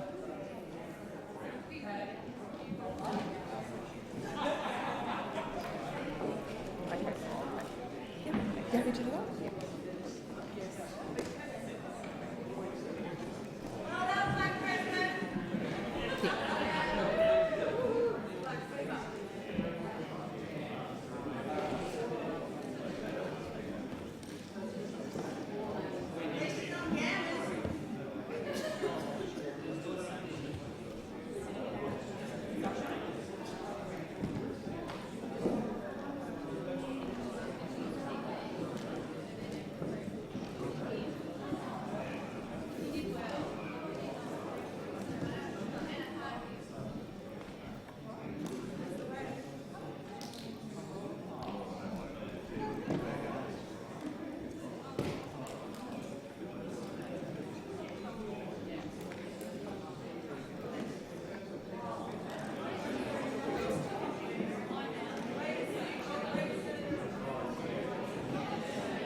Order. Lock the doors. So the question is that the remaining stages of the bill be agreed to and the bills be now passed. The ayes shall move to the right of the chair, the noes to the left. I appoint Senator Ciccone as teller for the ayes and Senator Askew as teller for the noes.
Order. There being 37 ayes and 30 noes, the matter is resolved in the affirmative.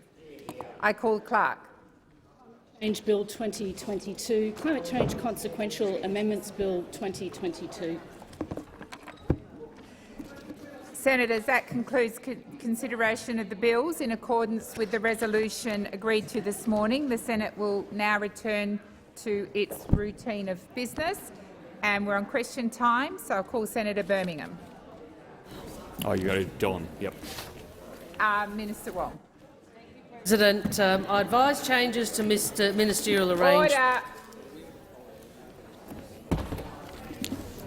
Senators, we are now in question time. We have Senator Wong on her feet. Please sit down in your seats quickly. I'm going to call Senator Wong again. Senator Wong.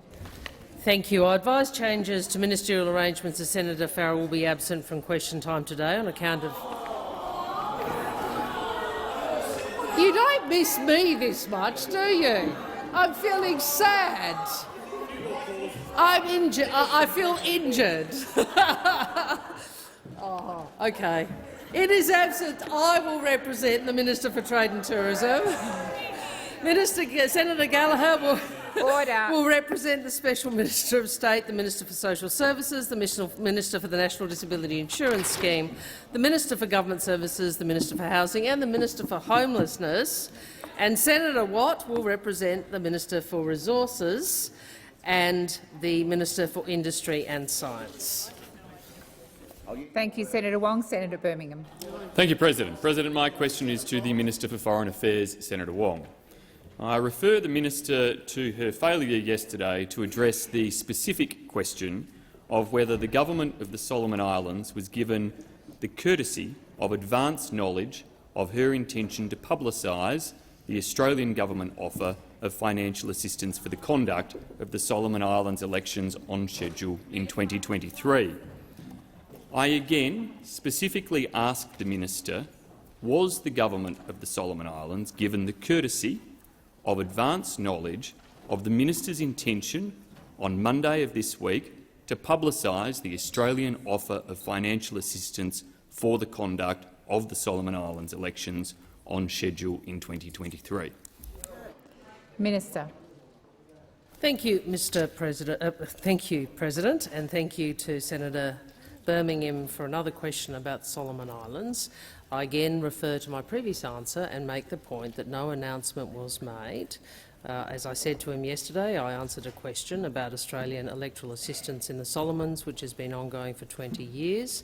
I am surprised that the government wishes to, knowing as they do, having been so recently in government, and Senator Payne, I'm sure, could advise Senator Birmingham about this, knowing the challenge of a greater contest in our region, that the opposition continues to want to press this.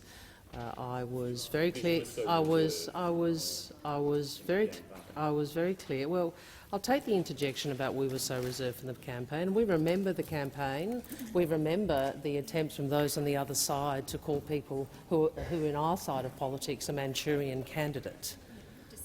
It was an absolute disgrace. I would hope there would be bipartisanship around what is occurring in our region. The government has been very clear about the importance of both the Pacific and Southeast Asia. We have had the Prime Minister, myself, Minister Conroy and others in the region. We have increased the assistance through the Development Assistance Program. We have shifted on climate, which is the first national security priority of Pacific Island nations. And what I would say to the Shadow Minister for Foreign Affairs, that it might be best to leave behind some of the mistakes that were undertaken in government and perhaps work in a bipartisan way to strengthen Australia's security position in the Pacific. Senator Birmingham, first supplementary. President, has the Minister or Prime Minister Albanese spoken with Solomon Islands Prime Minister Songavare since the Solomon Islands government released the extraordinary statement on Tuesday, accusing the Minister and the Albanese government of interference in their domestic affairs? And if not, why not? Minister. We will engage in the way we consider, as the Government of Australia, most appropriate for Australia's national interests with the Government of the Solomon Islands. If the Shadow Foreign Minister had been looking at, I think, some social media, he would have seen that Solomon Islands is, I think the Minister Massoudi, Foreign Minister Massoudi, is visiting. Obviously, we will continue to engage with them as we do. And I have to say, I find it passing strange that I get a question about engagement from a government which had so little engagement, both before and after a security agreement with China was entered into, and whose best response was to send Minister Zezelia. Thank you, Senator Birmingham. President, point of order. The question was specifically— Oh, the minister's finished. I invite you to make your second supplementary. Thank you, President. I refer the Minister to her statement in relation to Timor-Leste's use of media to pressure the Australian government when, whilst in Timor-Leste, she told a media conference on 1 September that discussions between countries, quote, are best done respectfully and directly, not through the media. Does the media concede that she failed to live up to her own standard by publicly revealing details of the offer to the Solomon Islands government? And I again invite the Minister to be clear as to whether she or Prime Minister Albanese have spoken with Prime Minister Songavare since Tuesday. Thank you, Senator Birmingham. Minister.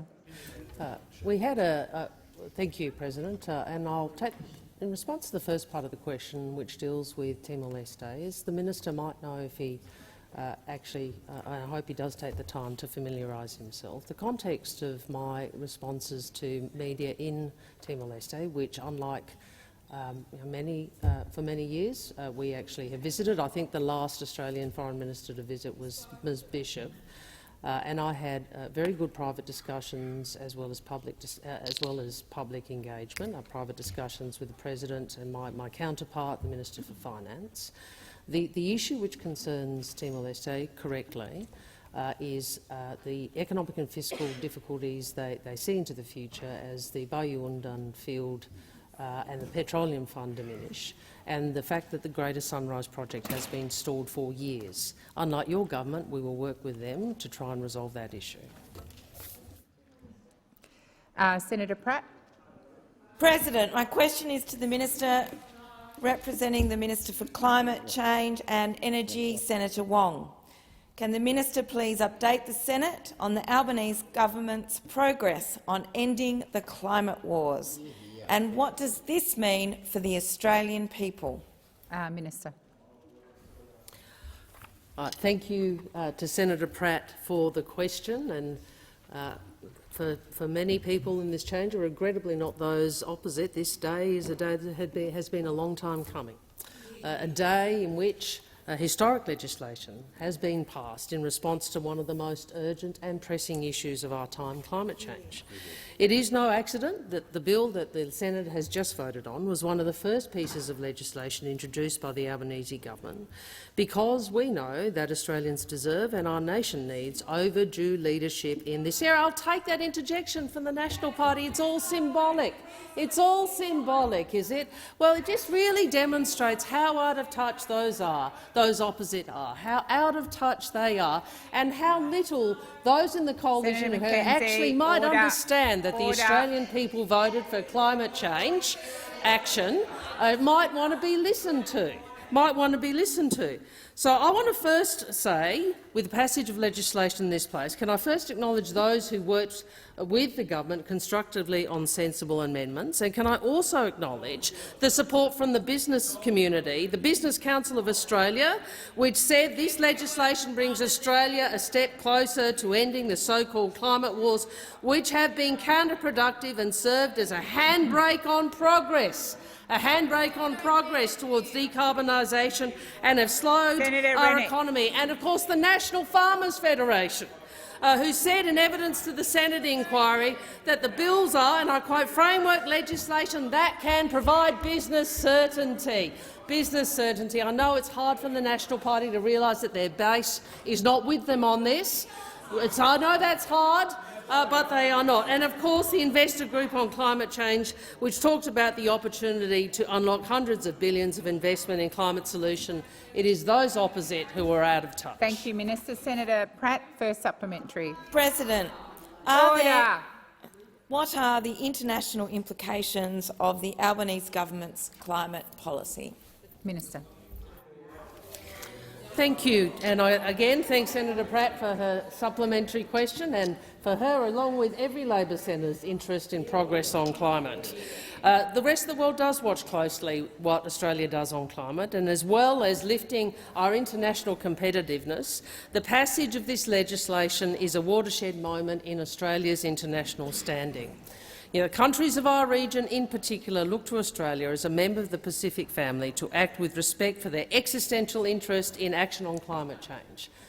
If the Shadow Foreign Minister actually wanted to ensure we had stronger relations with the Pacific, he would not have voted against action on climate change, which is precisely one of the disadvantages to our national interests that the former government continued to hold on to. It is simply not good enough for senators to say, well, this country isn't doing enough or that country isn't doing enough. Our Pacific family expects more from us. Thank you, Minister. Senator Pratt, second supplementary. How does the Albanese government's climate policy listen to and deliver on the will of the Australian people at the last federal election? Minister. Thank you. Well, President, we all know that this Senate for too long has stood in the way of climate action. And whether it's former Senator Barnaby Joyce or Senator Abetz in the past, or today Senator Canavan, Senator Rennick and so many others. Too many senators have been part of the problem, not part of the solution. Unfortunately, some senators still persist, and we see Senator Rennick now. The people who refuse to listen to the Australian people, refuse to acknowledge the message of the federal election 3 months ago. So far, it's been more of the same for them. They opposed the climate bills before they saw them. And what is most extraordinary is they just ignore the message of the Australian people. They just ignore the message of the Australian people. You're not content with losing touch with Australians in Boothby, Curtin, Goldstein, etc. Your time You're has just out of expired. touch. Senator Hughes. Thank you, Madam President. My question is to the Minister representing the Minister for Early Childhood Education, Senator Watt. Minister, under Labor's proposed childcare changes, what will the increase in childcare subsidy be for a family earning $60,000? Is it true that the subsidy will lift from 90% to 95% under Labor's proposal? Minister. Thank you, President. And yes, I am the representing minister. That is a statement of fact. As the representing minister, what I can tell you is that the Albanese Labor government will be delivering cheaper childcare for Australian families, something that your government did not do. 97% of families in Australia will be better Senator off Watt, as a result. Please resume your seat. Senator Hughes. Point of order, relevance. It was a very specific question. Is it true they will go from 90 to 95% a family with $60,000? Thanks, Senator Ciccone. You should be the minister. Senator Hughes. Senator Rennick. I did remind senators yesterday, and I'll remind senators again today, when you call a point of order, you simply state the point of order and then not get into argument or other statements. I do believe that the minister is being relevant. He's just started answering the question. There were a lot of interjections already the minute he stood, so it's quite difficult to hear him. But I am listening carefully. Thank you, Minister Watt. Thank you, President. As I was saying, I'm very happy about the fact that the Albanese Labor government will be delivering cheaper childcare to Australian families. Not just one family, not just two families, but 97% of Australian families using the early childhood sector and childcare system will be better off as a result of our policy, something that you were not able to do in your first year, your second year, your third year, your fourth year, your fifth year, your sixth year, your seventh year, your eighth year or your ninth year. Minister Watt, please resume your seat. Senator Hughes. Point of order on direct relevance. It was a very specific question that the minister should be able to answer. Families on $60,000, 90 to 95. Senator Hughes, there is no need to. Senator Hughes, you've asked me for a point of order. You may not agree with what I say, but I am the President and it's your job to make your point of order, sit down and then not further interject.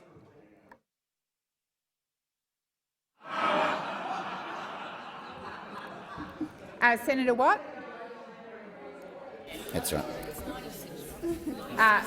Senator Watt, I would draw you back to the question. Thank you. Please continue. Thank you, President. I'm happy to take the exact details of that question on notice for Senator Hughes. And I'm happy that she's showing an interest in this issue, because I don't remember any opposition senator ever doing anything to support childcare in the way that the Labor government is doing. What I do remember is the now opposition copying the policy of the Labor then opposition when it came to childcare, but not delivering that policy in full. And for that reason, that policy, what was then your policy, left a lot of Australian families much more out of pocket than ours will. That's what I remember. Minister, please resume your seat. Please direct the minister to actually answer the question. Thank you, Senator Hughes. I will remind the minister. I know he's agreed to take the question on notice, but Senator, Minister, please resume your seat. Senator Hughes, resume your seat. I am not entertaining any further points of order from you on this matter. I've directed the minister to be relevant. Minister Birmingham.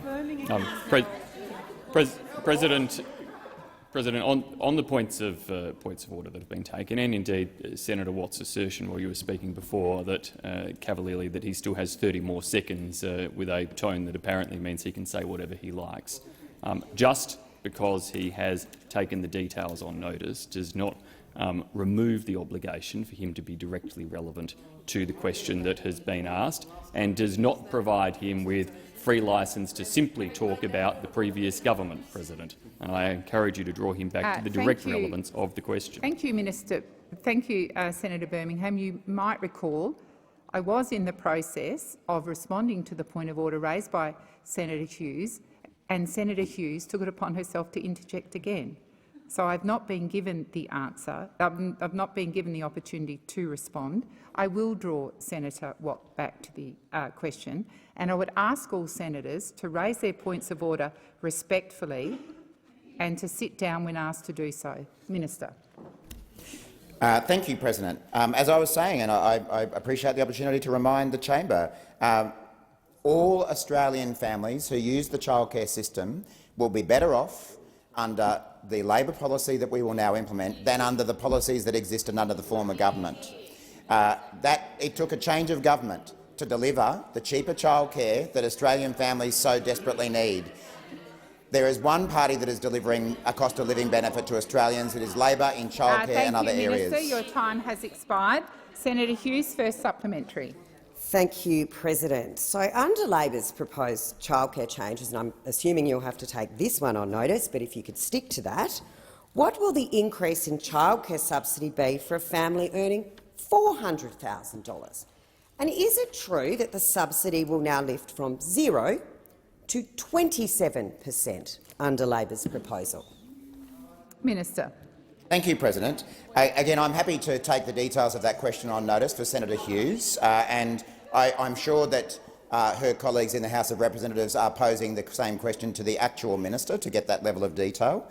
If that's not occurring, perhaps she could have a chat to her colleagues about that.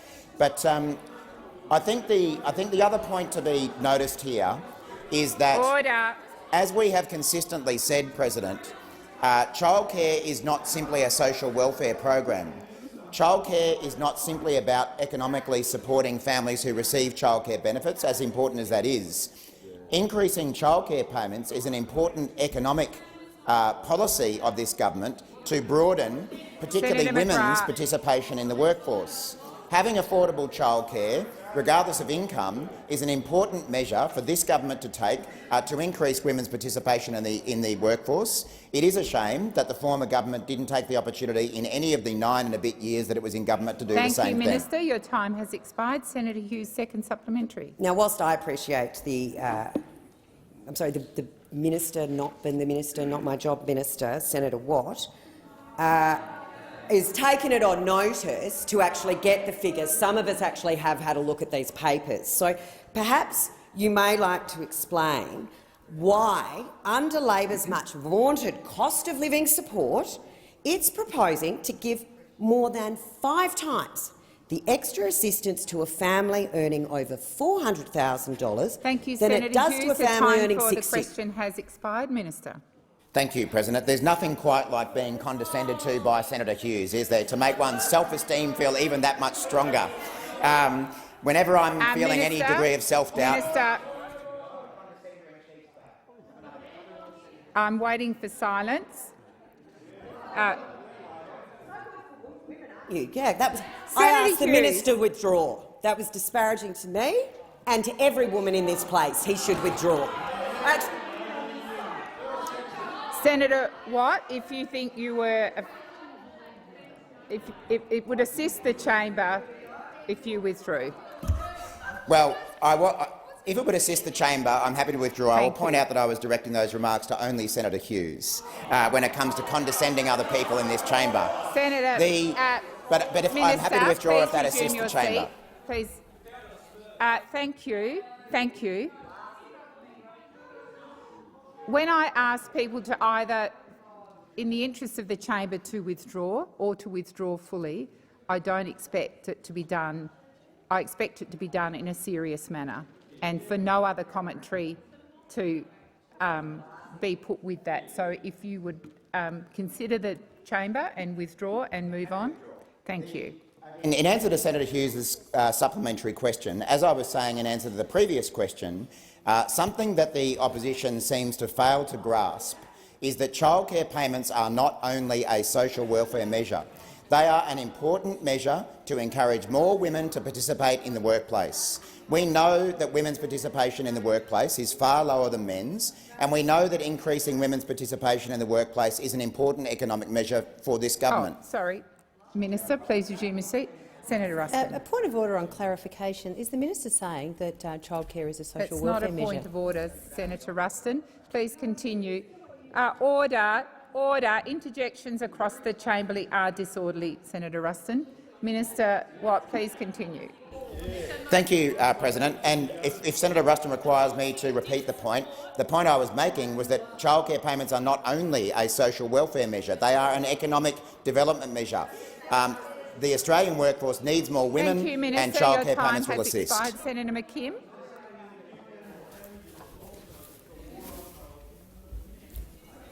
Order. Senator McKim's got the call.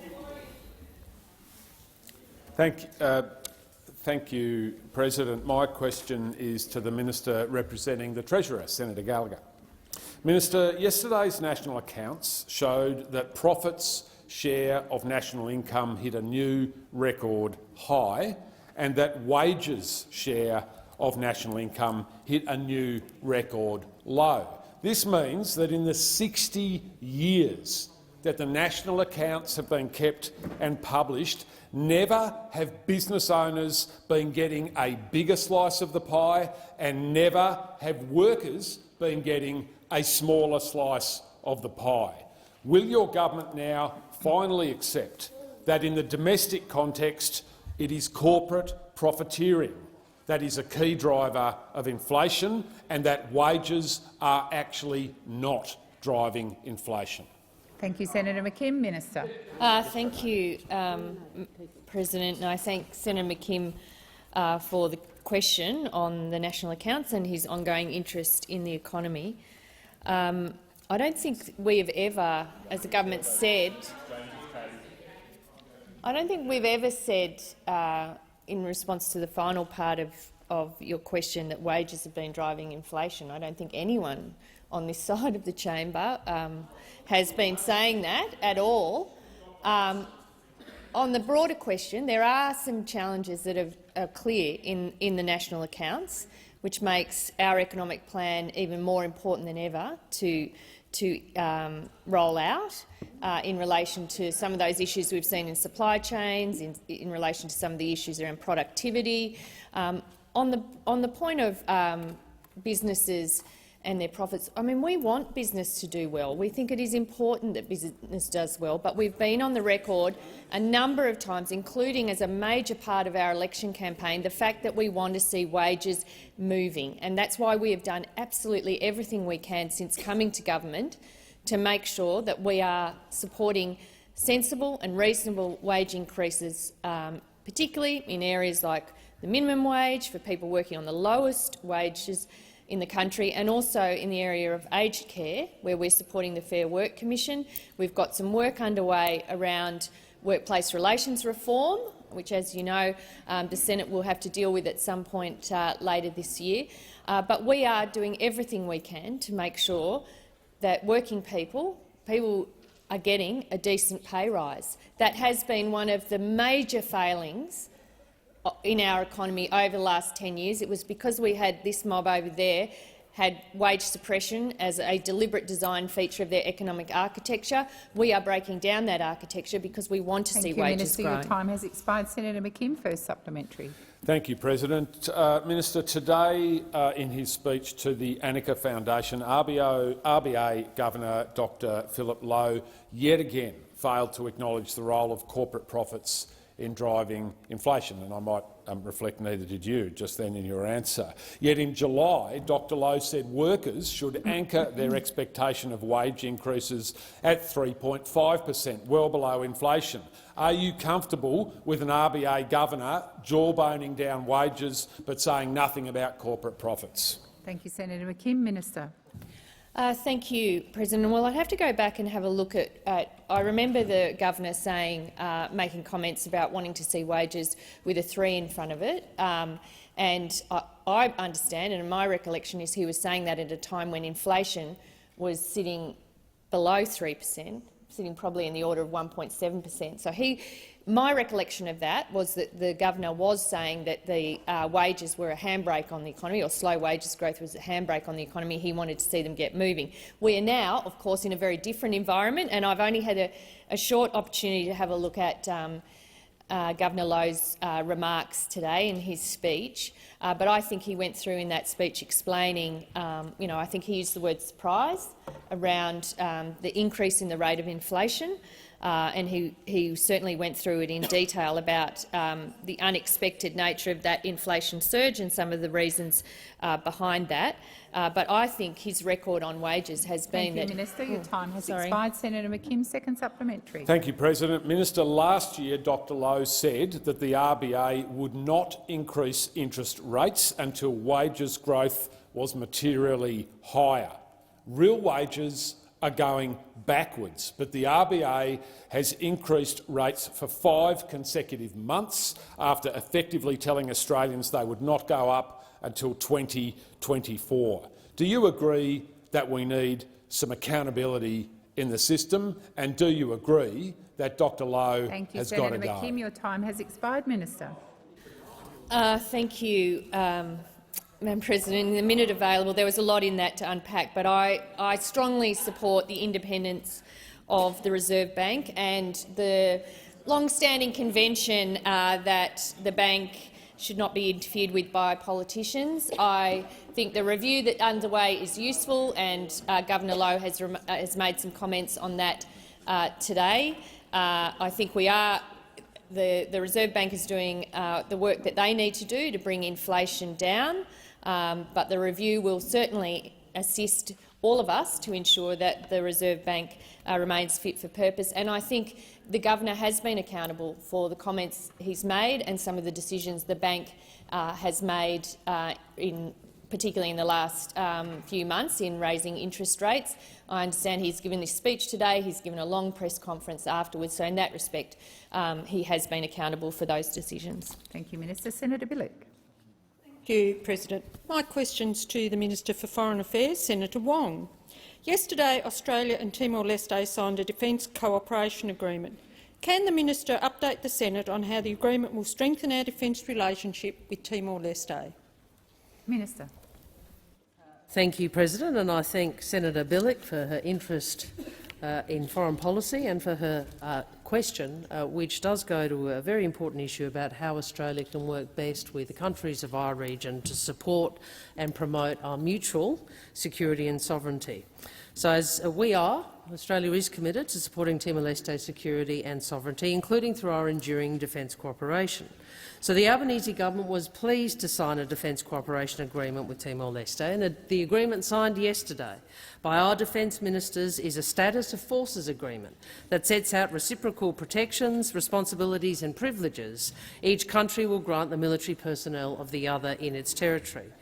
It will allow both countries to increase defence and security cooperation, especially in the maritime domain, given our shared border and adjacent maritime zones, and this responded to particularly a priority that was expressed publicly by President Ramos Horta. It will announce our ability to operate together as required, conduct exercises and training, and cooperate on humanitarian assistance and disaster relief. I'm pleased to advise the Senate the agreement also means Timorese military members operating or exercising or training in Australia will receive the same protections, responsibilities and privileges as Australian personnel will receive in Timor-Leste. Australia welcomes this defence cooperation agreement. We acknowledge the contribution of the Timor-Leste government and can I particularly acknowledge my counterpart, Minister Magno, for her assistance in bringing this agreement to conclusion. The agreement provides the opportunity to deepen our close defence and security partnership with Timor-Leste. This is the government working to listen to our partners in the region and responding to their needs in order to maintain a stable, prosperous and peaceful region. Senator Bilyk, first supplementary. Thank you. How will the Albanese Labor government continue to help Timor-Leste build its economic resilience? Minister.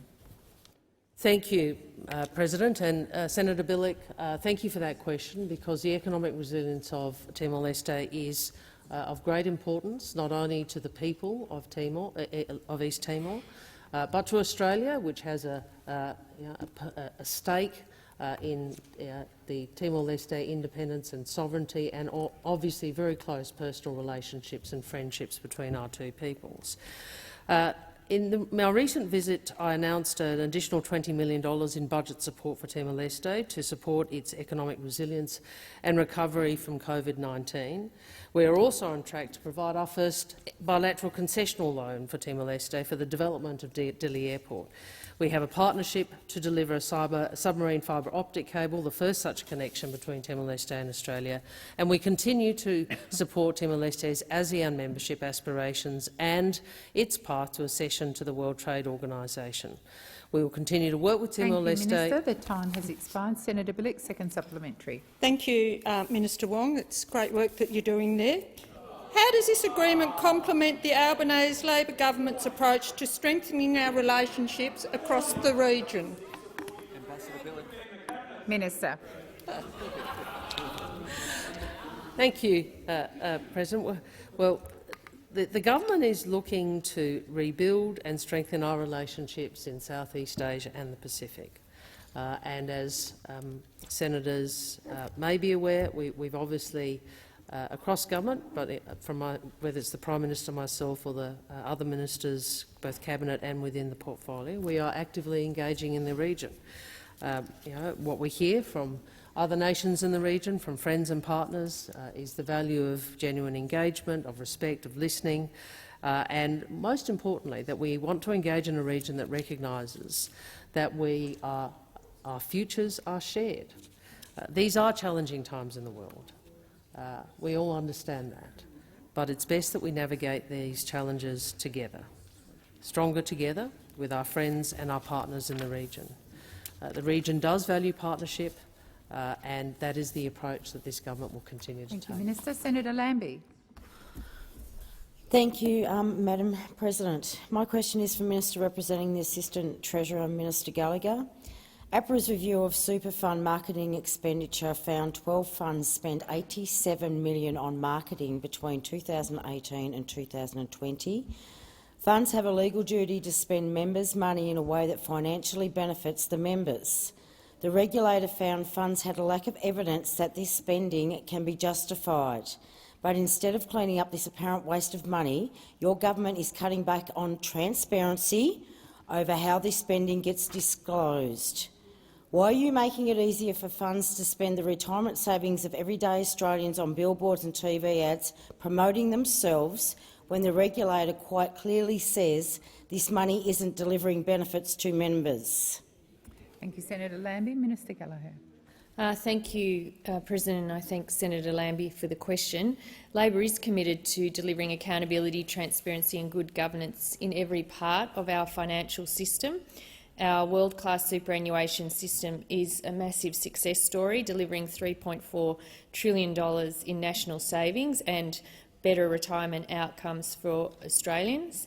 I think Senator Lambie is referring to the regulations that will come before this Senate around some changes that were being made to streamline disclosure requirements for superannuation funds and aligning those with the national accounting standards. The new regulations will still require superannuation funds to disclose, in particular in relation to any political donations, and they will ensure that the new regulations will have a high level of meaningful transparency for superannuation members.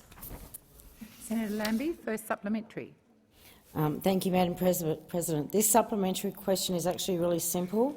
Under your draft annual members' meeting regulations, will it be easier or harder for members to identify specific payments their fund has made on advertising to industrial bodies and related parties? We just want to know, will it be easier or harder? Thank you, Senator Lambie. Minister. Well, I think the issue around the annual members' meetings is around informing, around process of holding those meetings. So the idea is that members are able to ask for further information through those mechanisms. So I would say that they are still able to ask for that. If they're interested in that, then they will know they want to ask about it. And then they can ask for it through that process and have the information provided. Senator Lambie, second supplementary. Okay, I was going to do a point of order. Okay. The Assistant Minister has previously said these regulations need changing because the compliance costs for funds are too high. I just don't get it. Funds have to keep track of all their expenses and report the big number they add up to. So here's my question. How much extra would it cost exactly for funds to tell people what numbers they added up to get to their final figure? Thank you, Senator Lambie. Minister.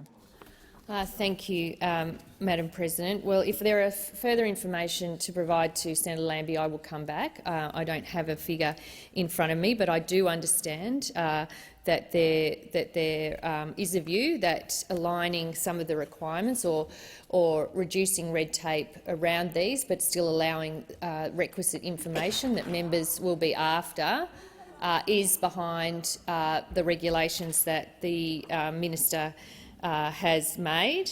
I should say that the regulations still do require a level of information to be provided through these annual members' meetings. I see, and the government sees no reason why I think it's any reduced transparency for members, but allows streamlined reporting in line with some of the other arrangements, including the Australian accounting standards.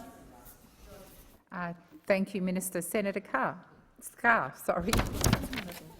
Thank you, President. My question is to the Minister representing the Prime Minister, Senator Wong.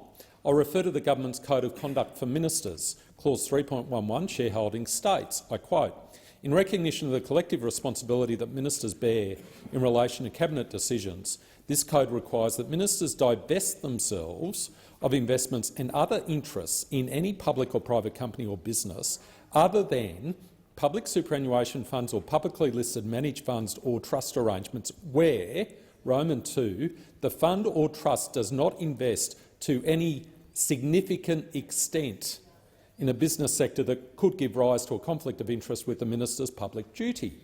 What is the definition of significant extent? Thank you, Senator Scarr. Minister.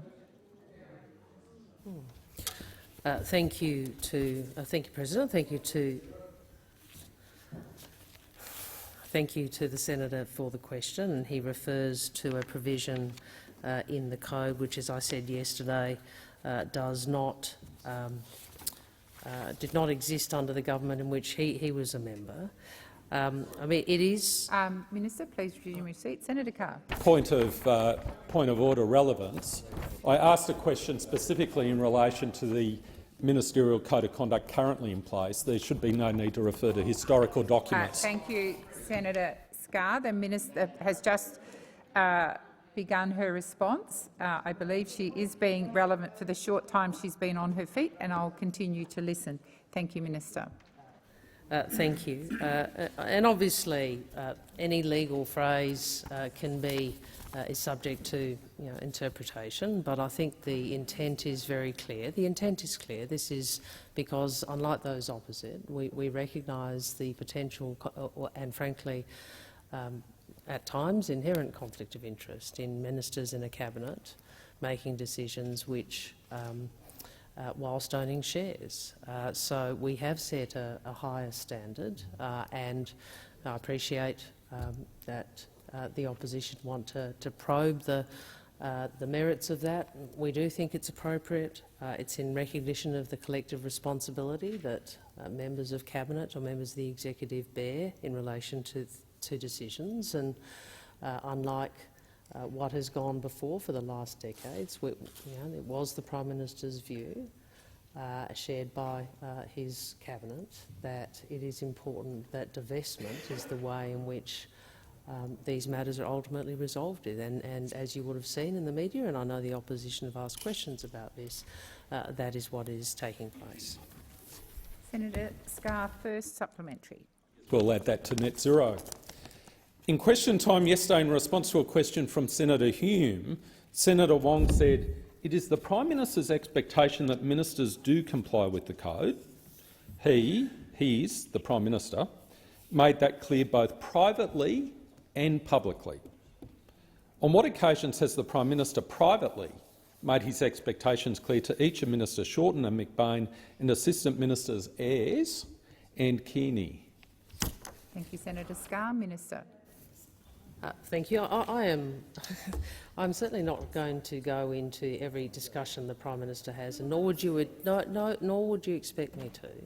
My remarks went to the standard that is been expected, and I would say to you, questions have been asked in relation to a number of the ministers to which you refer in the House in this week, and they have been appropriately answered. Now, I know that doesn't satisfy your thirst for some political hits, but they have been appropriately answered in the House. And I again say Australians will look at you asking these questions, recognising that you never set such a standard for yourselves. You never set such a standard for yourselves. And we saw over the 9 years in your government the number of ministers who did have shares in companies which may have been affected by decisions of the federal cabinet. Thank you, Minister. Senator Scarr, second supplementary. Thank you, President. I think it is more pertinent to ask whether or not it satisfied the Code of Conduct as opposed to me. Minister, has the Prime Minister requested you or had any discussions with you about ministers or assistant ministers who have breached or may be in breach of the Ministerial Code of Conduct? Thank you, Senator Scarr. Minister. No, and what the Prime Minister has said publicly reflects his private position, which is his expectations are that all of us comply with the Ministerial Code of Conduct. Senator Babet. My question is to Minister Wong, representing the Prime Minister. Can the minister name one country in the world where a higher share of solar and wind power has led to lower electricity prices? Thank you, Senator Babet. Minister. Well, I'd make the point. Thank you to the senator for the question, and I would say to him that it is not a highly contested position by most who look at the energy market in Australia that the cheapest new form of generation is clean energy. And in fact, there is a live market experiment for that, and that is the state of the electricity market today. We have 4 gigawatts exiting, 1 coming in during the life of the previous government. I think those are the figures I recall. Senator McAllister will tell me if I'm wrong, which reflects the lack of certainty in the market and the lack of certainty as a consequence of those opposites' failure to deal with their internal divisions as they do today. Minister. Senator Canavan. Thank you, Madam President. Just a point of order on relevance. This is becoming a pattern from Senator Canavan. Wong. I don't need the statement. My point of order on relevance is the question was clearly about whether a country in the world has experienced lower prices, yet Minister Wong, as I say, is in pattern is going back to talk about the previous government's record. Nothing to do with the question. Canavan, please resume your seat. You were opposed to it at the time. They were in the world record.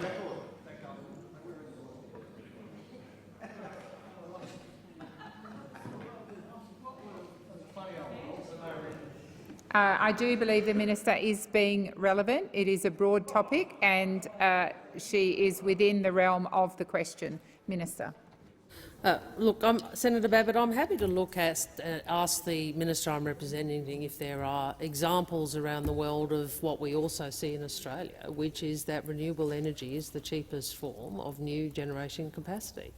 I don't think that's that is an unremarkable proposition, a proposition that is shared by those who manage our electricity system as well as the business community.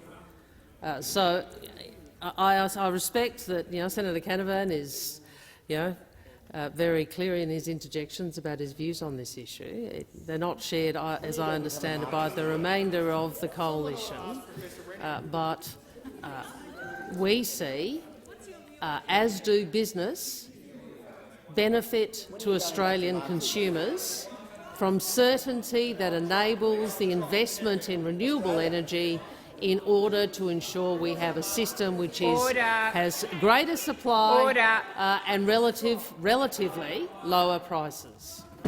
Thank you, Minister. Senator Babet, first supplementary. Thank you, President. The minister has just referred to renewables as the cheapest form of energy just now.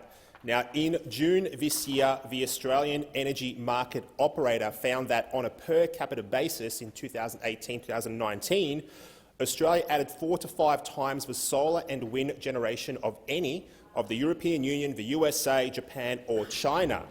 Now, if Australia is installing more of the so-called cheapest forms of power— Senator Babet, your time has expired. Minister. Well, I'll try and do my best. I'm not sure where you got to in the end of the question, but I think I understand the gravamen of the question, and if I don't, I'm sure the senator can follow it up with a supplementary. But the proposition that we can simply stay with the old coal-fired power electricity generation and that's going to give us cheaper energy is just no longer the case. And you know how we know that? Because no private sector entity wanted to invest in new coal-fired power. Well, private sector, I know Matt did, Senator Canavan did, but but my point is the market showed us. Now Senator Babet, I do recall in your first speech talking about the benefits of the free market. And what I'd say to you is the free market has spoken on this. The free market has spoken on this, and it hasn't gone down the path Senator Canavan wanted. Thank you, Minister. Senator Babet, second supplementary. Order. Order. Order. Senator Babet has— Thank you, Senator Babet. Last year, the Biden administration banned imports of key solar panel material from Chinese-based Hoshine Silicon Industry Co. because they were involved with the forced labour of Uyghurs in China. Will the government take similar action to restrict the importation of solar panels made from forced labour from the CCP? Thank you, Senator Babet. Minister. Thank you, President. That is a very good question, Senator Babet, and one that about which I am deeply concerned, as is everyone on this side. And that is why we went to the last election with a position to strengthen the Modern Slavery Act and regulation within our economy. Because whether it's from Xinjiang, as the senator has referenced, or elsewhere in the world, and you know from the work that Walk Free and others have done that forced labour, which we regard in our heads as something of the past, is something of the present. And we should do what those opposite failed to do in government, in fact voted against, provisions to strengthen the Modern Slavery Act here in Australia. We should be clear about ensuring that we require companies to be far more careful in assuring their supply chains, and that we do not allow our purchases unknowingly to condone forced labour anywhere in the world. Thank you, Minister. Senator Sterle. Yes, thank you, President. My question is to the Minister for Emergency Management, Senator Watt. How is the government working to improve Australia's resilience, response and recovery ahead of the 2022-23 high-risk weather season? Minister. Thank you, President. And thank you, Senator Stirl, who I know has been very interested in this topic in WA, Cyclone Seroja and other events as well. In recent years, we've seen the increasing impacts of climate change on our communities and our environment, from the most savage bushfires our country has ever seen to some of the most devastating floods on record. As our climate changes and natural disasters become more common, the way in which we manage our emergency response needs to change as well. Unlike those opposite, we are committed to acting on climate change, both through reducing our emissions and by supporting those communities most impacted by the effects of climate change. The bill we've just passed today is an important part of reducing those emissions, and better preparing for future disasters also protects communities as well. As a country and as a government, we need to be better prepared, and we need to respond more quickly to natural disasters. Unfortunately, when those opposite were in power, they did neither, and that left Australians exposed. If we are asking Australians to be better prepared for natural disasters, then our government needs to do the same thing. And that's why last week I formally launched the National Emergency Management Agency, or NEMA, bringing together the capabilities of Emergency Management Australia and the National Recovery and Resilience Agency into a single agency. NEMA will bring together the capabilities of both agencies to provide support, prepare for the future disasters, lead the response when disaster strikes, and remain deeply connected with communities during recovery. It simply made no sense to have two separate disaster agencies in two different departments reporting to two different ministers, which was the situation we had under the former government. Bringing these agencies together as one, NEMA, will provide better coordination at a national level and ensure that we are better prepared for natural disasters and respond more quickly. Good governments plan for the best and prepare for the worst, and now NEMA will be a big part of that. NEMA will work side by side with state, territory and local governments from beginning to end. Expired. Senator Stirl, first supplementary. Advise the Senate what concrete steps the Albanese government is taking to prepare communities for future natural disasters. Minister. Thank you again, Senator Stirl. Yesterday in the House of Representatives, the Albanese government introduced amendments to the Disaster Ready Fund legislation. These amendments will ensure that $200 million a year allocated in the fund is spent on disaster mitigation while maintaining our commitment to support communities as they recover from disasters.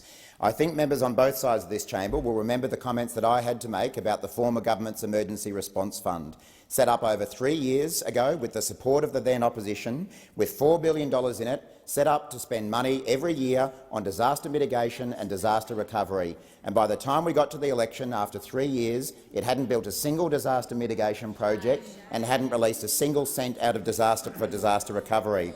We're determined to change that, and I'm happy to report that this legislation has been welcomed by stakeholders across the community, from the Insurance Council of Australia and Suncorp to the RACQ and the Local Government Association of Queensland. Thank you, Minister. Senator Stirl, second supplementary. Thank you. Well, there is a great focus on floods at the moment. We know that parts of the country will experience bushfire. What is being done to prepare these communities, Minister? Minister. Senator Stirl and the President are both interested in this because WA, of course, experienced bad bushfires again last year. I've recently been briefed by the Bureau of Meteorology about what they are forecasting for the upcoming high-risk weather season, and members of parliament and senators were invited to a similar briefing this week as well. It's true that while there is a very high chance of a third La Niña this summer, bringing more rain and flooding to the east coast states, and we need to be ready for that, in addition, in Central and Western Australia, communities are facing increased chances of bushfire. That's why last week I met with AFAC, who coordinate the National Aerial Firefighting Centre, and they have assured me that the resources available to them are appropriate for this season and that preparedness activities are on schedule. And that may well include the redeployment of some aerial firefighting units to the west. Also last week, the new Australian Fire Danger Rating System was launched. This is a once-in-a-generation change to how the sector forecasts and warns about fire danger. Unlike our predecessors, the Albanese government is looking over the horizon, ensuring we're better prepared. Senator Nampijinka-Price. Thank you, Madam President. My question is to the Minister representing the Minister for Indigenous Australians, Senator Gallagher. Given today's announcement that the Labor government has appointed a working group on The Voice, can the Minister advise the Senate if this working group will confirm the membership of The Voice, the selection process for The Voice and powers of The Voice prior to the proposed referendum? Minister.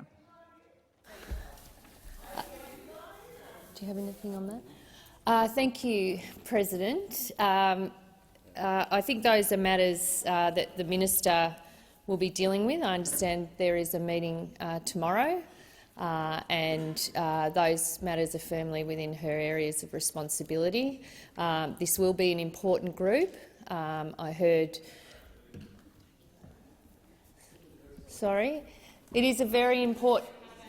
Well, thank you. I think this is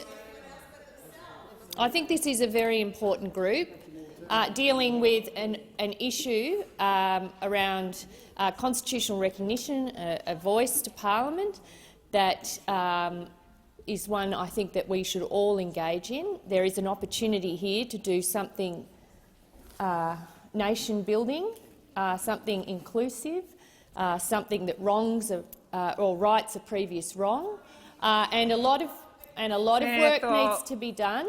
This Senate has a role to play in that, about listening to different opinions, finding where there is shared agreement to progress this issue that is important to so many Australians, including so many First Nations Australians. Senator Gallagher, please resume your seat. Senator Wong. I'd ask you to draw Senator Thorpe to order. Senator Thorpe, I did not hear any comments you made. Order! But your constant interjections are disorderly, and I would ask you to— Senator McKenzie, at the time that I'm calling another senator to order for being disorderly, you yourself are disorderly. I would call senators to order and to listen to the answers to the question. Minister. Thank you. President, what I was saying was that the referendum working group will be an important part of implementing a First Nations voice to parliament.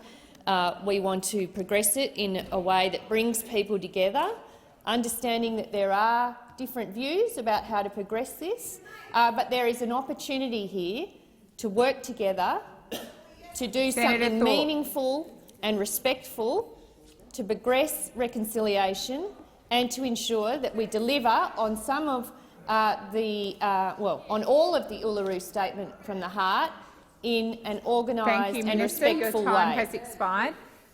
Senator Nampijinka-Price, first supplementary. Order. Order. Senator Wong, order. Order. I would invite those senators who are constantly interjecting to put their hands up to ask questions when it's their opportunity to do so. But your constant interjections are disorderly. And Senator Thorpe, I've called you to order. It's not your chance to debate this. Senator Nampijinka-Price, first supplementary. Can the government outline how free, prior and informed consent will be obtained by Aboriginal Australians during this new group's engagement activities, given the body will form the basis of the Yes campaign for a referendum? Thank you, Senator Nampijinka-Price. Senator Gallagher. Thank you, Madam President. And again, I repeat the answer I gave to the last question, which is about the referendum working group being an important part of implementing the First Nations voice to parliament. It will assist the government and provide advice to the government. We have, in terms of the referendum working group, we have the Minister Linda Burney working with Senator Pat Dodson on that, with a whole range of other highly eminent Australians. Well, I'm not going to argue with you on that, Senator Thorpe. They are highly eminent Australians. Yeah.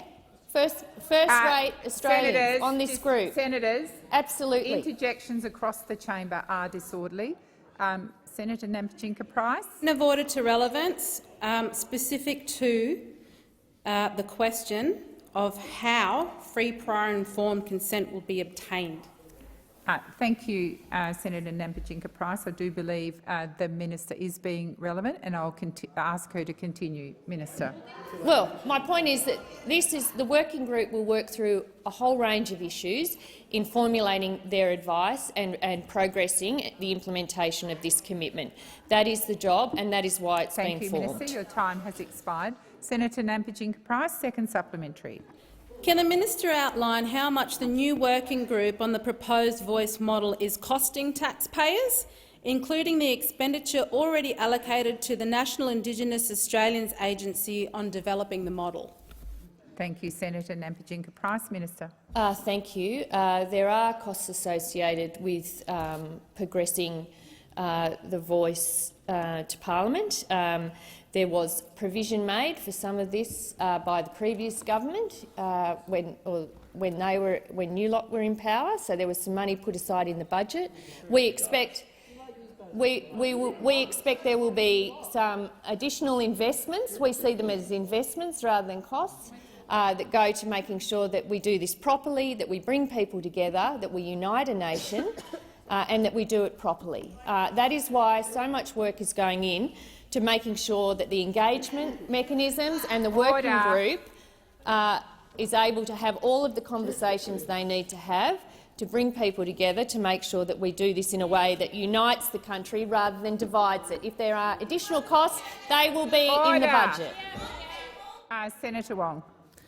Thank you, President. I ask that further questions be placed on notice. And sad. That's not. I just have. I have two. At the conclusion of question time yesterday, in question time yesterday, I undertook to provide further information in response to questions asked of me by Senator Hume in my capacity as Minister representing the Prime Minister relating to the Minister for Regional Development, Local Government and Territories. I've written to the Senator to provide additional information, and I table my letter to Senator Hume for the information of all senators. Can I also indicate, in the course of question time, Senator Payne, or the Leader of the Opposition, advised me that Senator Payne in fact visited Timor-Leste in August of 2019, so I correct the record in that answer. Senator Watt. Thank you, President. I'd just like to provide answers to the questions I took on notice from Senator Hughes today. I'm advised that a family with one child earning $60,000 a year currently faces out-of-pocket costs of $2,430 a year. Under Labor's cheaper childcare plan, they will pay only $1,620 out-of-pocket per year. A family with one child earning $400,000 a year faces current out-of-pocket costs of $16,000, and under the Albanese government's plan they will pay about $12,000. Under the government's plan, 96% of Australian families with children in childcare will be better off. This is a cost-of-living measure with an economic dividend. It will help get women back into the workforce, unlocking an army of skilled workers our economy is crying out for. It's good for kids, it's good for families, and it's good for the economy. Senator Patterson, and then I'll go to Senator Scarr. Thank you, Mr Deputy President.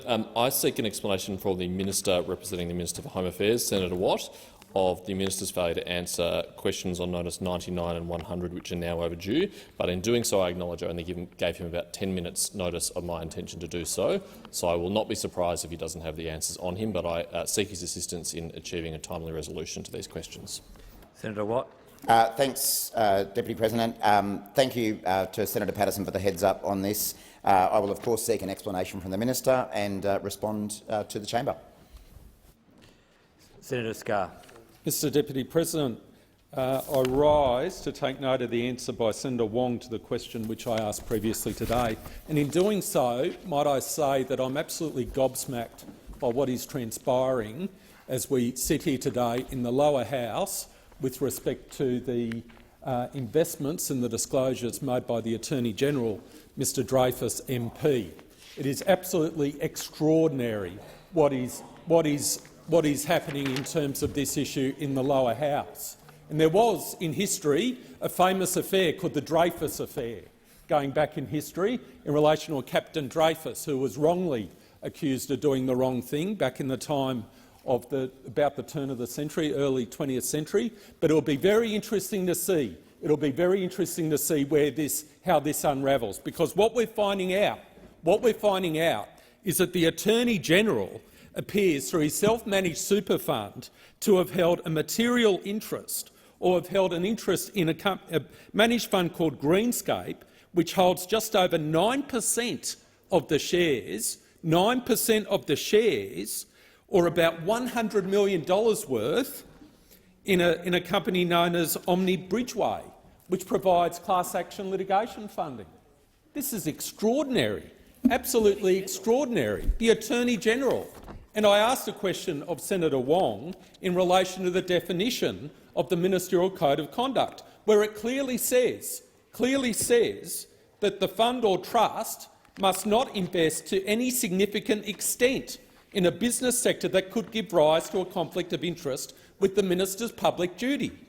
So the Attorney-General is not permitted under the Ministerial Code of Conduct to have an interest in a fund which invests in an entity which has a material potential conflict with the discharge of his duties. And here we have the Attorney-General of the country, through his self-managed super fund, has an investment in a fund called Greencape, which actually has a material interest in a class action litigation funder. This is extraordinary stuff. This is extraordinary stuff. This could be the end of this Attorney-General. It is extraordinary.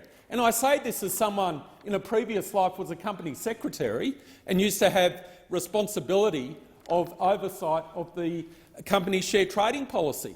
And I can tell you, in terms of interpreting significant extent, from a general application in the corporations world, an interest of 5% is considered material. 5% is considered material, and in fact, any increase over 5% in increments of 1% has to be released to an Australian stock exchange in an announcement.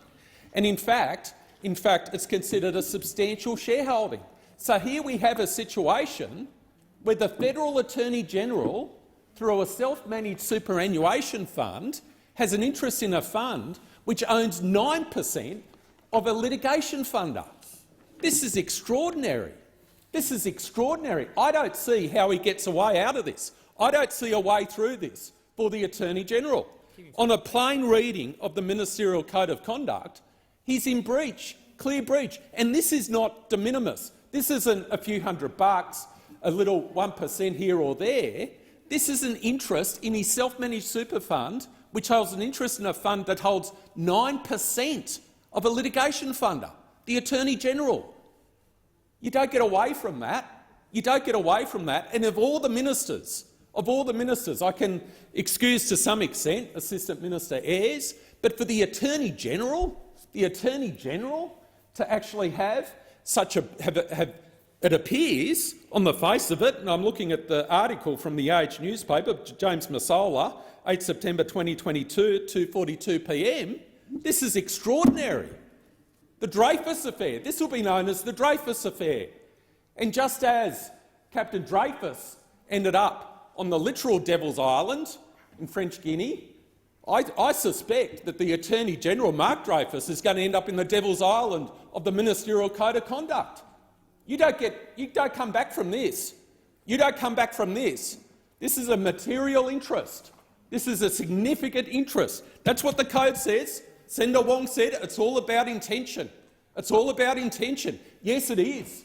It is. And I expect the Attorney-General, the first law officer in this nation, to actually discharge his responsibilities and understand the significance. 9%? He owns an interest in a fund that owns 9% in a litigation funder. Absolutely extraordinary. The Dreyfus Affair, 2022. Senator Pratt. Mr Acting Deputy President, in question time today, where we hear from Senator Scarr these remarks about our Attorney-General when his own government set practically no standard at all, not only in terms of ministerial accountability. Well, no, I'm quite happy. I don't want to be interjected on while I'm making my remarks through you, Mr President.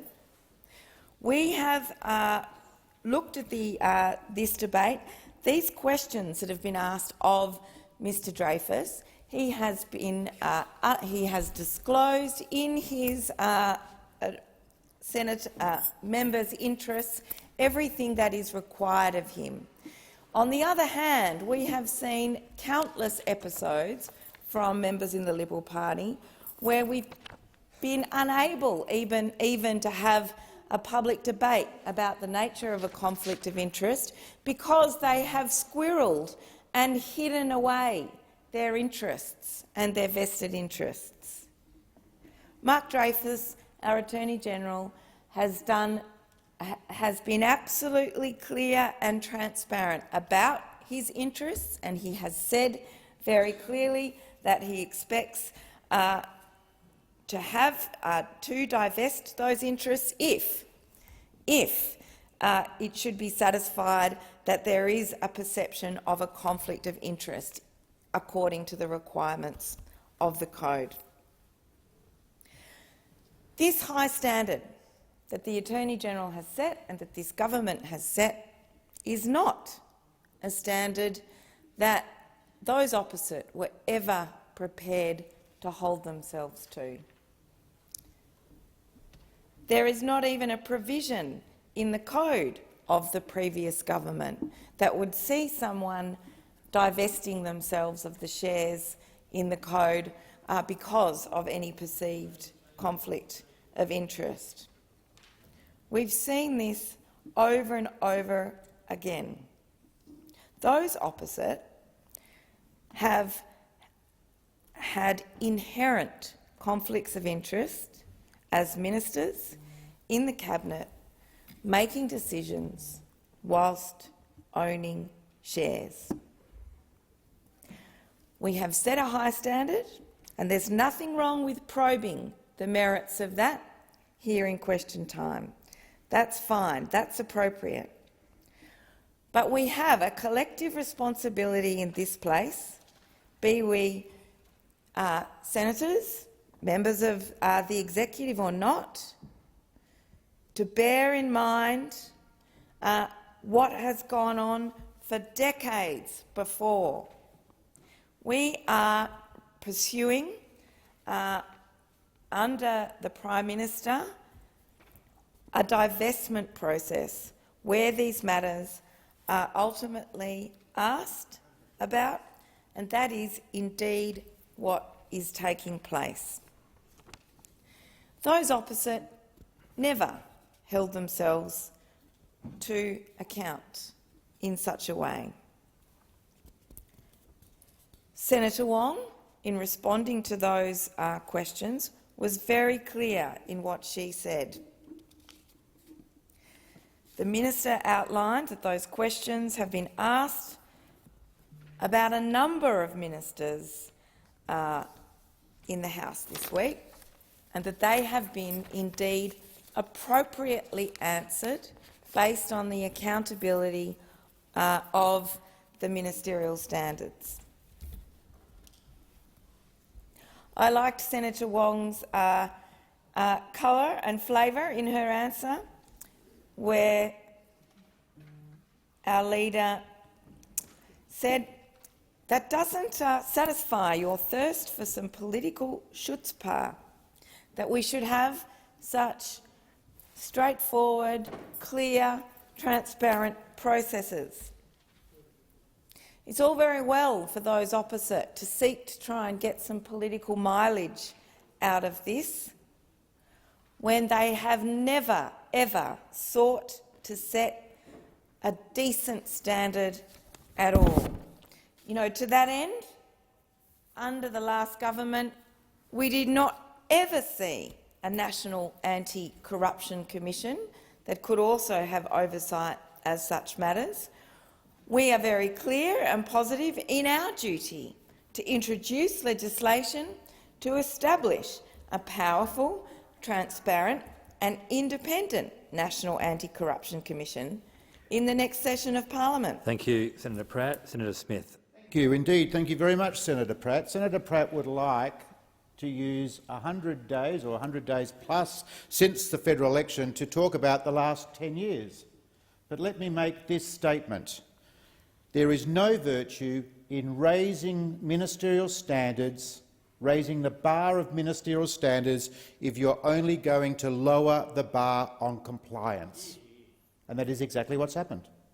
We have had a situation where the Labor Party, in seeking government, made much of the virtue of lifting standards of integrity in our country.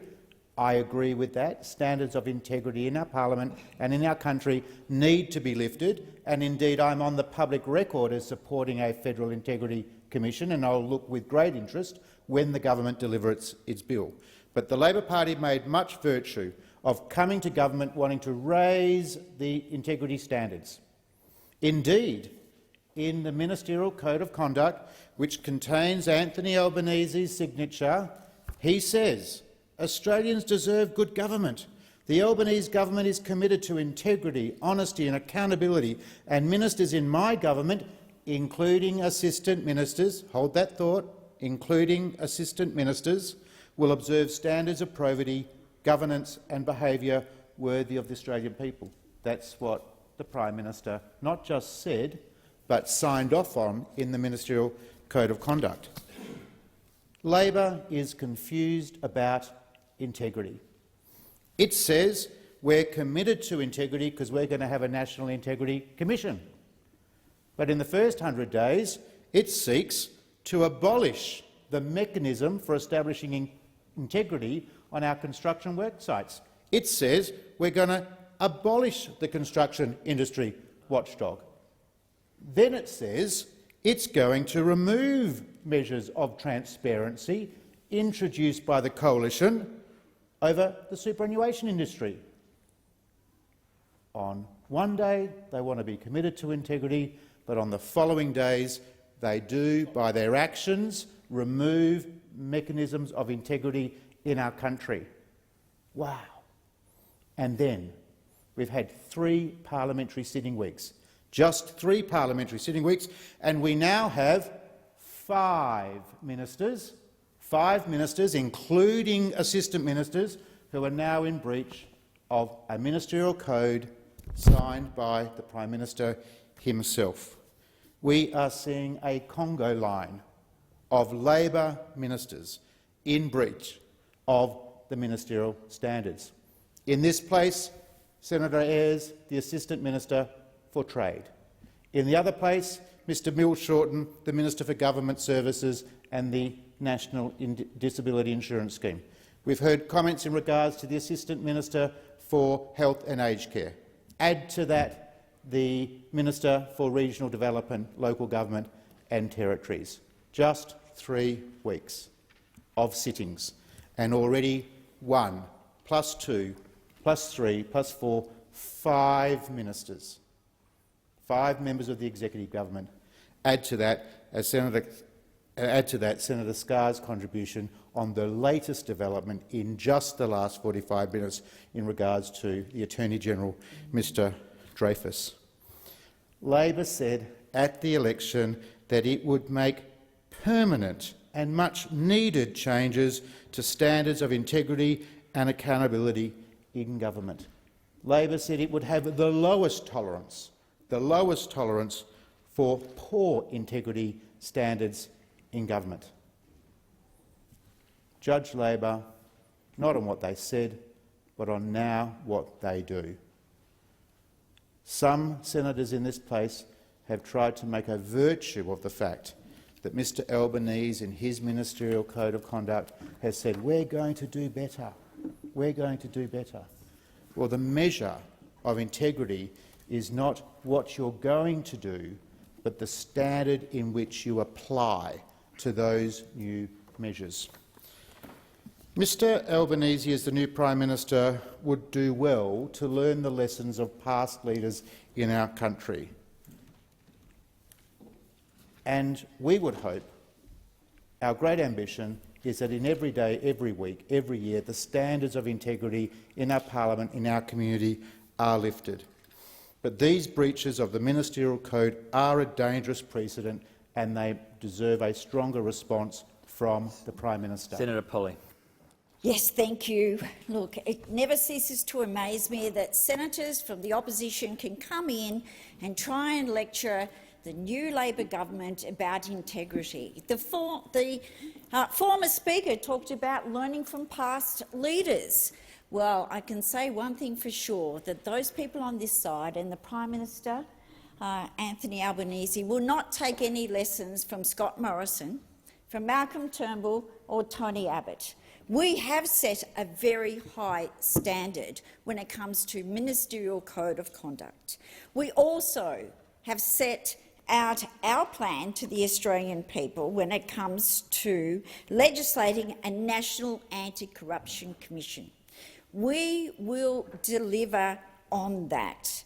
But let's not forget that the integrity of a government doesn't just lie with a ministerial code of conduct. Let's not forget the waste and rorts, and that's clearly what they were. They were rorts by the former government. So the hypocrisy of those on that side to come into this chamber and try and sing their virtues of "we did nothing wrong." Let's also talk about the dishonesty that they continue to perpetuate in this place in relation to the $1 trillion debt that they have left. This hasn't been left just to the Australian government, the Albanese Labor government. This is a debt that has been bestowed on the Australian people. And to come into this chamber, as they do, and trying to say this was all about the pandemic is quite wrong. It is, in fact, a lie. A lie. Let's also not forget the $20 billion in JobKeeper money that was paid to companies who profited. Let's not forget about the integrity and the lack of honesty of those when they were in government in relation to the billions of dollars that was spent on the French submarines. But there were no subs. No subs. But what they did deliver was a blow to the French government and the relationships between the two countries, which, again, because of our government's integrity, because of the leadership of the Prime Minister, we have gone about renewing and restoring that relationship.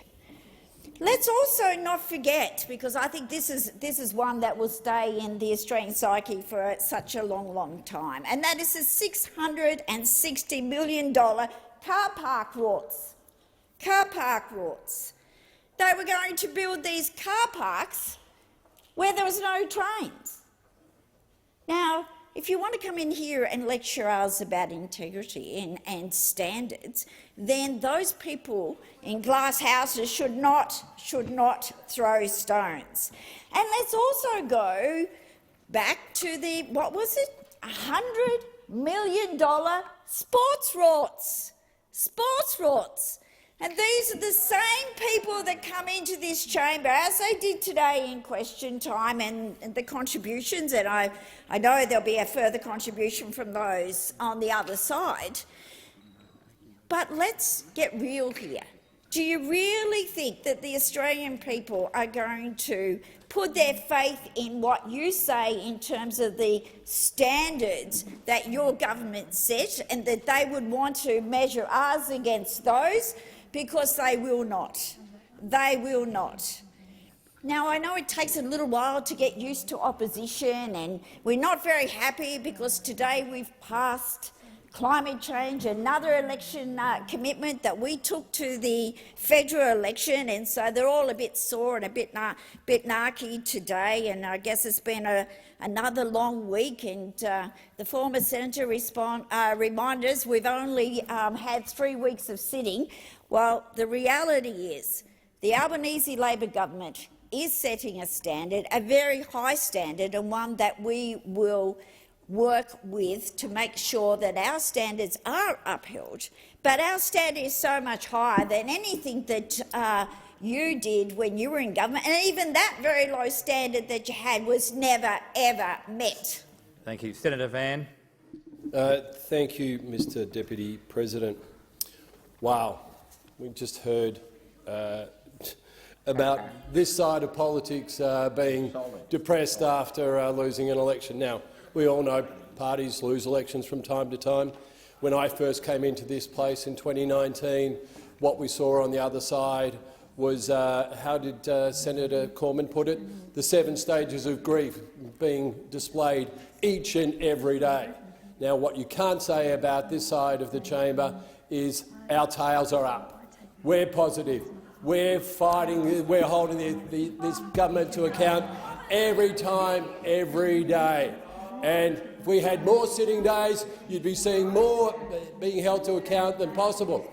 And today, and people ask why we need to hold them to account. Well, we just learned of our 5th example today. We just learned of our 5th example today of the Attorney-General, Mr Dreyfus. Wow. The leading law officer of the land can't even get right understanding what significant extent means in the ministerial code. Now, maybe it's okay for a foreign minister not to know what significant extent means. Maybe it's okay for Senator Ayres not to know what it means. You know, he is just the Assistant Minister for Trade. But for the Attorney-General not to know what the term significant extent means, well, it would go down in writing, and it is, you know, codified in very many places in law.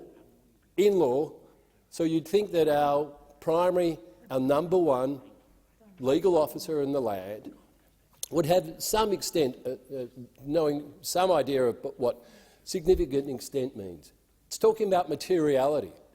It's not talking about a little bit there or a little bit there. It has an actual meaning.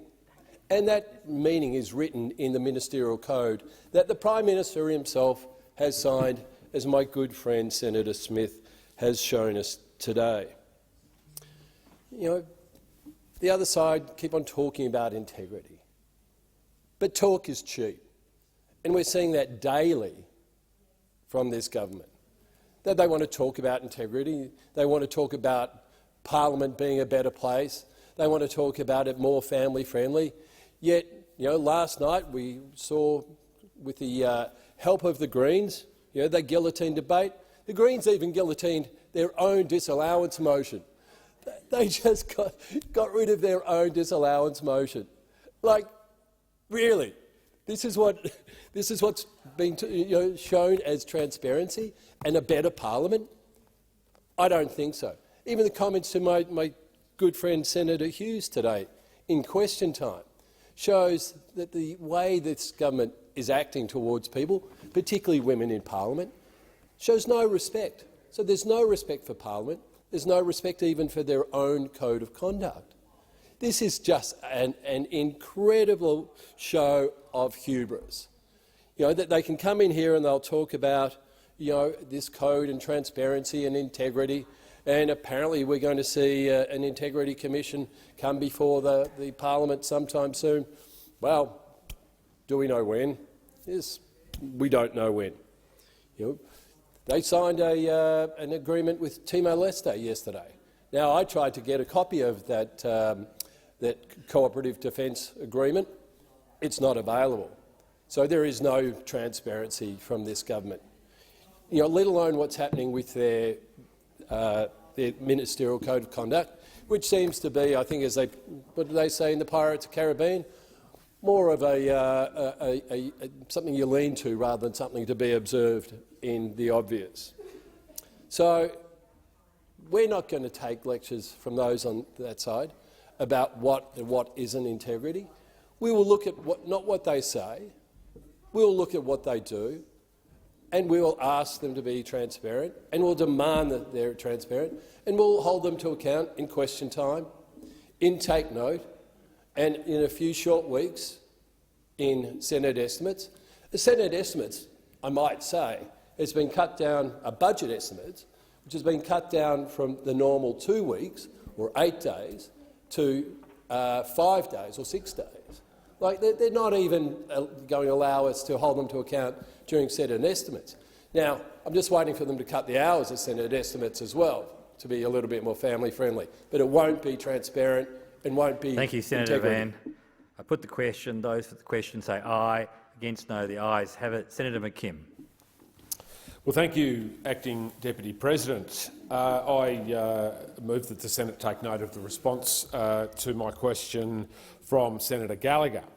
Now, yesterday the ABS released the national accounts, and the national accounts showed that profits share of national income hit a new record high and that wages share of national income hit a new record low. These, Acting Deputy President, are astonishing statistics. In the more than 60 years since records have been kept, never have businesses been getting a bigger slice of the pie, and never have workers been getting a smaller slice of the pie. Workers are back, in terms of their share of national income, to where they were 60 years ago. 60 years and no progress. And what did the RBA Governor have to say about this astonishing statistic in a speech he gave today? Nothing. Absolutely nothing. In fact, the word profit wasn't even mentioned once. Instead, what Dr Lowe did is do what he's been doing so well this year, and that is running cover for corporate Australia. Here's what he said today, and I'll quote from his speech. Business people are able to stand in the public square and say they're putting their prices up, and they can point to a number of reasons why. The community doesn't like it, but there is begrudging acceptance. And with prices rising, it is harder to resist bigger wage increases, especially in a tight labour market. Now, this is truly gobsmacking stuff from Dr Lowe. You've got corporate profits at record highs, you've got wages at record lows, and yet Dr Lowe is making up excuses for businesses to put up prices. Just another high priest of neoliberal economics, as my colleague Senator Steele-John says. And Dr Lowe is at the same time selling the fantasy of wage increases coming down the line. Well, I wish he was right, but I don't expect that he is. He's blabbing on about the RBA's business liaison program, and he's ignoring the fact that wage rises are a fantasy, in part because Dr Lowe himself spends a fair bit of his time jawboning down wages. In July this year, he told workers they need to anchor their wage increase expectations at 3.5%, while at the same time saying inflation was going to be higher. Well, real wages are where they were 10 years ago in this country, and you've got the RBA Governor out there making the case for real wages to go even further backwards. This is truly Alice in Wonderland stuff. It's hard to make sense of at times, but I did see one distillation of the situation that I thought had significant merit. It was a tweet from Mr David Taylor, who's a reporter with the ABC's program The Drum. And Mr Taylor tweeted this out after Dr Lowe's speech. How did we get to the point where it's okay for the RBA Governor to warn publicly against rising wage growth without mentioning record profits? We know profits are contributing to the vast bulk of inflation. Real wages are going backwards. I just don't get it, said Mr Taylor. Well, Mr Taylor, I just don't get it either. I don't get it either. And you know who else I reckon doesn't get it? That's the vast majority of the Australian people whose purchasing power is going backwards, and yet they just got smashed by a 50 basis points interest rate rise from the Reserve Bank, smashing mortgage holders, smashing renters, smashing small business owners to try and allegedly get on top of inflation, which is actually not domestically being driven by wages, it's being driven by corporate profits. And I asked the minister today to acknowledge, and this is not for the first time I might add, that I've asked the minister today to acknowledge the role corporate profiteering and price gouging is playing in driving inflation, and yet again the minister would not, in her response, acknowledge the role that corporate profits are playing in driving inflation. We need truth, we need accountability in the system, and we're not getting it. I put the question. Those for the question say aye. Against, no. The ayes have it. I call on the tabling and consideration of committee reports and government responses. Before I call the government whip, I'm just going to, in my capacity as chair of the Procedure Committee, move a motion to adopt the report. Honourable Senators, I present the Procedure Committee's second report of 2022, and I move that the Senate adopt the recommendation of paragraph 1.10 of the report with effect from the first sitting day in October 2022. The Procedure Committee has considered a proposal from the government to vary the Senate's hours of meeting and routine of business. The proposal responds in part to a recommendation of the Jenkins Review that the Houses review their sometimes long and irregular hours to strike a better balance between well-being and parliamentary business. The committee agreed that significant improvements could be made in the Senate by adjourning earlier on Monday nights and providing additional times when business will proceed on a no-divisions basis. These changes reduce the need for senators and staff to attend into the evening unless they are directly involved in the matters being debated. The committee also agreed that sittings should start at 9 a.m. on Wednesdays and Thursdays. Private senators' bills will be dealt with on those mornings, with Monday mornings reverting to government business time. The committee also recommends procedural changes for matters of public importance and urgency motions, so that two such matters may be dealt with each day for 30 minutes each, and that these be rostered by informal agreement between party whips and others, rather than being subject to a daily ballot. The motion I have moved would make the relevant amendments to the Senate standing orders effective from October sittings. I commend the report to the Senate. I intend to put the motion. I put the question. Those for the question say aye. Against, no. The ayes have it. I table the report. Senator Urquhart. Thank you. I present additional information received by committees relating to estimates. On behalf of the Parliamentary Joint Committee on Human Rights, I present Human Rights Scrutiny Report 3 of 2022. Thank you. And on behalf of the Education and Employment Legislation Committee, I present the report of the Committee on the Provisions of the Jobs and Skills Australia Bill 2022 and a related bill, together with accompanying documents. The Senate will now proceed to the consideration of documents which are listed on pages 5 and 6 of the notice paper.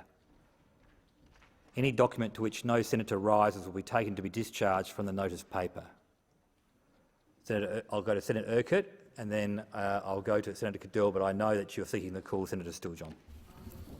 Thank you, Mr Deputy President. I take note of document 1, 3 and 5 on page 5 and seek leave to continue my remarks. Would you like me to keep going through the package that I've got and then— Yes, and then we'll— Okay. On page 6, I take note of document 12 and seek leave to continue my remarks.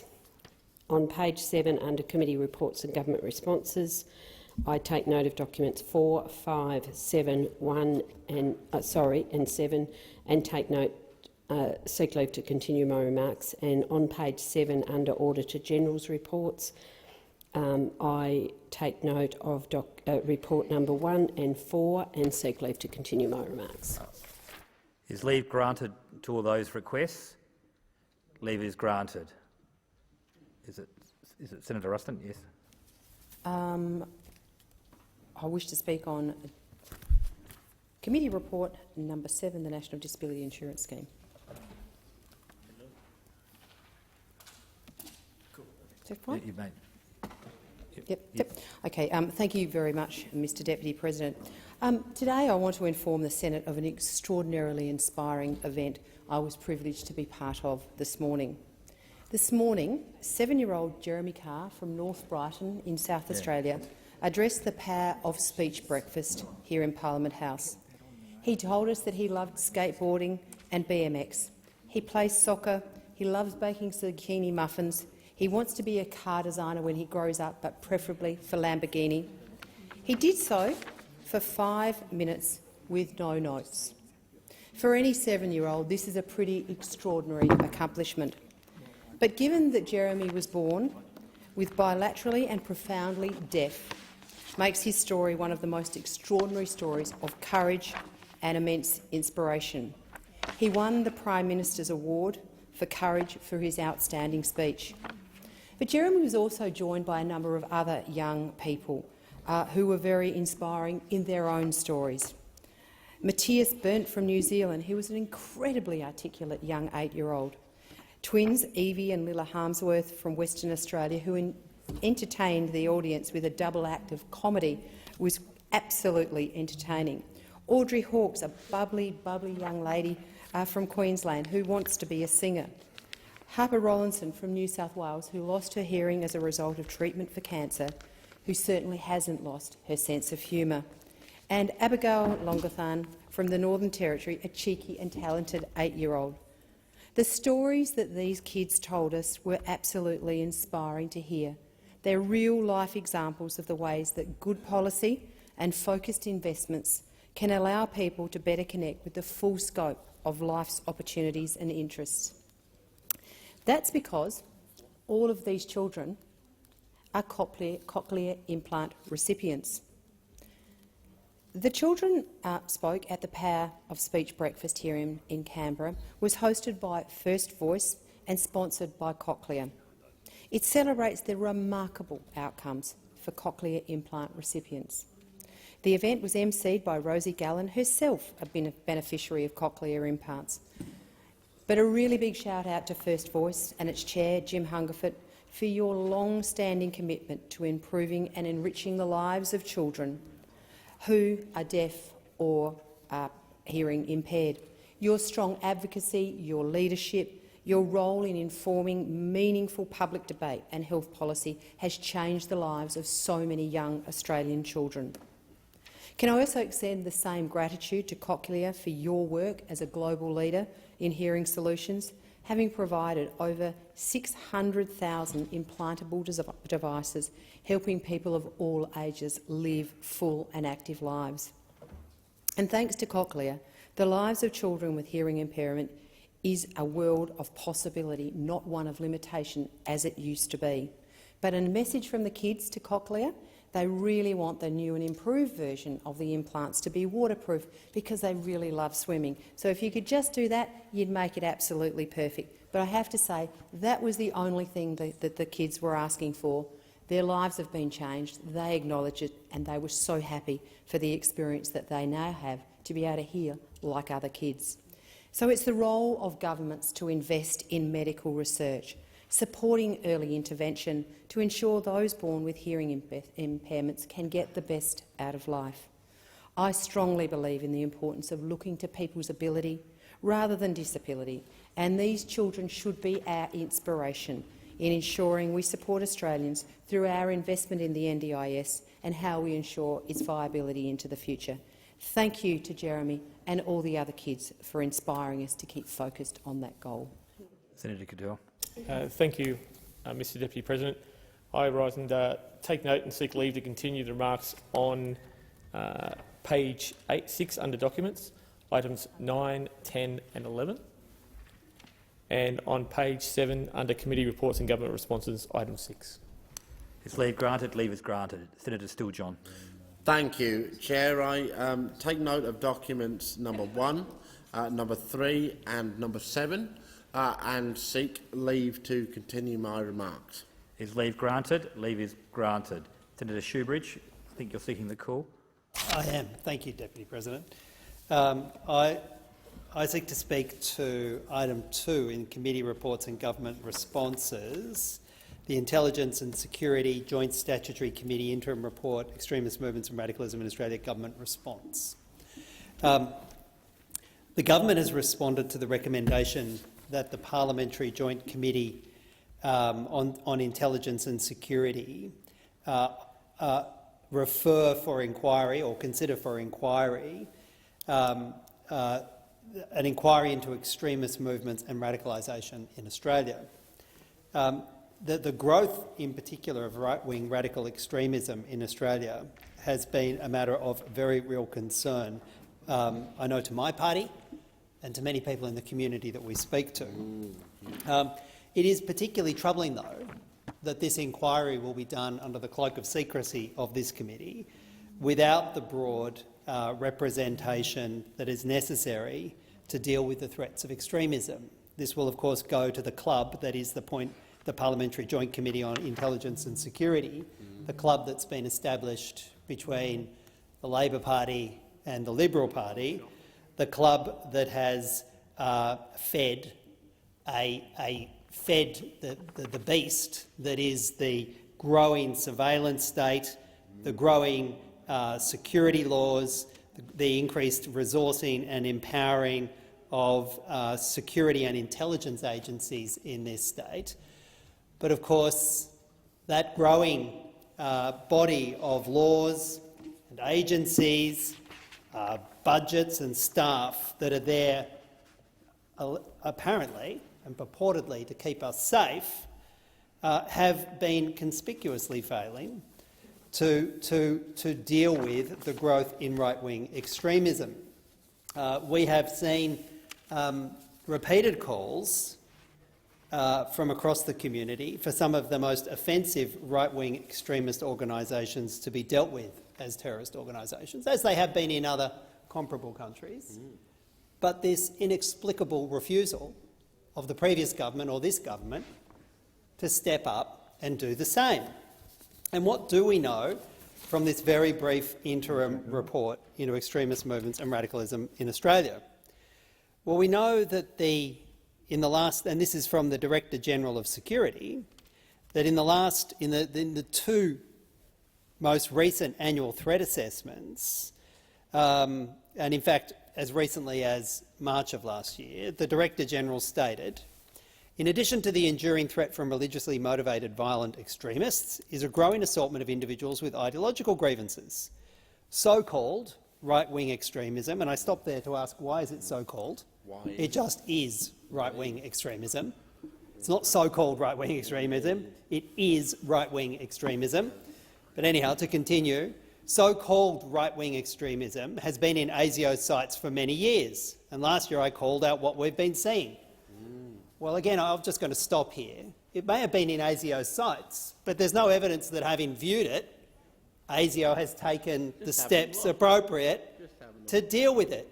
Or if they haven't persuaded the government to take adequate responses in having observed it. But I go back to the Director General, who said, since then, ideological extremism investigations have grown from around 1/3 of our priority counter-terrorism caseload to around 40%. This reflects a growing international trend, as well as our decision to dedicate more resources to the emerging domestic threat.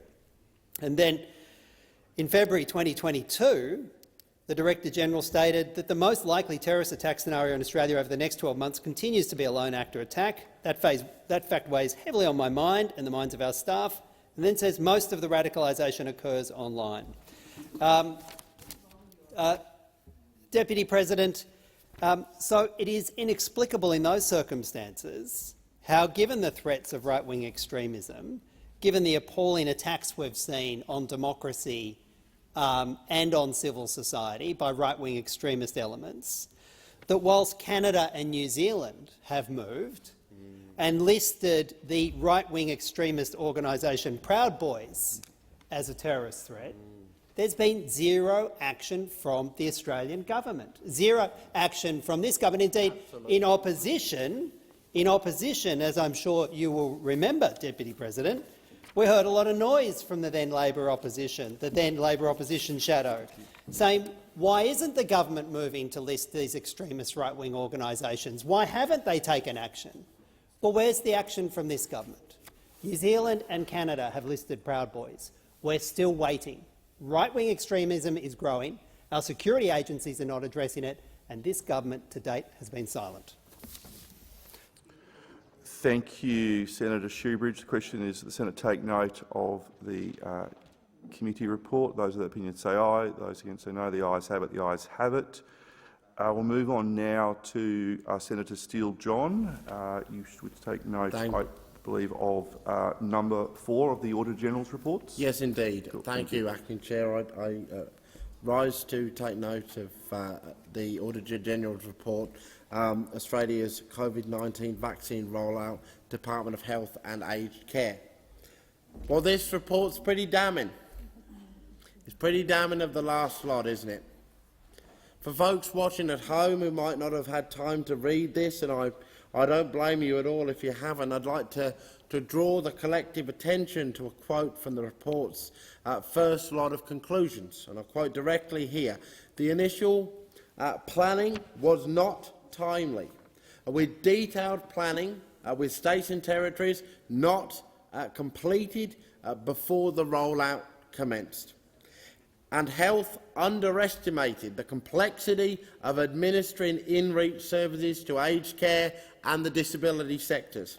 Further, it, being Health, did not incorporate targets for the rollout into its planning until a later stage.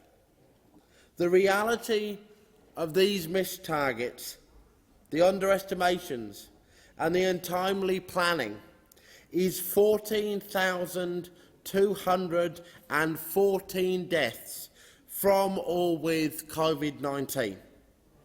That is 14,000 people taken far too soon from their families with a virus that could have been stopped had the previous government acted in time. If they had listened to the warning signs given by the disability community, who knew from day one of this pandemic that there was the most mortal danger that we would be left behind by a government that so continually failed to incorporate lived experience into its planning processes. That is 14,000 people gone. People like the incredible disability advocate and leader John Moxham, whose loss has devastated our community this week. I wanted to take the opportunity to offer my most sincerest condolences to Margaret, to Bruce and to everyone who loved him so dearly. Rest in power, John. It's one of the great regrets of my life so far that I didn't get a chance to know you more than I did, or to learn from you more while you were with us than I had the opportunity to. We have lost so many people it is often too hard to think about, and COVID-19 isn't close to being over. How is it that our state and federal governments have gotten so good at ignoring the reality of this deadly situation? Everyone deserves to be able to participate in society safely, comfortably and fully, and the Australian government should be working towards this end. This report, and in responding to it this afternoon, sets out in writing what so many in our community already know. This government had no previous serious plans to provide vaccines to those who needed them. The previous government clearly and evidently mismanaged the rollout. They underestimated the entire process, and when we were already in the thick of it, with vaccines available for months, only then did they start to take any kind of decent progress for those who needed these vaccinations the most. I urge this government not to do the same now as we face the continuation of this virus and of long COVID, and the extensive symptoms and suffering for thousands. And I want to finish by speaking directly to anybody, in fact, to the tens of thousands who I know in the disability community, who are immunocompromised, who feel as though the nation, the conversation has left them behind, is quite happy to see people pass away from COVID-19 as long as the rest of the business community is no longer inconvenienced. I want you to know that the Greens understand that for you this pandemic is not over, that COVID-19 is still keeping you within your homes, and I therefore seek leave to continue my remarks next week. Thank you, Senator Steele-John. And Senator Rennick, you also wish to speak on this document. Thank you. Senator Rennick. I seek to take note of the audit report by the Auditor-General into the performance audit of Australia's COVID-19 vaccine rollout. Now, I have to say I was shocked when I heard the Auditor-General even did a report into that, because the Auditor-General wouldn't know what he's talking about. Also, we should also remember that the Auditor-General is an ex-Labor staffer who has shown to be partisan in the past, as we saw with the Leppington Triangle. However, I want to make this very clear that the World Health Organisation came out in September 2020, and actually said that the vaccine would not be ready for another 9 months because there needed to be greater safety testing. They needed to do much more safety testing of the vaccine. And lo and behold, 6 weeks later, about a week after President Biden was elected, suddenly, for the first time in 40 years, after trying to find a vaccine for 40 years, 3 different pharmaceutical companies had found a vaccine. Now, I don't know about you, but that sounded like a bit too much of a coincidence for my liking. But for Senator Steele-John to be saying that the Morrison government didn't do everything to roll out the vaccine in time, when just 6 weeks earlier the World Health Organisation was saying that the vaccine wouldn't be ready until June 2021, is complete rubbish. How can you make a plan when there hadn't been a vaccine, when a vaccine hadn't even been invented? They'd been searching for a vaccine for up to 40 years, and they certainly have never used an mRNA encased in a lipid at all.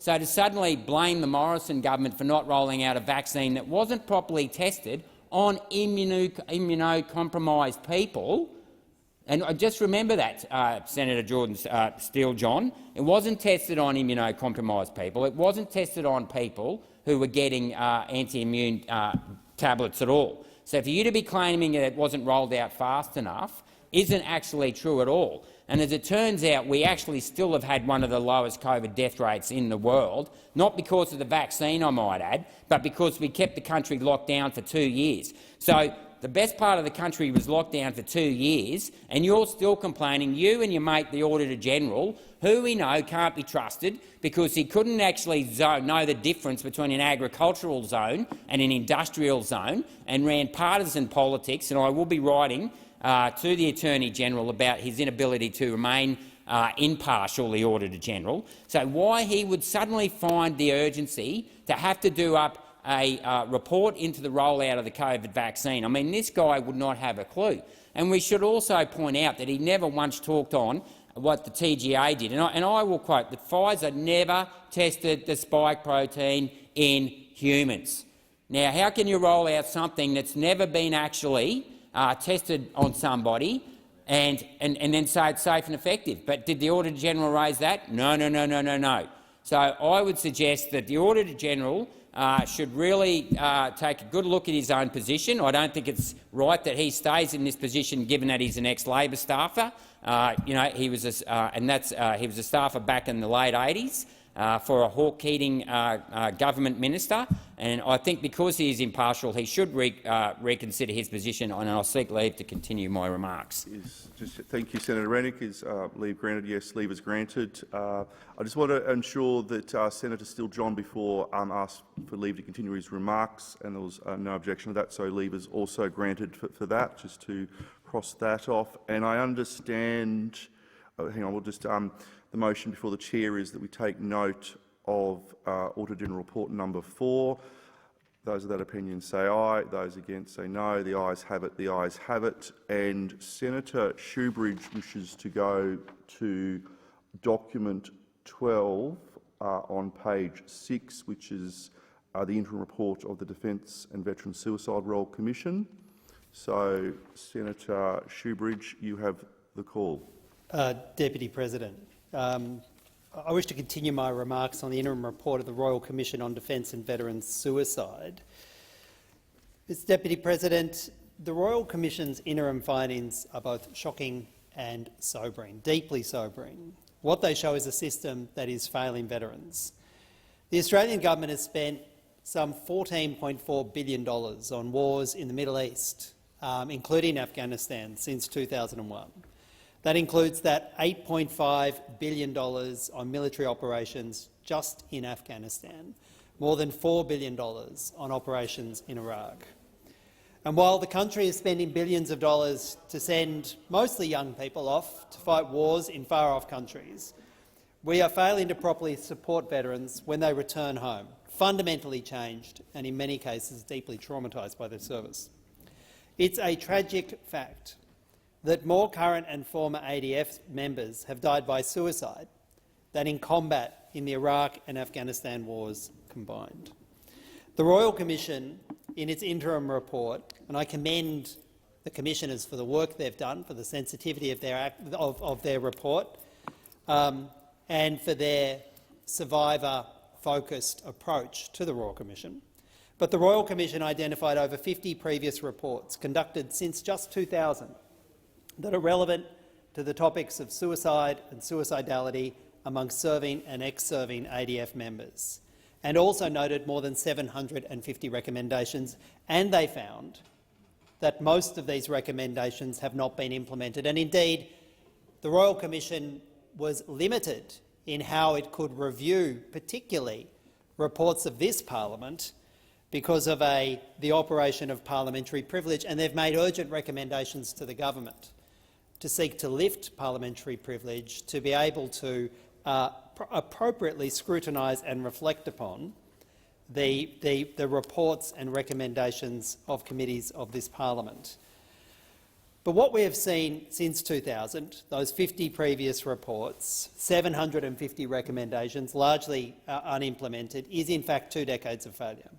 And as the Commission's noted, and I quote, "We've been dismayed to come to understand the limited ways that Australian governments have responded to these previous inquiries and reports." And dismayed they were. The Royal Commission has heard damning evidence demonstrating that the system that's meant to be there to help veterans is instead too often harming them. And, Deputy President, I don't hold the current government responsible for the mess that the system is in. They've inherited it.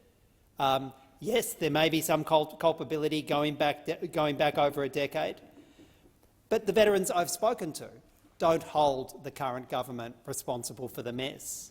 But I and they do hold the government responsible for stepping through and fixing it and responding with urgency to the recommendations from the interim report of the Royal Commission. The way the Australian government is currently dealing with veterans' claims for compensation and rehabilitation was found by the Commission, by the Royal Commission, to be a contributing factor to defence suicides. Let's just pause and reflect on that for a moment. The system that is meant to be there to help veterans is instead contributing to veteran suicide, a double failing of the duty that we have to those people who have served. That's a shocking conclusion. And indeed, as the interim report shows, there are currently some 41,799 outstanding claims. Some have been outstanding for well over 300 days. Indeed, that number has almost doubled in less than 2 years. And yes, some efforts are being made currently by the department to increase staffing and respond to that. But the backlog doubling in just 2 years, the delay that gives to veterans in getting urgent treatment, having their health prioritised, is a significant part of the harm that's been delivered to veterans. Veterans, indeed, are too often left to deal with the traumatic experiences of war and then are further traumatised by the system's failure to appropriately respond, to compensate and, importantly, to rehabilitate them. As one veterans advocate said, this, referencing the waiting time, is the damaging factor for a lot of veterans. They're sitting there, hanging on, waiting so they can go to the doctor and find out exactly what's wrong with them and get it paid for and get looked after. This is what they're waiting on. Waiting on treatment, Deputy President. Waiting on being helped. Survivors of abuse within the ADF face similar injustices and interminable wait, sometimes stretching out 5-10 years. They struggle equally against broken systems and a culture that permits abuse, that exacerbates trauma by obstructing calls for support, fair compensation and accountability. Mr Deputy President, we can and must do better, and the government can and must urgently respond to the recommendations of the interim report. Thank you, Senator Shoebridge. And you're seeking leave to continue your remarks. No one objects. Leave is granted. And the question before the chair is the Senate take note of document 12 on page 6. Those of the opinion say aye. Those against say no. The ayes have it. The ayes have it. There's no further documents or committee reports. I will now move on to ministerial statements, and I call the minister. Thank you. I table documents relating to 3 orders for the production of documents concerning pension changes. Okay. Thank you. We now have some. Before we proceed to the consideration of... Oh, you have one more. Sorry, Minister. Well, in fact, this is a message. We will proceed to messages, which is what I was... Yes. The President has received a message from the House of Representatives forwarding the Treasury Laws Amendment Electric Car Discount Bill 2022 for concurrence. Minister. I move that this bill may proceed without formalities and be now read a first time. The question before the chair is that the bill be read a first time. Those of that opinion say aye. Those against say no. The ayes have it. The ayes have it. Clerk. A bill for an act to amend the Fringe Benefits Tax Assessment Act 1986 to exempt benefits relating to cars that are zero or low emissions vehicles and for other purposes. Minister. I move that this bill be now read a second time, and I seek leave to have the second reading speech incorporated into Hansard. Leave is granted. Minister. I move that the debate be now adjourned. The question before the chair is that the debate now be adjourned. Those of the opinion say aye. Those against say no. The ayes have it. The ayes have it. The President has received a message from the House of Representatives agreeing to the Senate resolution proposing an extension of time for the Joint Select Committee on Parliamentary Standards to present its report. And Clerk. General Business Debate, Order of the Day number 18, Restoring Territory Rights Bill 2022, resumption of second reading debate. Senator O'Sullivan. Thank you very much, Mr Acting Deputy President.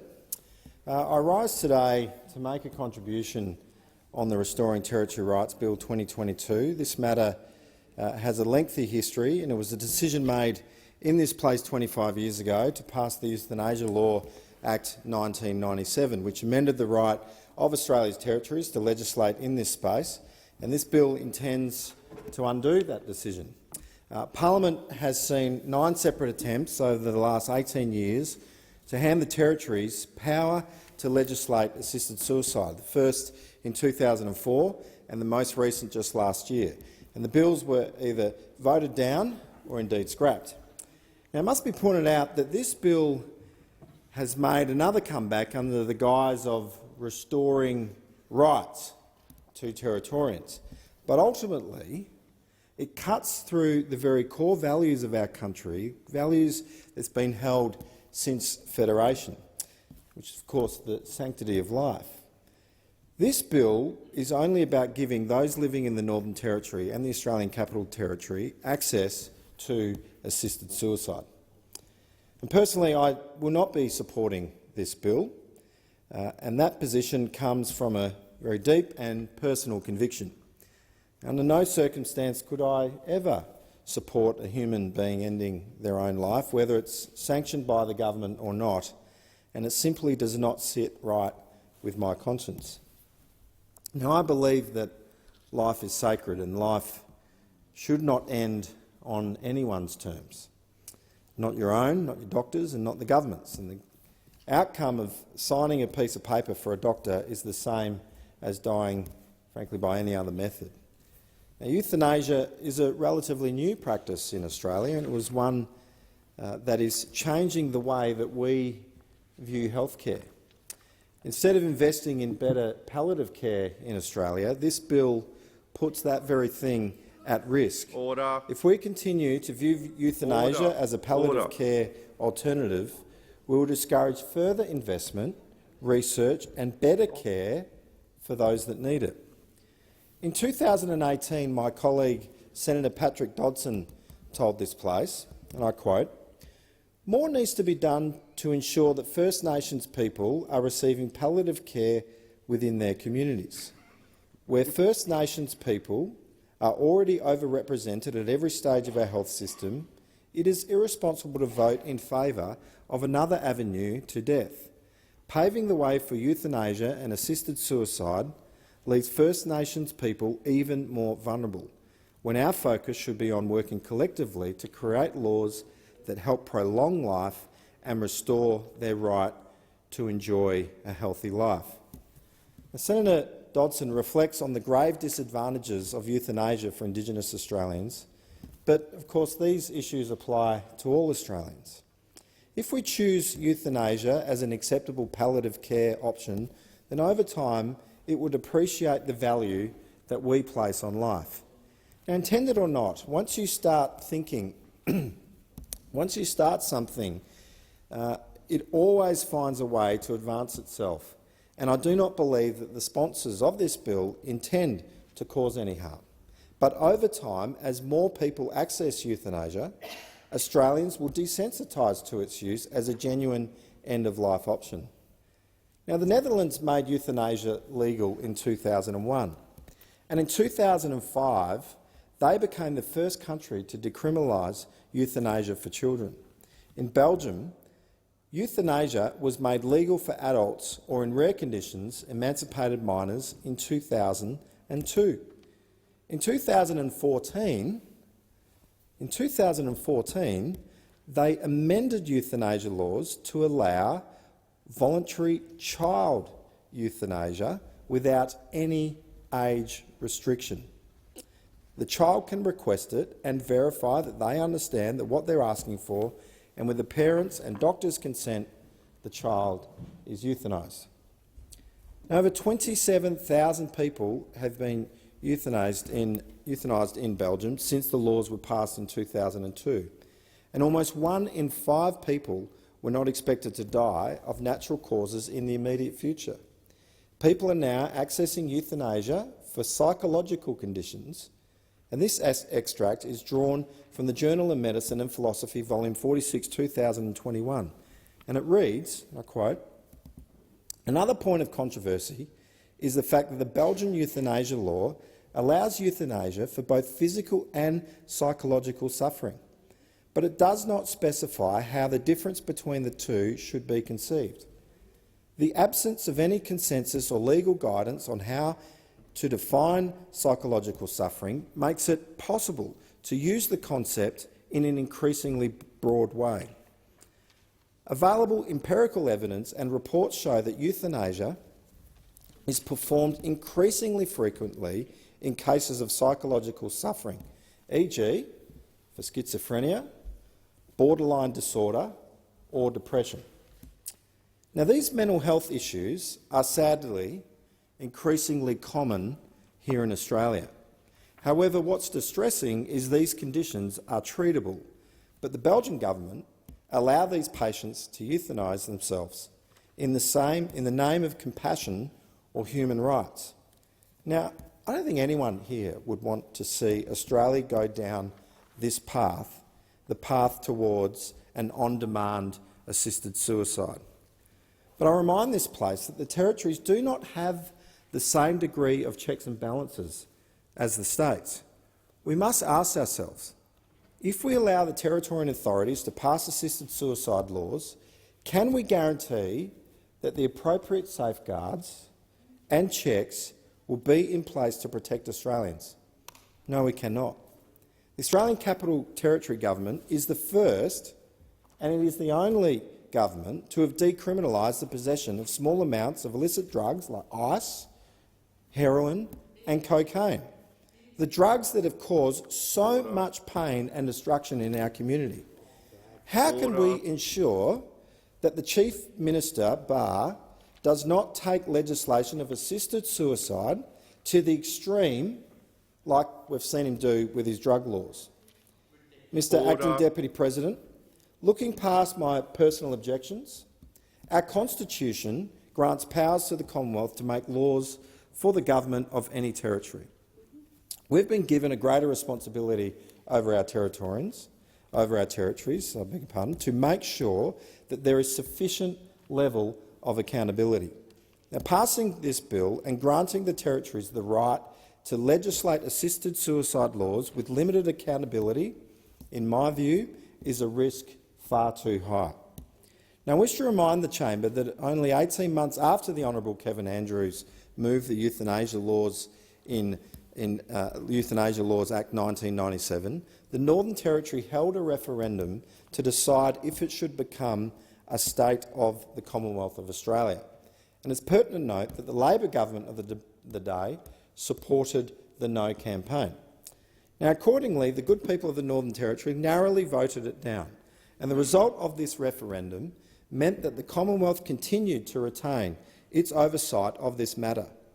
I do not support this change. So do not pretend this bill is about giving the same rights states have to territories when the Northern Territory had that right, had that opportunity to have those rights, but they declined. Mr Acting Deputy President, I actually, in listening to the other contributions when we started this debate earlier in the week, I want to reflect on the fact that this debate has been engaged in a very respectful way. I understand that there is a real diversity of views on this matter. People come at this from all sorts of different perspectives, and I respect the fact that we are able to have a debate as important as this and do it in a respectful way. And the discussion on this matter is, of course, very important. But I encourage all senators to truly consider what's at stake here. Do we want to set ourselves on a path that could lead us down to the same direction that other countries around the world, and I cited the situation in Belgium, where we end up providing euthanasia, assisted suicide, for people with clinical diagnosis of depression, schizophrenia and other mental illnesses, and, as we've seen, in other countries where children are able to access these services. Now, there's no law in Australia right now in any state that would allow that, but that's the point. This passage of this legislation here would enable the ACT, the Northern Territory, to be able to put in place laws that, without the same checks and balances that you have in states, that could quite easily allow for an even greater moving towards those sort of without those sort of limitations. And I don't think that that is something that we would want to see. So I urge senators, when you're considering where you're going on this conscience vote that's appropriately before us here, that you consider all of these matters, and I urge you to vote against this bill. Thank you. And just before I call Senator Bilyk, may I remind all senators that because this is a conscience debate, I will be coming down particularly hard on any interjections, as all senators should be heard with respect and allowed to express their views. Senator Bilyk. Thank you, Mr Acting Deputy President. If I can just begin by making a couple of comments about Senator O'Sullivan's contribution. I want to make it very clear I've done a lot of work over many, many years with palliative care, both Palliative Care Tasmania and Palliative Care Australia. And the issue in regard to this debate is that palliative care and voluntary, and I underline the word voluntary assisted dying, are not mutually exclusive. In fact, palliative care can be a great resource in the area of voluntary assisted dying. But can I thank my Labor colleagues in the House who introduced this bill, the member for Ballarat, Ms King, and the member for Eden Monaro, Ms McBain. It's hard to believe that it's now 27 years since the Northern Territory Parliament passed the Rights of the Terminally Ill Act. They were the first state or territory in Australia to legislate for and regulate the process of voluntary assisted dying. It's not euthanasia and it's not suicide, it's voluntary assisted dying. And after the Act was passed and before it was overridden by the Federal Parliament, 7 people sought assistance to end their lives under the Act. All 7 had advanced stages of cancer. Of the 7, 4 were able to use the provisions of the Act to end their lives. Another 2 sought assistance but died before the Act became law, and 1 died after the Act was repealed. The Northern Territories Act was enforced for almost 2 years when the Australian Parliament passed the Euthanasia Laws Act 1997. The Federal Act prevented not only the Northern Territory but also the ACT and Norfolk Island from passing laws to allow for voluntary assisted dying. And since the bill was introduced, there have been many attempts in this parliament through private members and private senators' bill to repeal the provision of the Euthanasia Laws Act and restore the rights of the territories. I'm not going to go into the whole length of those various attempts to do that, but I'll say this. In 2016, a bill was introduced, this time a collaborative effort between Senator Di Natale and Labor Senator Gallagher, but like most of the others, were not proceeded with. In 2021, during the last Parliament, National Senator Sue McMahon introduced the Ensuring Northern Territory Rights Bill, and while there was some progress on the second reading debate, this bill did not come to a vote. The one bill that did make it to a division, Senator Leyonhjelm's bill, was negatived by a margin of only 2 votes. So while we've been grappling with the issue of the rights of the territories to legislate for voluntary assisted dying, we've had extensive debates on the issues in all state parliaments. In fact, I think Senator O'Sullivan comes from Western Australia. Western Australia has voluntary assisted dying laws. So it's all right for the state that he lives in to have it, and we didn't get to have a say in this chamber whether Western Australia gets to do that or not, but when it comes to the territories, we have to treat them differently. Sorry, I've lost my spot. Every state parliament has now passed laws to provide some regulatory framework for suffering terminally ill people to seek assistance to end their lives. And as I said, this chamber did not get a vote to determine what every state did. So why do we? Why do we have to do that in regard to the territories? These laws take effect on various states and are already in effect in 2 of the 6 states. In my home state of Tasmania, the legislation which passed was developed by Legislative Council member Mike Gaffney after a very long and very extensive community consultation process. And this consultation process allowed the legislation to be very thoroughly scrutinised to ensure the language was consistent and correct and the checks and balances against misuse were watertight. The End-of-Life Choices Voluntary Assisted Dying Act passed the Tasmanian Parliament last year and commences operation on the 23rd of October this year. And you will notice from the titles of the various repeal bills put forward in federal parliament that there have been a lot of terms used, a lot of terms bandied about, and as I said, some of these are inappropriate. And it's really important that we get the terminology correct. We're talking here about voluntary assisted dying. We're not talking about euthanasia or suicide, as I've mentioned. So those against it use that language to run the emotive argument, and I just find that not tolerable, because you have to understand the bill, you have to understand what the word voluntary means. We're not forcing anyone to do it. And you hear all these horror stories, but I don't understand why it's all right for all the states to be able to do it and not the territories. If anyone can explain to me why that's all right and give me a logical argument, I'm happy to listen, but I haven't heard a logical argument about it yet. Ending one's own life by suicide is usually the result of mental ill health such as psychosis or severe depression. And suicide's a tragedy, don't get me wrong, and every possible measure should be taken to reduce the incidence of suicide until we eliminate it entirely. But by contrast, voluntary assisted dying is a rational act made by someone whose life-limiting illness is causing them intolerable pain or physical discomfort, and as a result they have no prospects for quality of life. Suicide tends to be preceded by isolation and loneliness, not always but usually, whereas voluntary assisted dying usually brings patients closer to family and loved ones. As for euthanasia, this is a procedure used to kill someone painlessly to end their suffering. With voluntary assisted dying, the doctor provides the patient the means to end their life and thereby end their suffering. So ultimately, the power to make the decision remains in the patient's hands. It's important that we make these distinctions clear when we talk about voluntary assisted dying. Years ago, I was actually opposed to voluntary assisted dying, but my views have changed.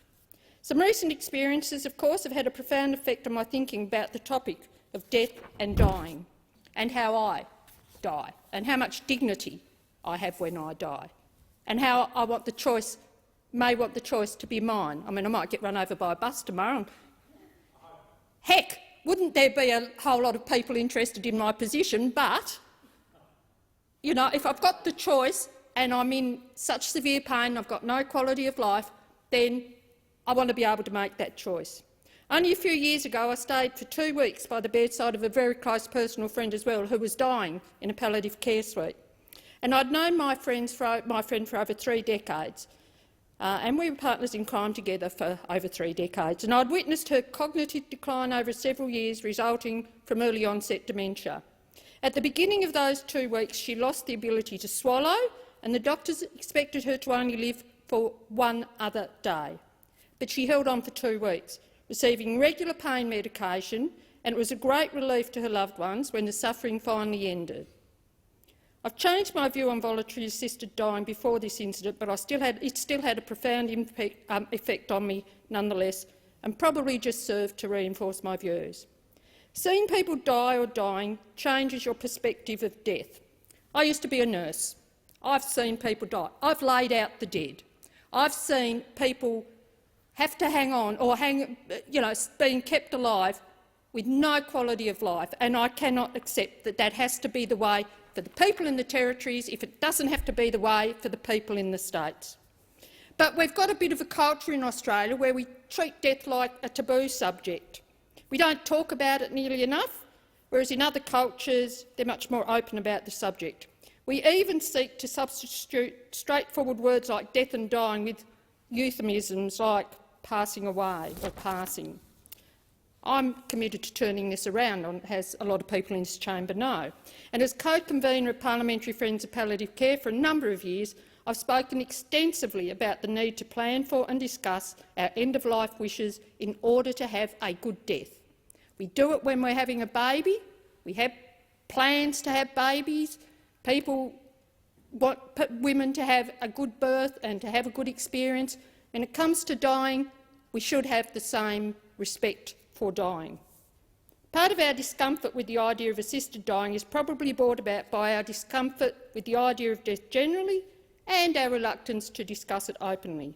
I'm sure more people would be open to the idea of voluntary assisted dying if they openly discuss the topic of death as well as what their dying wishes are. That's why I love the idea of death cafes, an initiative that's gaining popularity in which people get together over tea or coffee and have a frank, open discussion about death. More discussion about death would also help to overcome the pervasive misunderstandings about palliative care. And I am disappointed to hear people voice suggestions that arguing for investment in quality palliative care is somehow an excuse for not rendering assistance to terminally ill patients to end their own lives. As I said, they're not mutually exclusive. It frustrates me because I'm both a supporter of voluntary assisted dying and a strong advocate for quality palliative care, and I know palliative care people, because I speak to them regularly, understand that palliative care can assist with voluntary assisted dying. As I said, it's not an either-or proposition. But I do suggest, as I have earlier in my contribution, that these views are put forward by people who've got a very narrow understanding quite often of what palliative care is. So just while I'm here, let me bust some of the myths. Palliative care is not just pain management at the very end and other care. It's not just for dying people in a hospital bed, and it's not just for old people. Palliative care is for anyone of any age, including children, who have a life-limiting illness. It can be provided to people in the final days of life or the final years. It can be provided in any setting, a hospital, an aged care facility, a home, or even out in the country, out in the community. It addresses the physical, social, emotional, psychological, cultural and even spiritual needs of the patient. For example, if you've got a life-limiting illness and your dying wish is to go bungee jumping, then having someone to take you bungee jumping could be a form of palliative care. For anyone listening, I hope this example helps to broaden your perspective on palliative care. Having conversations about our dying wishes and investing in quality palliative care in Australia are two ways we can ensure that people with life-limiting illnesses have the best end-of-life experience possible. And isn't that what we want for them? Shouldn't we all want that for anyone with a life-limiting illness? But regardless of how good palliative care is, we know it will not end all the pain, all the suffering and all the discomfort. There is a need for other options for people whose quality of life cannot be assured.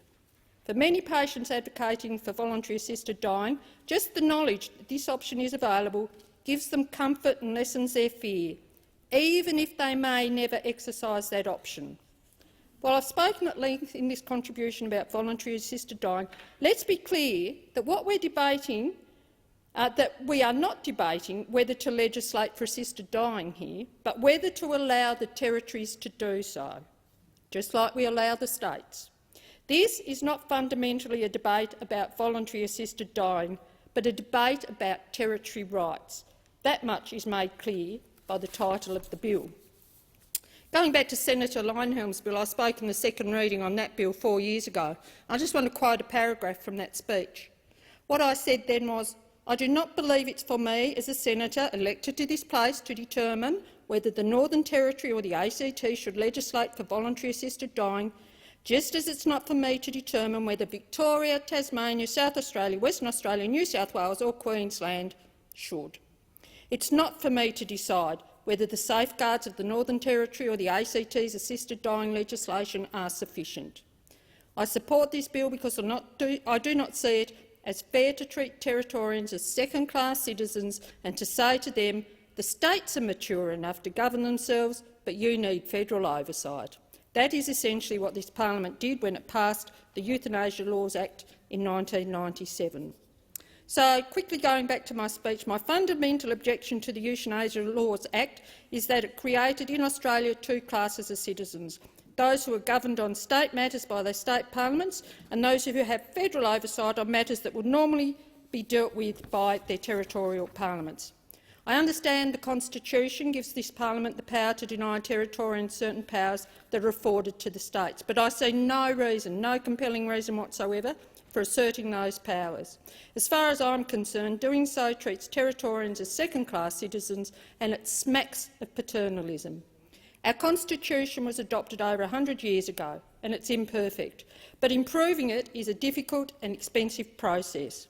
One way we can improve the operation of our Constitution without the expense of a referendum is through the conventions we choose to follow, and I believe giving the territories the same legislative powers as the states is a convention that we should agree to adopt and uphold, even if our Constitution allows us to do otherwise. It's worth noting that other speakers during the debate on Senator Leyonhjelm's bill supported the bill despite their personal opposition to voluntary assisted dying. 16 seconds. So I would urge anyone in this place who opposes voluntary assisted dying to consider upholding the principle that Territorians should have their own right to decide. After all, imagine if the tables were turned. Thank you. Senator Nappin-Jimper-Price. Thank you, Mr President. This bill has challenged my thinking very deeply. I've come to this parliament to consider every piece of legislation that comes before us, and it is my obligation to the people of this country to pursue a deeper level of understanding and argument for and against each piece of legislation, never taking anything for granted, and especially on an issue as serious as permitting society the ability to end human life. I've heard very shallow arguments from my fellow federal Labor colleagues from the Northern Territory and our very own Northern Territory Labor Attorney-General, who claim this is purely about giving Territorians rights, and anyone who opposes this is effectively denying our rights as Territorians to make our own decisions. In my opinion, taking a human life is far more serious an issue, deserving profound consideration, as opposed to political point scoring or gaslighting to elicit a supporting vote. Given our Attorney-General, Chancey Paik, our Senator McCarthy and the member for Lingiari, Marianne Scrimgeour, are of Aboriginal heritage, I would have hoped that they would consider the possible consequences for and the current deeply held concerns of the Territory's Aboriginal population, who are some of our most marginalised Australians. The Northern Territory has the highest proportion of Aboriginal Australians in the country, at 30% of our population. The majority of this population consists of those whose first language is not English and who experience the lowest levels of education, the highest levels of unemployment and welfare dependency, the lowest life expectancy, the highest rates of domestic violence, domestic and family violence, and the greatest health challenges in the nation. Voluntary assisted dying is incompatible with the Closing the Gap health and wellbeing targets of closing the gap in life expectancy within a generation by 2031 and significant and sustained reduction in suicide of Aboriginal and Torres Strait Islander people towards zero. The Northern Territory Government are also charged with the responsibility of protecting the lives of Territorians, but have recently acted contrary to this duty, instead using human rights as the basis for their argument to allow alcohol to be consumed again in remote communities. They've argued that an alcoholic should have the right to drink themselves to death, and if that alcoholic is also a violent perpetrator, their potential to commit violence has been prioritised by this Territory Government over the rights of the perpetrator's victims to live a life free from all forms of violence. It is a human right for every man, woman and child to live a life free from any form of violence, including alcohol-related violence. Despite desperate pleas from vulnerable community members and leading Aboriginal health and legal services, this Northern Territory Labor government, who now seek the right to debate voluntary assisted dying, completely ignored these pleas. I now feel distressing calls on a regular basis from people who are experiencing the immediate consequences of the Northern Territory government's actions. These individuals and their communities are re-traumatised by the alcohol-fuelled violence that has returned to their communities. In 2 communities in Central Australia, families have fled due to feuds. Children's lives are disrupted, as are the lives of those now being displaced. This is contributing to the gangs of children now back on our streets of my hometown, who are not attending school and who have no adult supervision.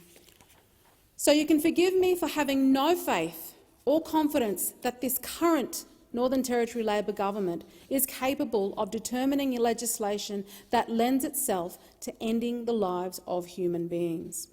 My other concerns speak to cases I have come to learn of in other countries like Canada, where laws allowing assisted dying have seen individuals who have been misdiagnosed with terminal illness end their lives wrongfully, or cases where the prognosis has been delivered to a patient estimating they only have months to live, when in fact they have had years left.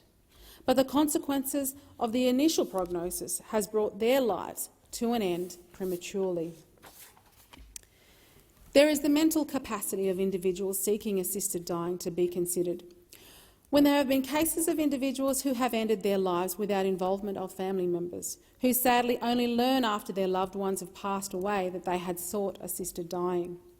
The mental capacity of these individuals was not known or considered by treating doctors, yet if family had known, they still would not have been able to challenge their loved ones' requests due to the legislation's determinations.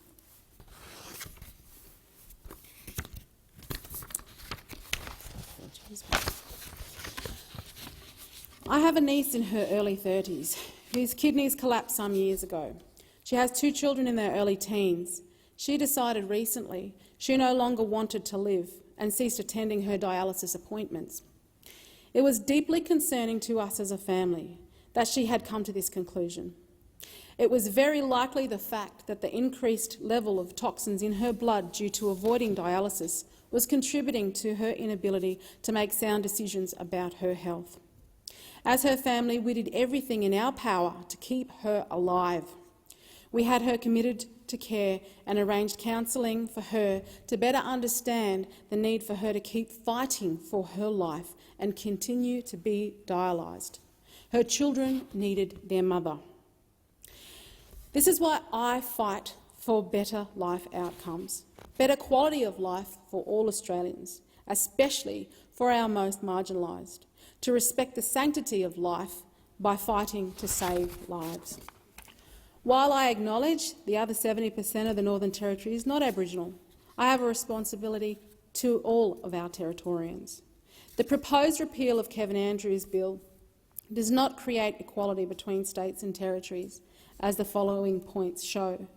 Territories and states are fundamentally different. The Northern Territory Self-Government Act of 1978, NTA, is an act of the Commonwealth Parliament and can be changed as Parliament sees fit. State constitutions subsist by S 106 of the Constitution and are protected by it. They cannot be changed by the Commonwealth Parliament. 2. The Commonwealth Parliament has plenary power over the territories by S 122 of the Constitution. That can't be changed save by referendum. By contrast, the Commonwealth Parliament may only legislate in matters affecting states within the powers granted to it by S 51 of the Constitution or exclusive powers like defence. 3. The Administrator of the Northern Territory is appointed by the Governor-General. State governors are appointed by the Queen. 4. By virtue of S 53(5) of the NTA, the Northern Territory Parliament does not have power to confer on courts or tribunals powers to resolve employment disputes. That restriction remains. 5. Finally and importantly, by S 72 of the NTA, the Commonwealth indemnifies the Territory in relation to any claim for damages, which, but for the NTA, could have been brought against the Commonwealth. That means that the Northern Territory does not stand on its own 2 feet, but is supported by the Commonwealth. Therefore, the Constitution demands that every one of us elected members of federal parliament take greater responsibility for the territories within our nation as opposed to our states, whether we like it or not. But if this bill is to pass,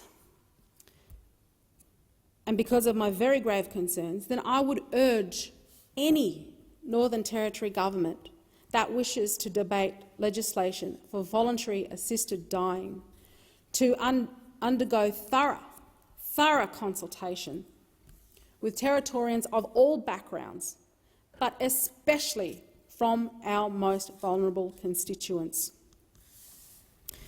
I would also urge especially those who argue this bill is only about supporting the rights of Territorians, that once you've determined your legislation, you put it to the vote of the people of the Northern Territory so that it may truly reflect their wishes and rights. Thank you, Mr. President. Thank you. Senator Scarr. Thank you, Mr. Acting Deputy President.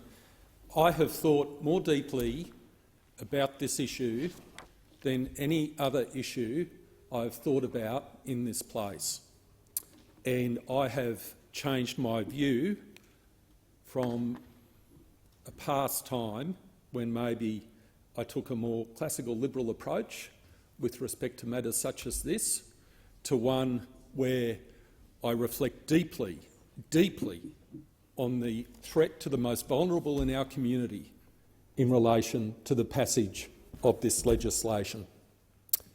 If this bill were only about the rights of Territorians, it would not be a conscience vote. It would not be a conscience vote. And that recognition of this as a conscience vote includes a recognition that it is about something more than just the rights of Territorians.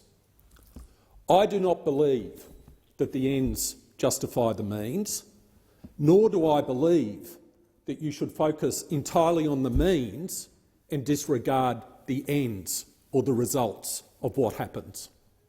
Hence, when I come into this place and consider an issue such as this, and I see that in terms of protecting the vulnerable, the consultation with our Aboriginal and Torres Strait Islander people, our First Nations people, considering the unintended consequences of this legislation, when I consider all of those issues and I see in terms of safeguards, in terms of consideration given to those issues, there's barely a page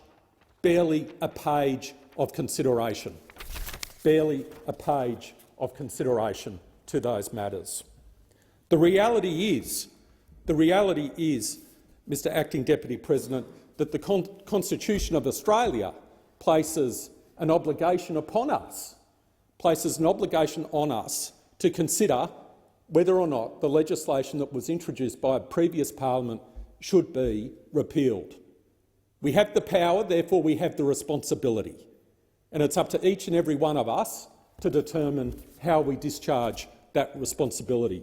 And I pay tribute to Senator Nyempah Price with respect to her position, her ethical position. It would not have been an easy thing to do, being a senator from the Northern Territory, to do that. And it reminds me, it has echoes of the great Edmund Burke, who, when he had to speak to his constituents in Bristol in that famous speech, he said, "When I come to Parliament, I'm not just here as your cipher, I bring with me my own conscience, and I have to apply my own wisdom to that which is before me."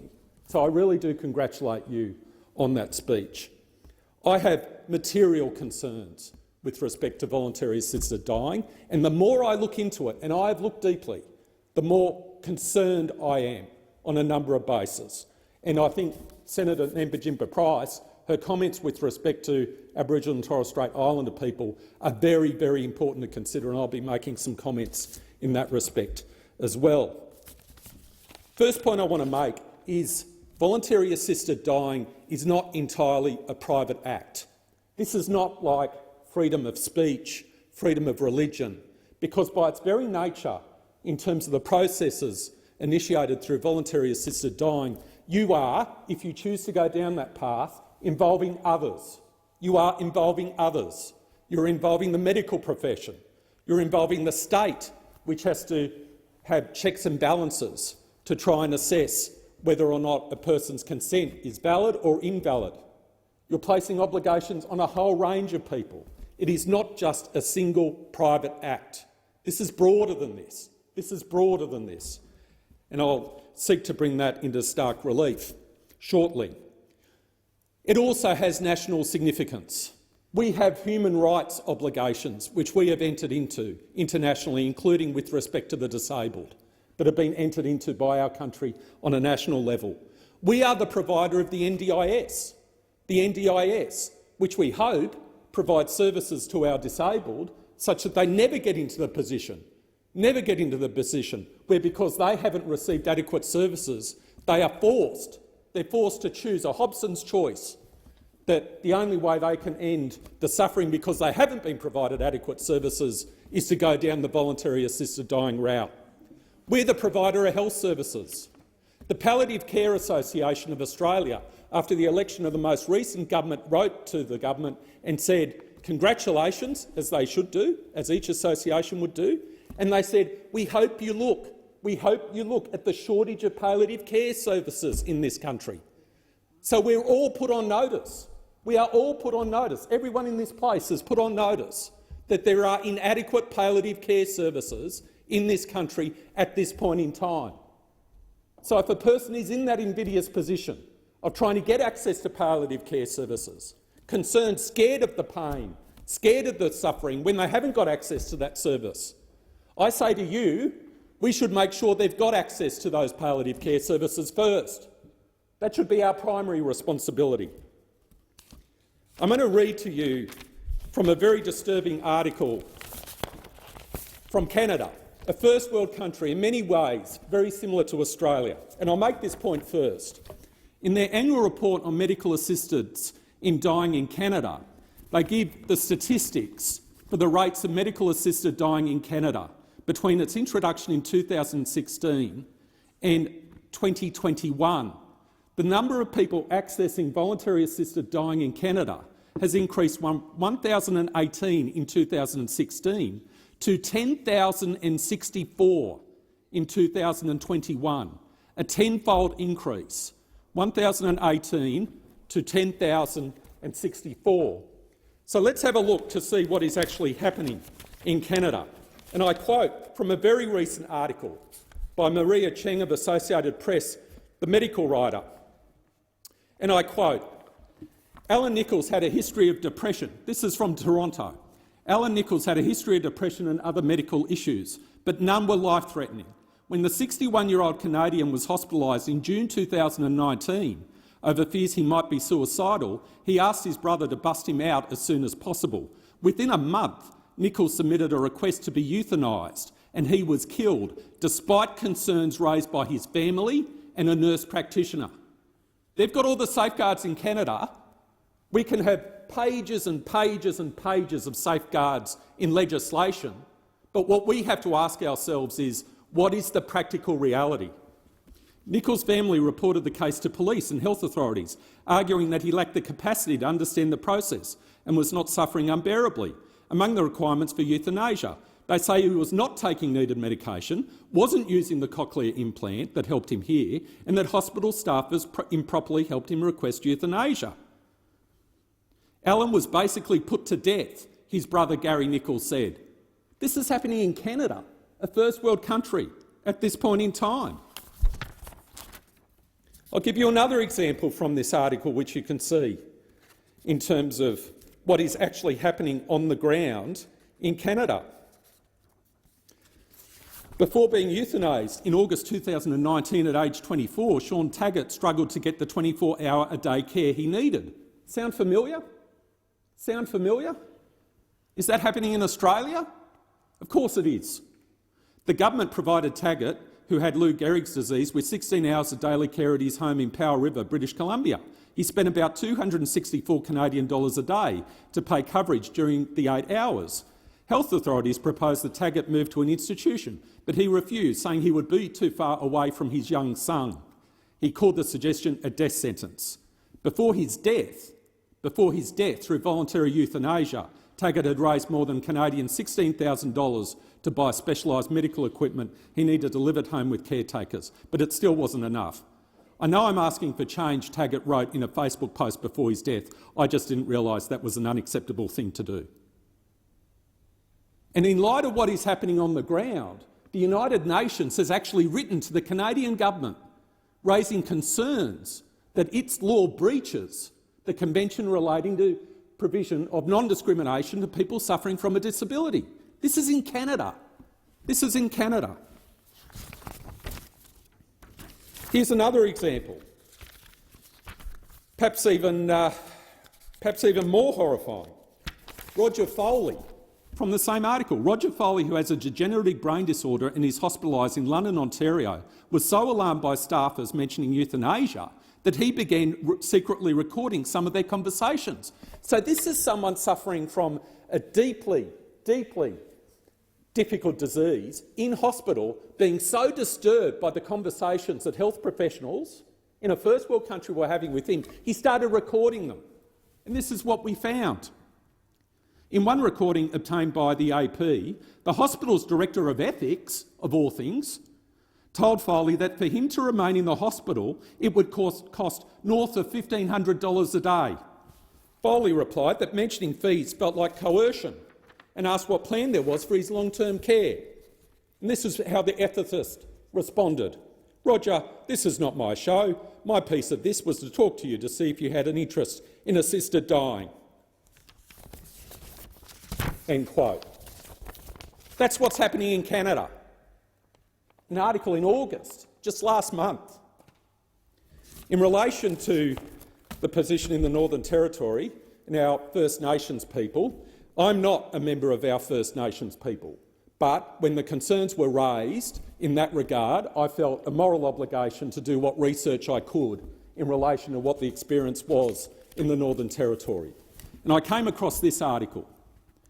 It's entitled "Right Legislation, Wrong Jurisdiction," and it contains an extract from a written statement to the Senate Committee on Legal and Constitutional Affairs inquiry into euthanasia, undertaken by Chips McAnulty.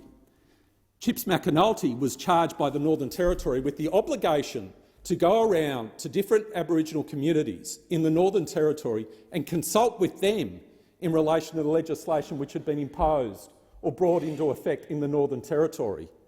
Following that consultation, even though personally he supported euthanasia. He was desperately, desperately concerned that voluntary assisted dying was inappropriate in the Northern Territory context. He was desperately concerned. He found out of the 900 First Nations people he consulted with, only two gave any support to voluntary assisted dying. And what was most troubling was the fact that he believed it could be totally counterproductive and that Aboriginal people may not attend at health clinics because they'd be concerned with respect to what was associated with the health clinics, that it could actually lead to that sort of additional dysfunction in that context. I'll quote, "However, for reasons I will explain, I'm not convinced that acquiring objective knowledge of the contents of the legislation had any significant impact on Aboriginal knowledge and perceptions of sickness and health, life and death. For this reason, it is my personal view that the existence of the legislation presents," and I will quote this and listen to this very, very, very carefully. "The legislation presents," I quote, "a continuing threat to the health and well-being of many Aboriginal people in the Northern Territory," end quote. Now, this is someone who believed in the philosophy of voluntary assisted dying, but after he travelled across all those communities, came to that view. Another quote I'd like to give from that article. "It is worth noting in this context that private Aboriginal-owned clinics have demanded and received written undertakings from staff that they will not participate in euthanasia, so as to reassure patients that these clinics are safe to attend. Legal and other reasons preclude this occurring in government clinics. And an attempt to amend the legislation to exempt Aboriginal community clinics from participating in euthanasia failed to pass the Northern Territory Legislative Assembly." Again, another quote, "I personally support my having access to euthanasia, but not in the Northern Territory. It is arguably the right legislation, but certainly the wrong jurisdiction. My reasons for this are both simple and complex." And I suggest to everyone that they read that article, and if this legislation goes through, it's likely to, that in particular Northern Territory legislators pay close regard to the words of Chips McAnulty in that respect. It's very, very important. This is a very, very, very difficult issue, an extraordinarily difficult issue. But having read extensively into the most recent experiences of what is occurring in first world jurisdictions, countries like our own, in Canada, and seeing how those experiences could translate into an Australian context, I simply cannot support legislation where the only safeguards we're given are no safeguards. There's just a page of legislation. In good conscience, I simply cannot support this legislation. Thank you. Senator Dodson. Thank you, Acting Deputy President. 4 years ago, in August 2018, I stood in this place and spoke against the private senator's bill, the Restoring Territory Rights Assisted Suicide Legislation Bill 2015. That legislation failed, and not just because I voted against it. Now we have the Restoring Territory Rights Bill 2022 to consider.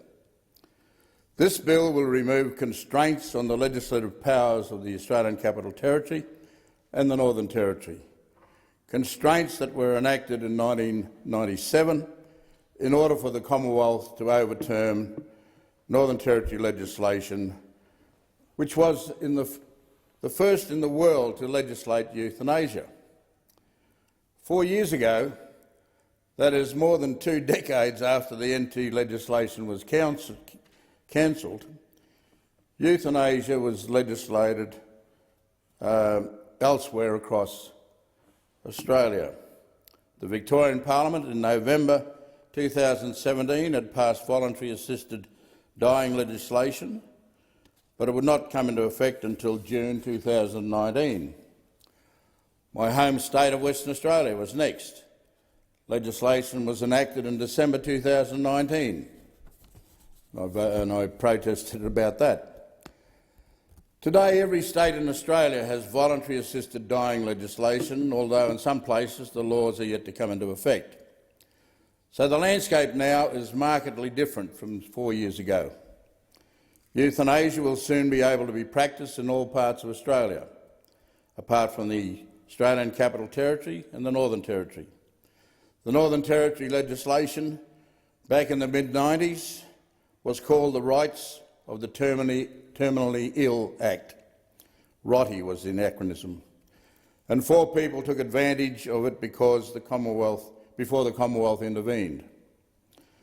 I recognise that legislation before us now, the Restoring Territory Rights Bill, does not automatically revive the Northern Territory ROTI Act, but, as the explanatory memorandum spells out, it will ensure that the ACT and the Northern Territory parliaments will be able to allow their citizens the same rights as people living in the 6 states now hold. And if the 2 territories want to follow suit, they will have benefit of lessons from the legislation that the states have already worked out and worked upon. Personally, I still hold the same reservations as 4 years ago about laws which licence euthanasia or assisted dying, especially as they may affect First Nations peoples. But in the end, I see euthanasia legislation as whitefellow law, to be used by the non-Indigenous population. It's worth recalling the research, as was quoted by Senator Scarr previously, the research into Aboriginal views on euthanasia, which was commissioned by the Northern Territory Government when its ROTI Act was passed. The research team conducted 21 meetings across the Territory involving 900 Aboriginal people from around 100 communities. They found that at least 90% of those Aboriginal people opposed the legislation, as distinct from the 70% support nationally for euthanasia. Palliative care was universally supported by Aboriginal people as the way people were traditionally cared for under their law. That's still our way. We nurse our elderly into their death in our own communities, sometimes at great personal sacrifice. And remember this, in remote communities, as already been alluded to, there isn't the palliative care services available that are supported elsewhere. And as I said in this place 4 years ago, any proposal by the Northern Territory to reintroduce assisted suicide legislation must occur in consultation with First Nations health services and communities, because First Nations peoples are at a higher risk of being in a situation where assisted dying might take place. I said that 4 years ago. I have pondered deeply about how to approach the legislation before us now. And in spite of my fundamental spiritual opposition to euthanasia, I have never held to the slippery slope argument. I accept that adequate safeguards have been written into the laws that now prevail in the 6 states. They may not be adequate, but they're better than what was proposed. For that reason, and in recognition of the widespread non-Indigenous support for the voluntary euthanasia, I intend this time to abstain from voting. I would not want to be the one person whose no vote sank this legislation. I want to talk about other factors that have come into weigh upon my deliberation. Many of you here would have been lobbied by faith-based organisations to oppose this legislation. Some of those lobbyists have invoked my advocacy, in particular about the anathema of euthanasia in First Nations peoples, to support their cause. The Australian Christian Lobby, for example, has campaigned against this legislation under the headline "Protect Indigenous Lives." And yet, this very same organisation, which purports to be concerned about First Nations peoples, has been peddling offensive propaganda which scoffs at the Aboriginal spiritual beliefs and belittles arguments for First Nations voice to this parliament. And Mr Martin Iles is the Managing Director of the Australian Christian Lobby, who harangues his followers with video clips called The Truth of It. In an 18-minute rant back in June, he railed against the Uluru Statement from the Heart as a pagan document, which he's screwed up and tossed at the cameras. A voice departed, Iles asserts, is the agenda of critical race theorists who want to divide people on the basis of their skin colour and to implant, in his words, some kind of trouble, some kind of cancer into an otherwise good system. Iles compounds his offence in another video only a couple of weeks ago, when he said he excused the Welcome to Country because they affirm paganism and entangles one in false spirituality.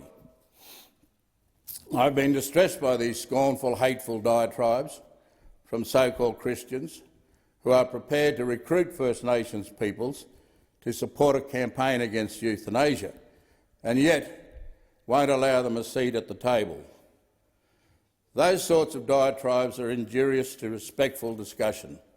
They have no place in our national discourse as we progress towards a referendum to entrench a voice in the Constitution.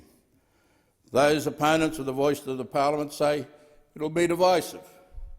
Those same opponents fail to recognise that their arguments in itself is divisive.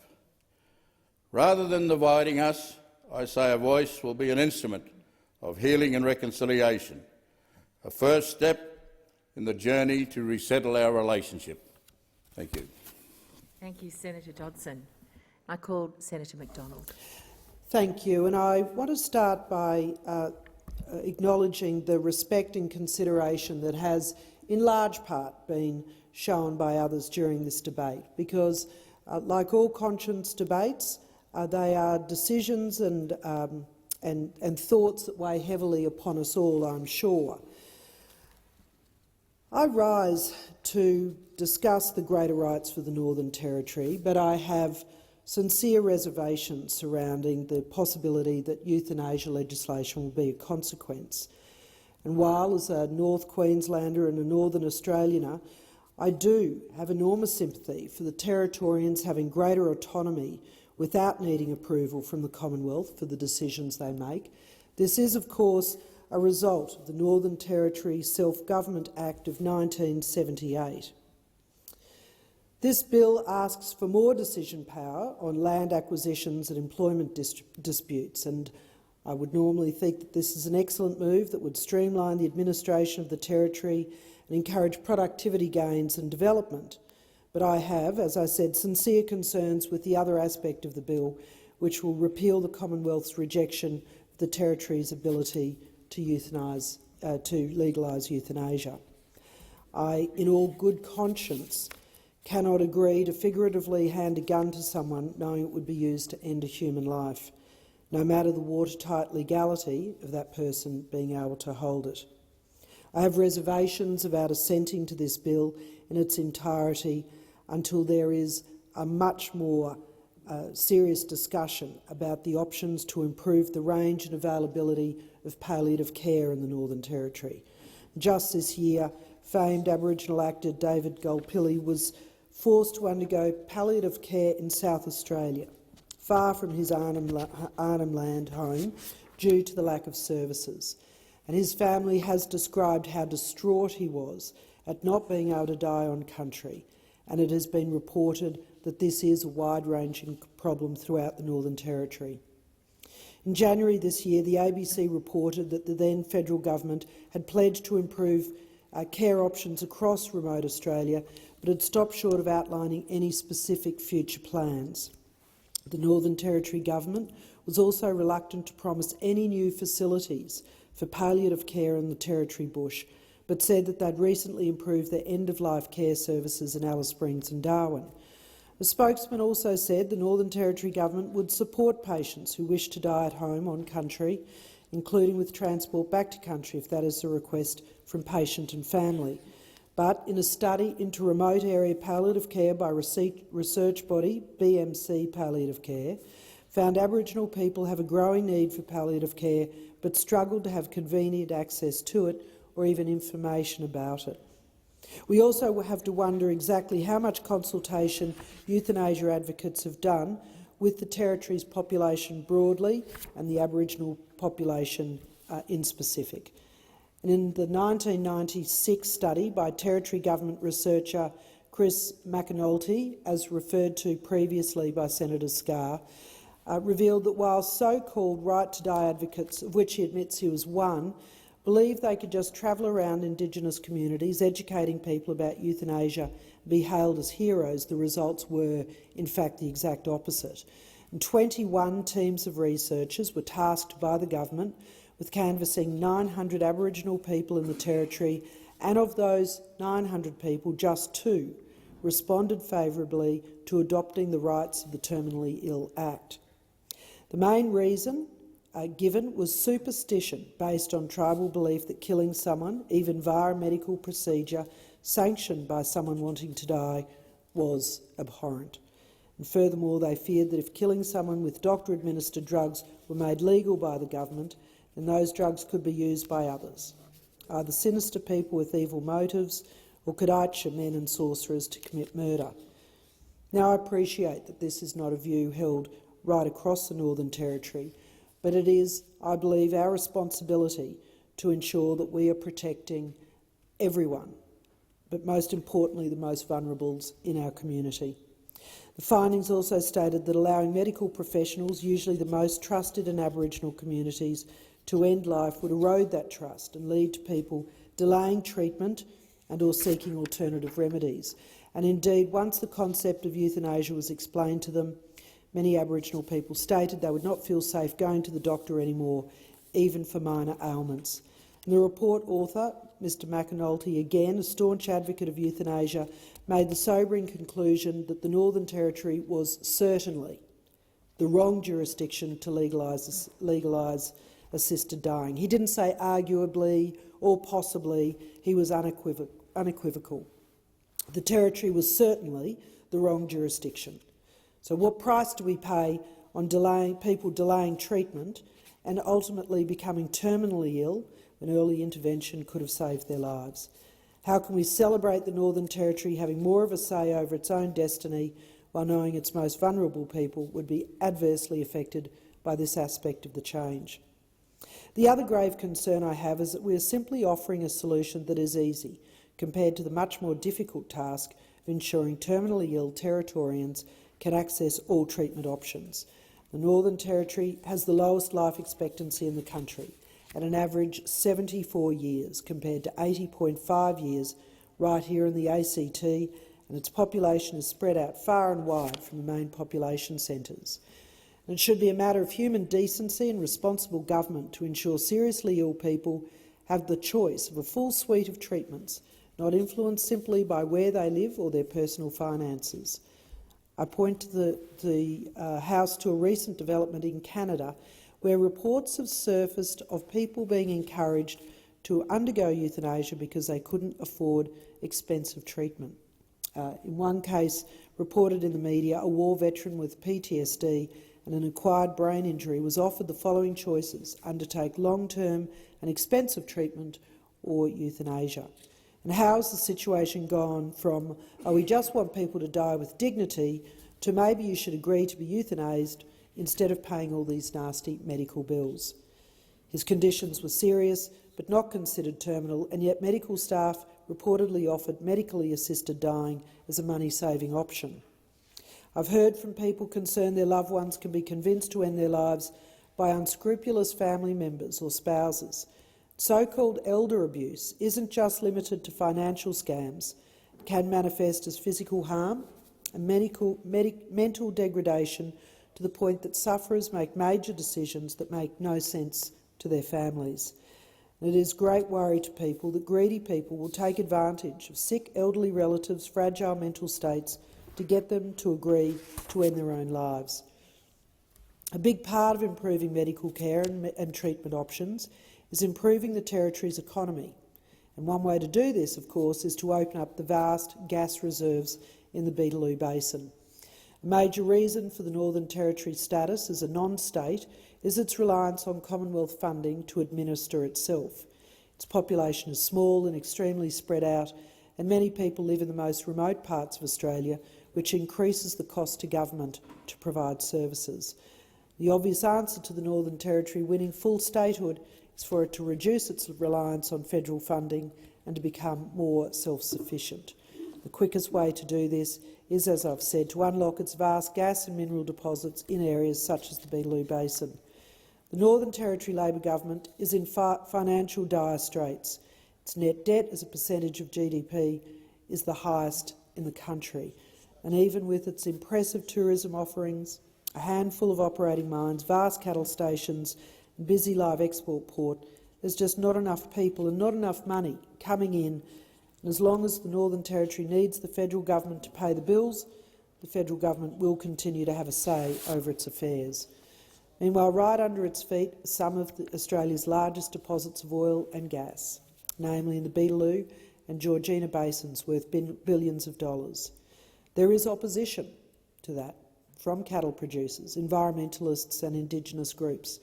But if a compromise can be found, the Territory could drastically improve its chances of self-determination as a state. I would call on this federal government to continue the momentum gained by the previous government with the revitalised Northern Australia agenda. The Territory is in dire need of more people, more industry and more development.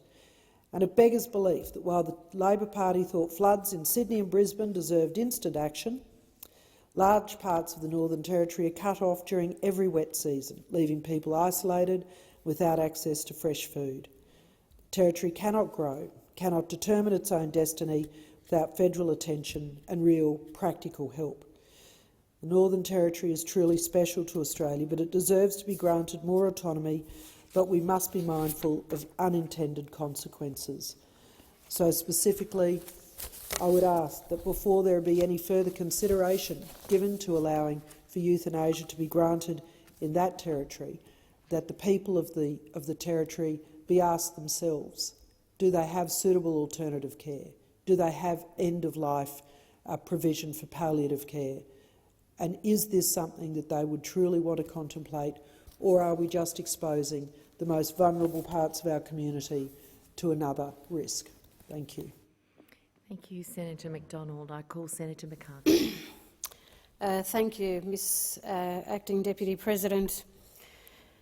Well, Senators, one of the most powerful moments, I think, as an elected member in this country is being able to stand up and represent the people who put you in the place to represent them, whether it be at a local government level, whether it be at a state or territory level, or whether it be here in the House of Representatives or indeed the Senate.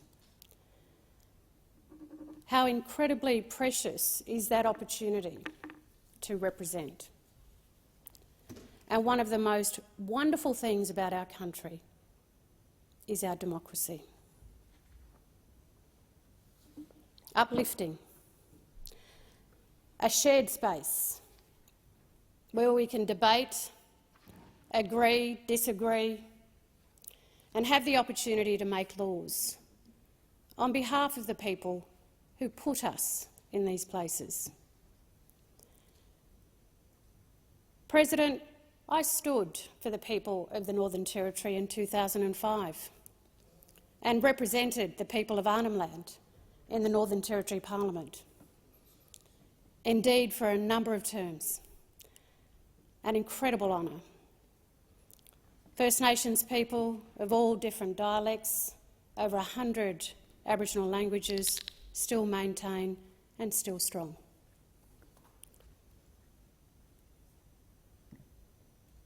And yet, when we come to an issue about whether the people of Senator McCarthy, the time for this debate has now adjourned. I call Senator Green. Thank you, President. A few weeks ago, on August the 23rd, Torres Strait Islander regional leaders came together on Mazic Island to mark an important historical milestone, the 85th anniversary of the first ever Torres Strait Islander Council Conference. As a senator for Queensland, I feel lucky to serve such a culturally rich community. The Torres Strait is made up of hundreds of islands in the strait between Cape York and Papua New Guinea. There are 15 unique communities represented by the Torres Strait Regional Council, led by my friend Mayor Philemon Moseby. While I've spent a lot of time in the Torres Strait, this was my first time visiting Masik Island. Masik is a community of 250 people only. Its history is one of fishing, activism, religion, song and dance. Masik is represented by Councillor Hilda Moseby.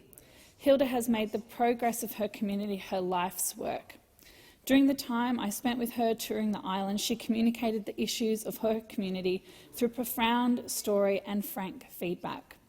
Hilda was hosting hundreds of visitors on Masik Island, but took the time to take me to the quiet corners in need of repair and the proud monuments of her community's history. Like her peers on the Regional Council, Hilda is hands-on and extremely passionate about her community and region. Torres Strait Islanders comprise of 15 communities, each with their own custom, law, culture and, most importantly, delicacy. It takes real work, thoughtful leadership and generous compromise to build consensus amongst the islands, and that's exactly what was achieved on this historic occasion. Masik Conference drew a through line between the past of the Torres Strait, its present and its future.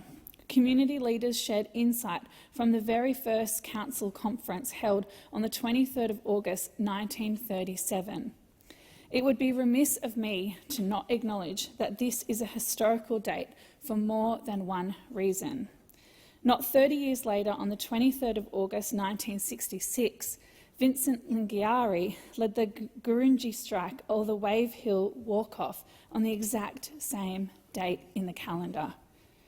Fast forward to 2022, and August 23 was the date of the Torres Strait Islander community leaders signing and reciting what they referred to as the Masik Statement, or the Voice from the Deep.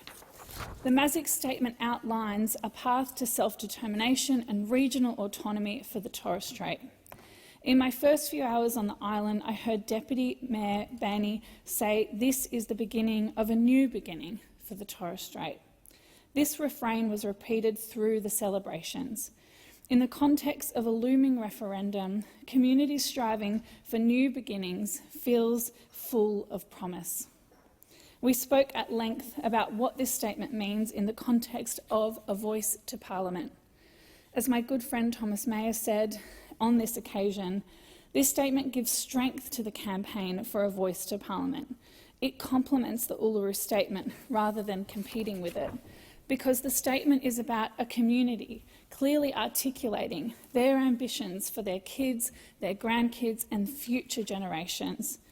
Torres Strait Islanders are a people renowned for their clever, patient campaigning.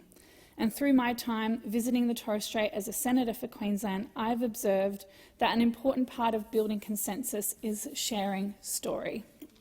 After years of spending time with community, I took the time during my address to share with elders where I had come from and how that translated into my strong commitment for collectivism and justice. I spoke about education and collectivism, learnt from the trade union movement and reflected on the ways in which our histories interweave through shared activism and cooperation.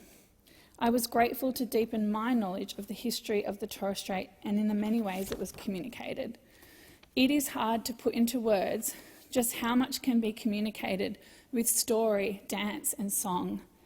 Pages of beautiful words brought to life through movement and sound. I want to talk about Councillor Uncle John Ebendo. Deep in the hot afternoon, just after lunch of sandwiches and fruit, he stood up in front of a crowded room and through his words and his story invited the rest of the Torres Strait Island leadership to culturally adopt me as their daughter and sister. I'm very honoured that they collectively said yes, and I realise that this is symbolic in nature, but I was very deeply moved. I take this generous welcome in the spirit that it was offered. with the thoughtful consideration to how I can contribute to this community and profoundly respect for the history that I have been invited into.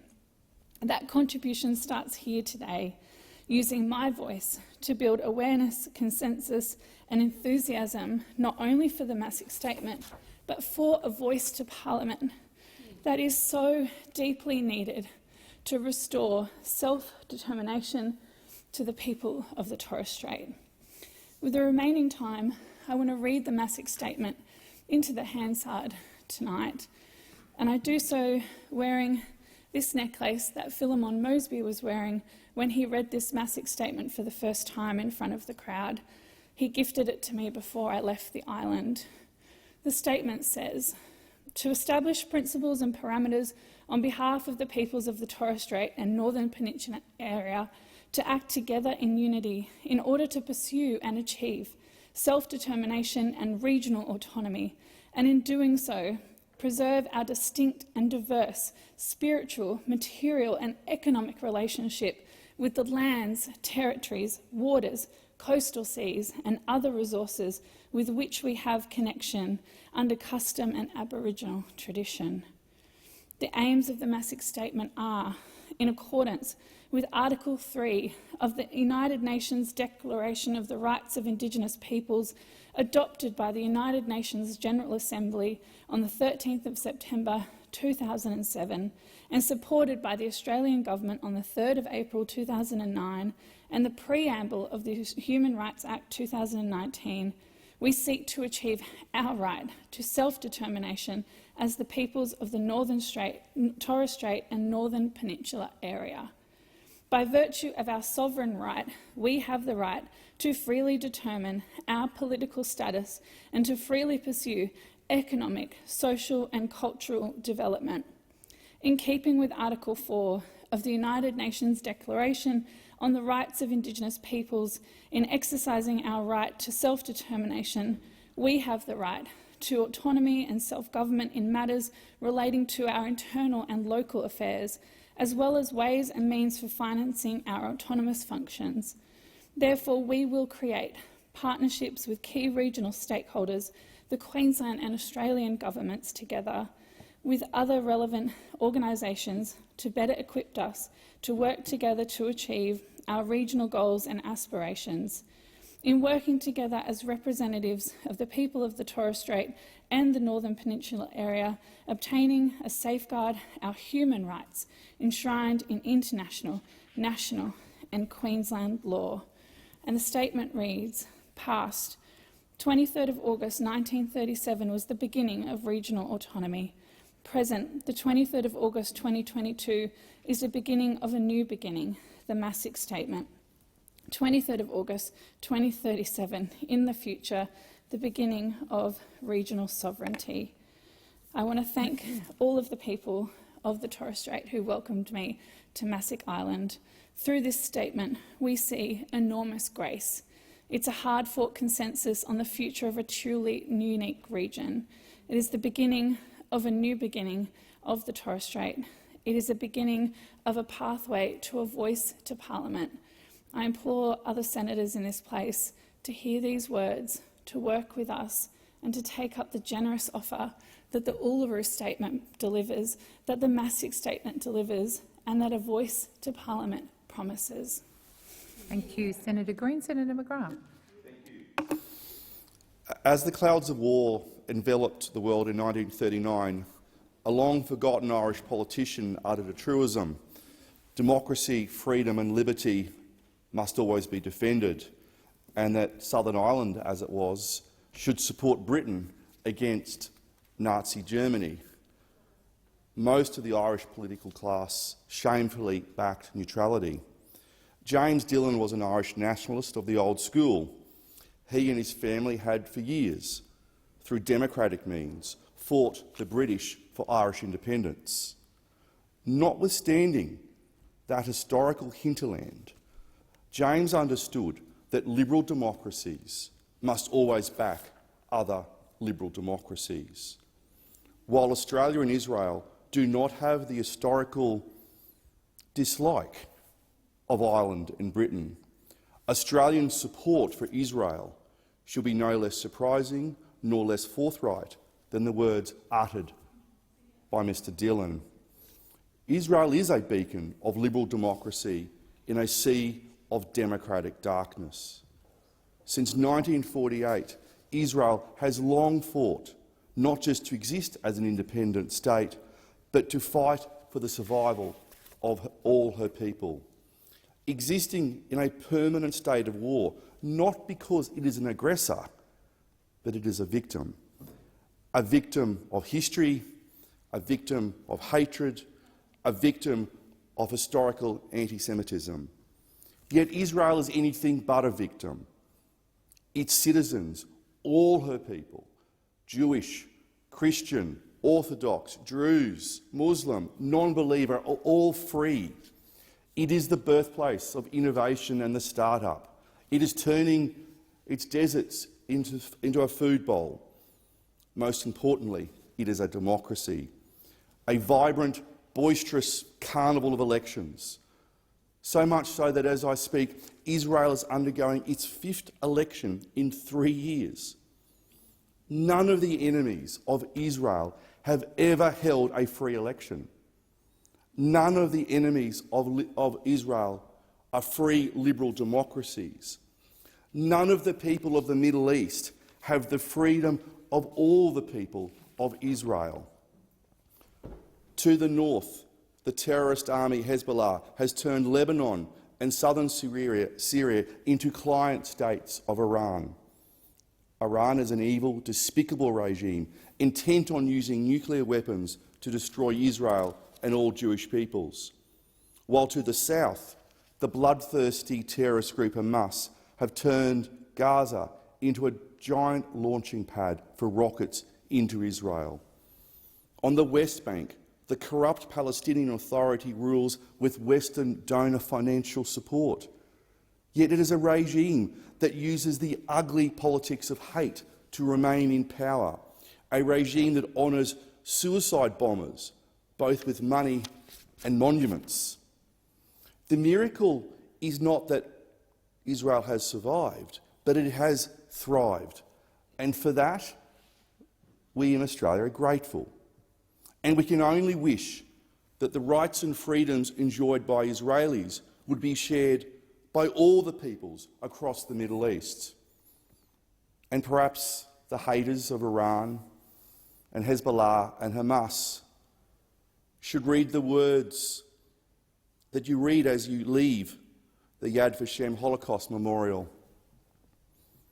Remember only that I was innocent, and just like you, mortal on that day, I too had a face marked by rage, by joy and pity, quite simply a human face. Freedom conquers all. Thank you, Senator Burrell. Senator Cox. Processes regarding free trade agreements and the importance of Australia pushing for Indigenous inclusion chapters. Australia's free trade agreement processes lack any transparency or the ability for communities to actually comment on the potential impacts before they are agreed upon. Report 193 of the Joint Standing Committee on Treaties highlighted that civil society groups, unions, community members, traditional owners and environmental advocates are not provided with the same level of access to these negotiation processes as business and industry are. The report also stated that Australia's free trade agreement consultation process is inadequate and indeed very tokenistic. And this is because corporations get a seat at the table over environmentalists, unionists, traditional owners and community members. These deals often benefit large corporations and compromise human rights, labour laws, cultural heritage and environmental protections. This process is so secretive that we only see the agreement once it has been agreed to, so there's no scope for any actual amendments without serious concessions. The government claims this secrecy is in fact an issue of national security, which frankly is a bit of a cop-out, and I'm not convinced that this is the only option. In fact, we know it's not. New Zealand has a much broader and even more transparent consultation process that starts before negotiations even begin and actually continue until the Free Trade Agreement is ratified. There are public consultation meetings and an opportunity for everyone to make a submission and participate in the parliamentary examination processes. Another feature of New Zealand's treaty negotiation process is the dedicated Māori engagement to provide any active partnership and respond to the range of needs, aspirations, rights and interests of Māori as a Crown Treaty partner. So this again is yet another reason why we need to be pushing for a First Nations federal treaty in this country. Australia's treaty agreement framework falls short in its transparency, accountability and upholding human rights and environmental standards. This needs to change. The Australian Labor Party, when they were in opposition, and the Australian Greens have argued that Australia's free trade agreement making process should be better and more transparent. And for years, these two major parties have written trade policy in favour of big corporations and at the expense of community, workers, human rights, traditional owners and the environment. Another major flaw in this process is that, in fact, this government and previous governments have not pushed for an Indigenous inclusion chapter in our free trade agreements. The Australian-UK free trade agreement, which was signed last year in December, does not include a chapter on Indigenous trade. And in the recent trade agreement between New Zealand and the UK, there was, in fact, a chapter that contained provisions for cooperative activities to strengthen the trade relationship between the UK, New Zealand and Māori enterprises. The aim of this chapter is to help Māori enterprises maximise the opportunities that arise during free trade agreements, alongside New Zealand and UK enterprises, and recognises the importance and value of Māori to New Zealand's economy and, in fact, to its society.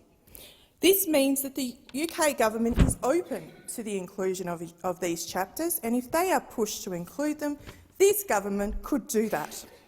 The previous government clearly didn't care enough to push this, and it seemed unlikely that the current government will actually care to try and do this and amend the agreements to provide the inclusion of such a chapter.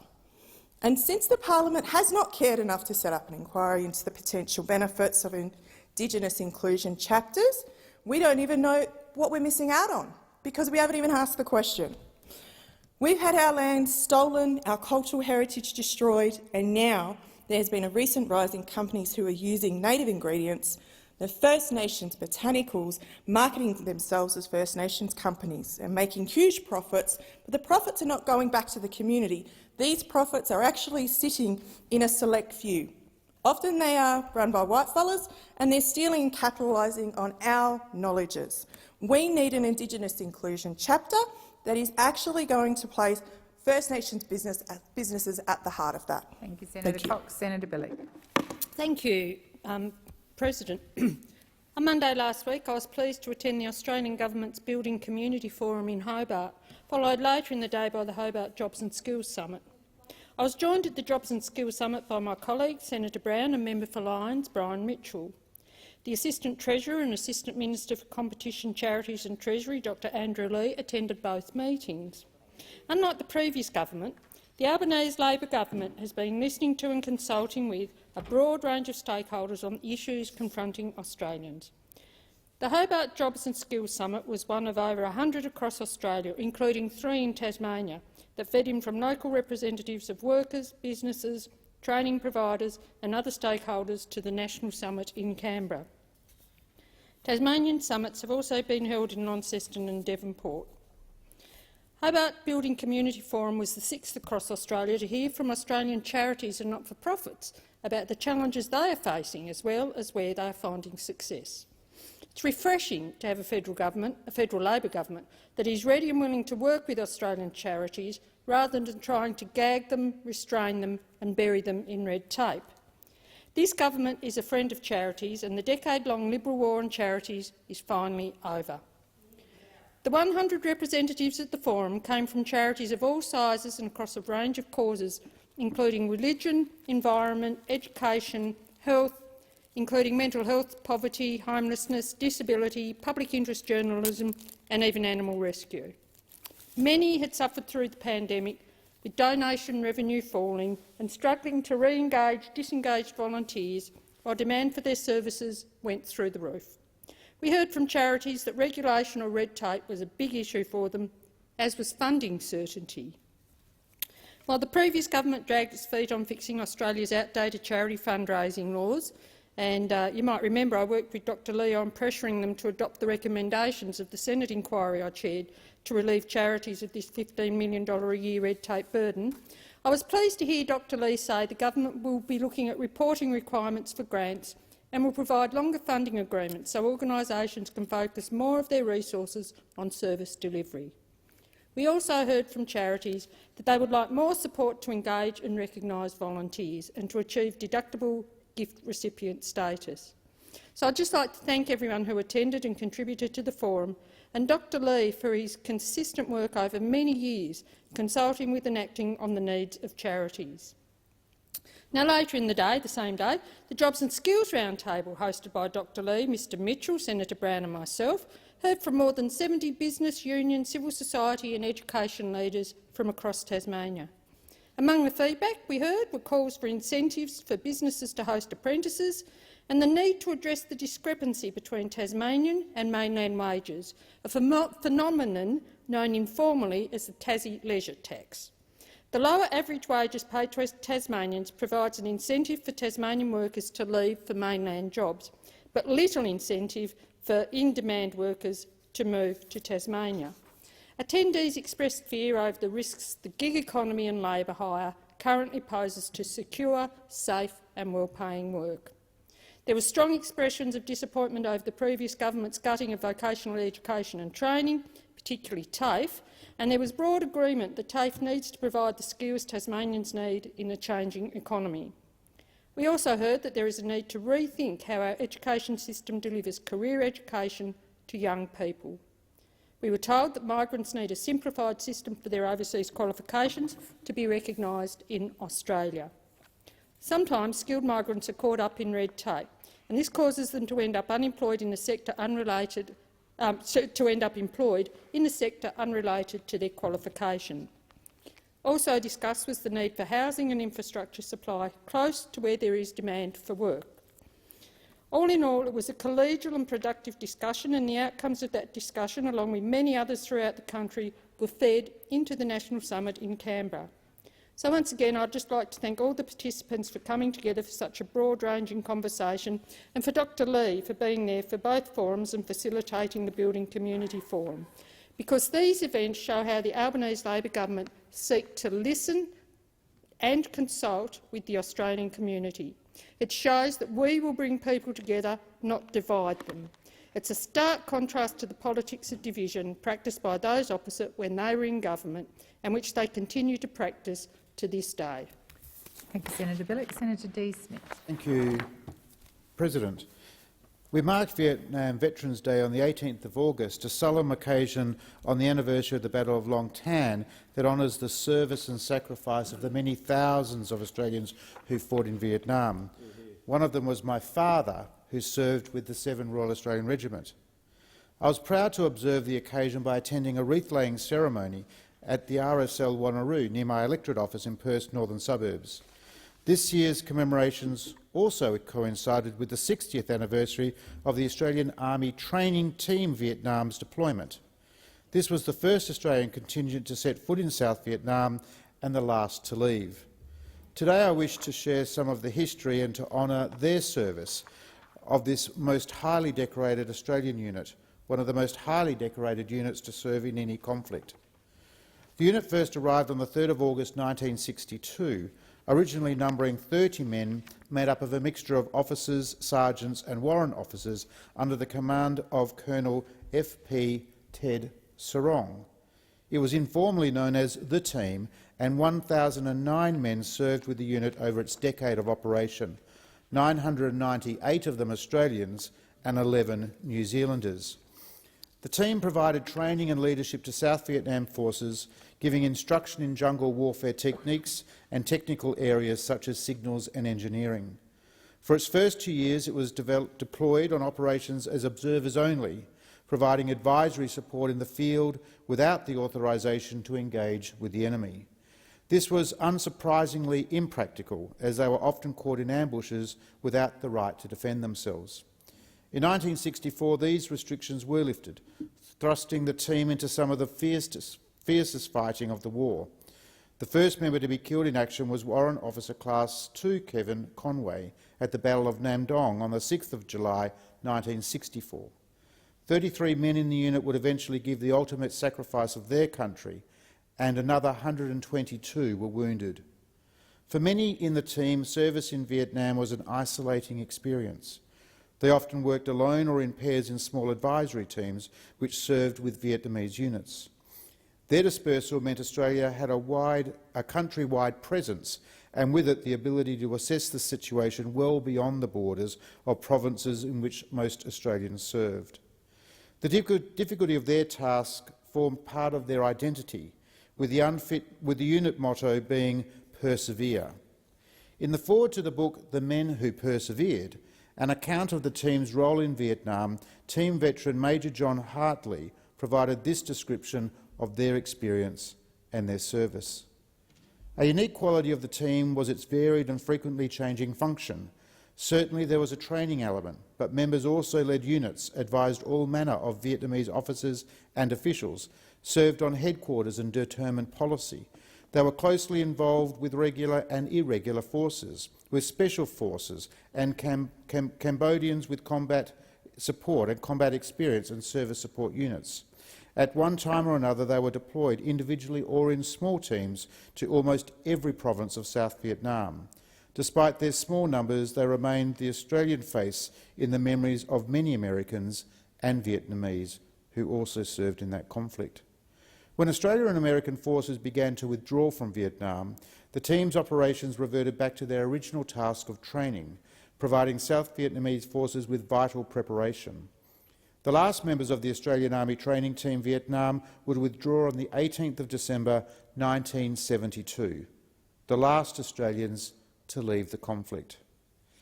It's appropriate to end this contribution by noting and recognising that 4 Victoria Crosses were awarded to its members, with numerous other awards and decorations conferred, including those conferred by the United States and the Republic of South Vietnam. Tonight, I acknowledge with great pride the service of all Australians who served in the Vietnam conflict. Your service is remembered, and today it's honoured. Thank you, Senator Smith. The Senate now stands adjourned and will meet again on Monday the 12th of September at 10 a.m.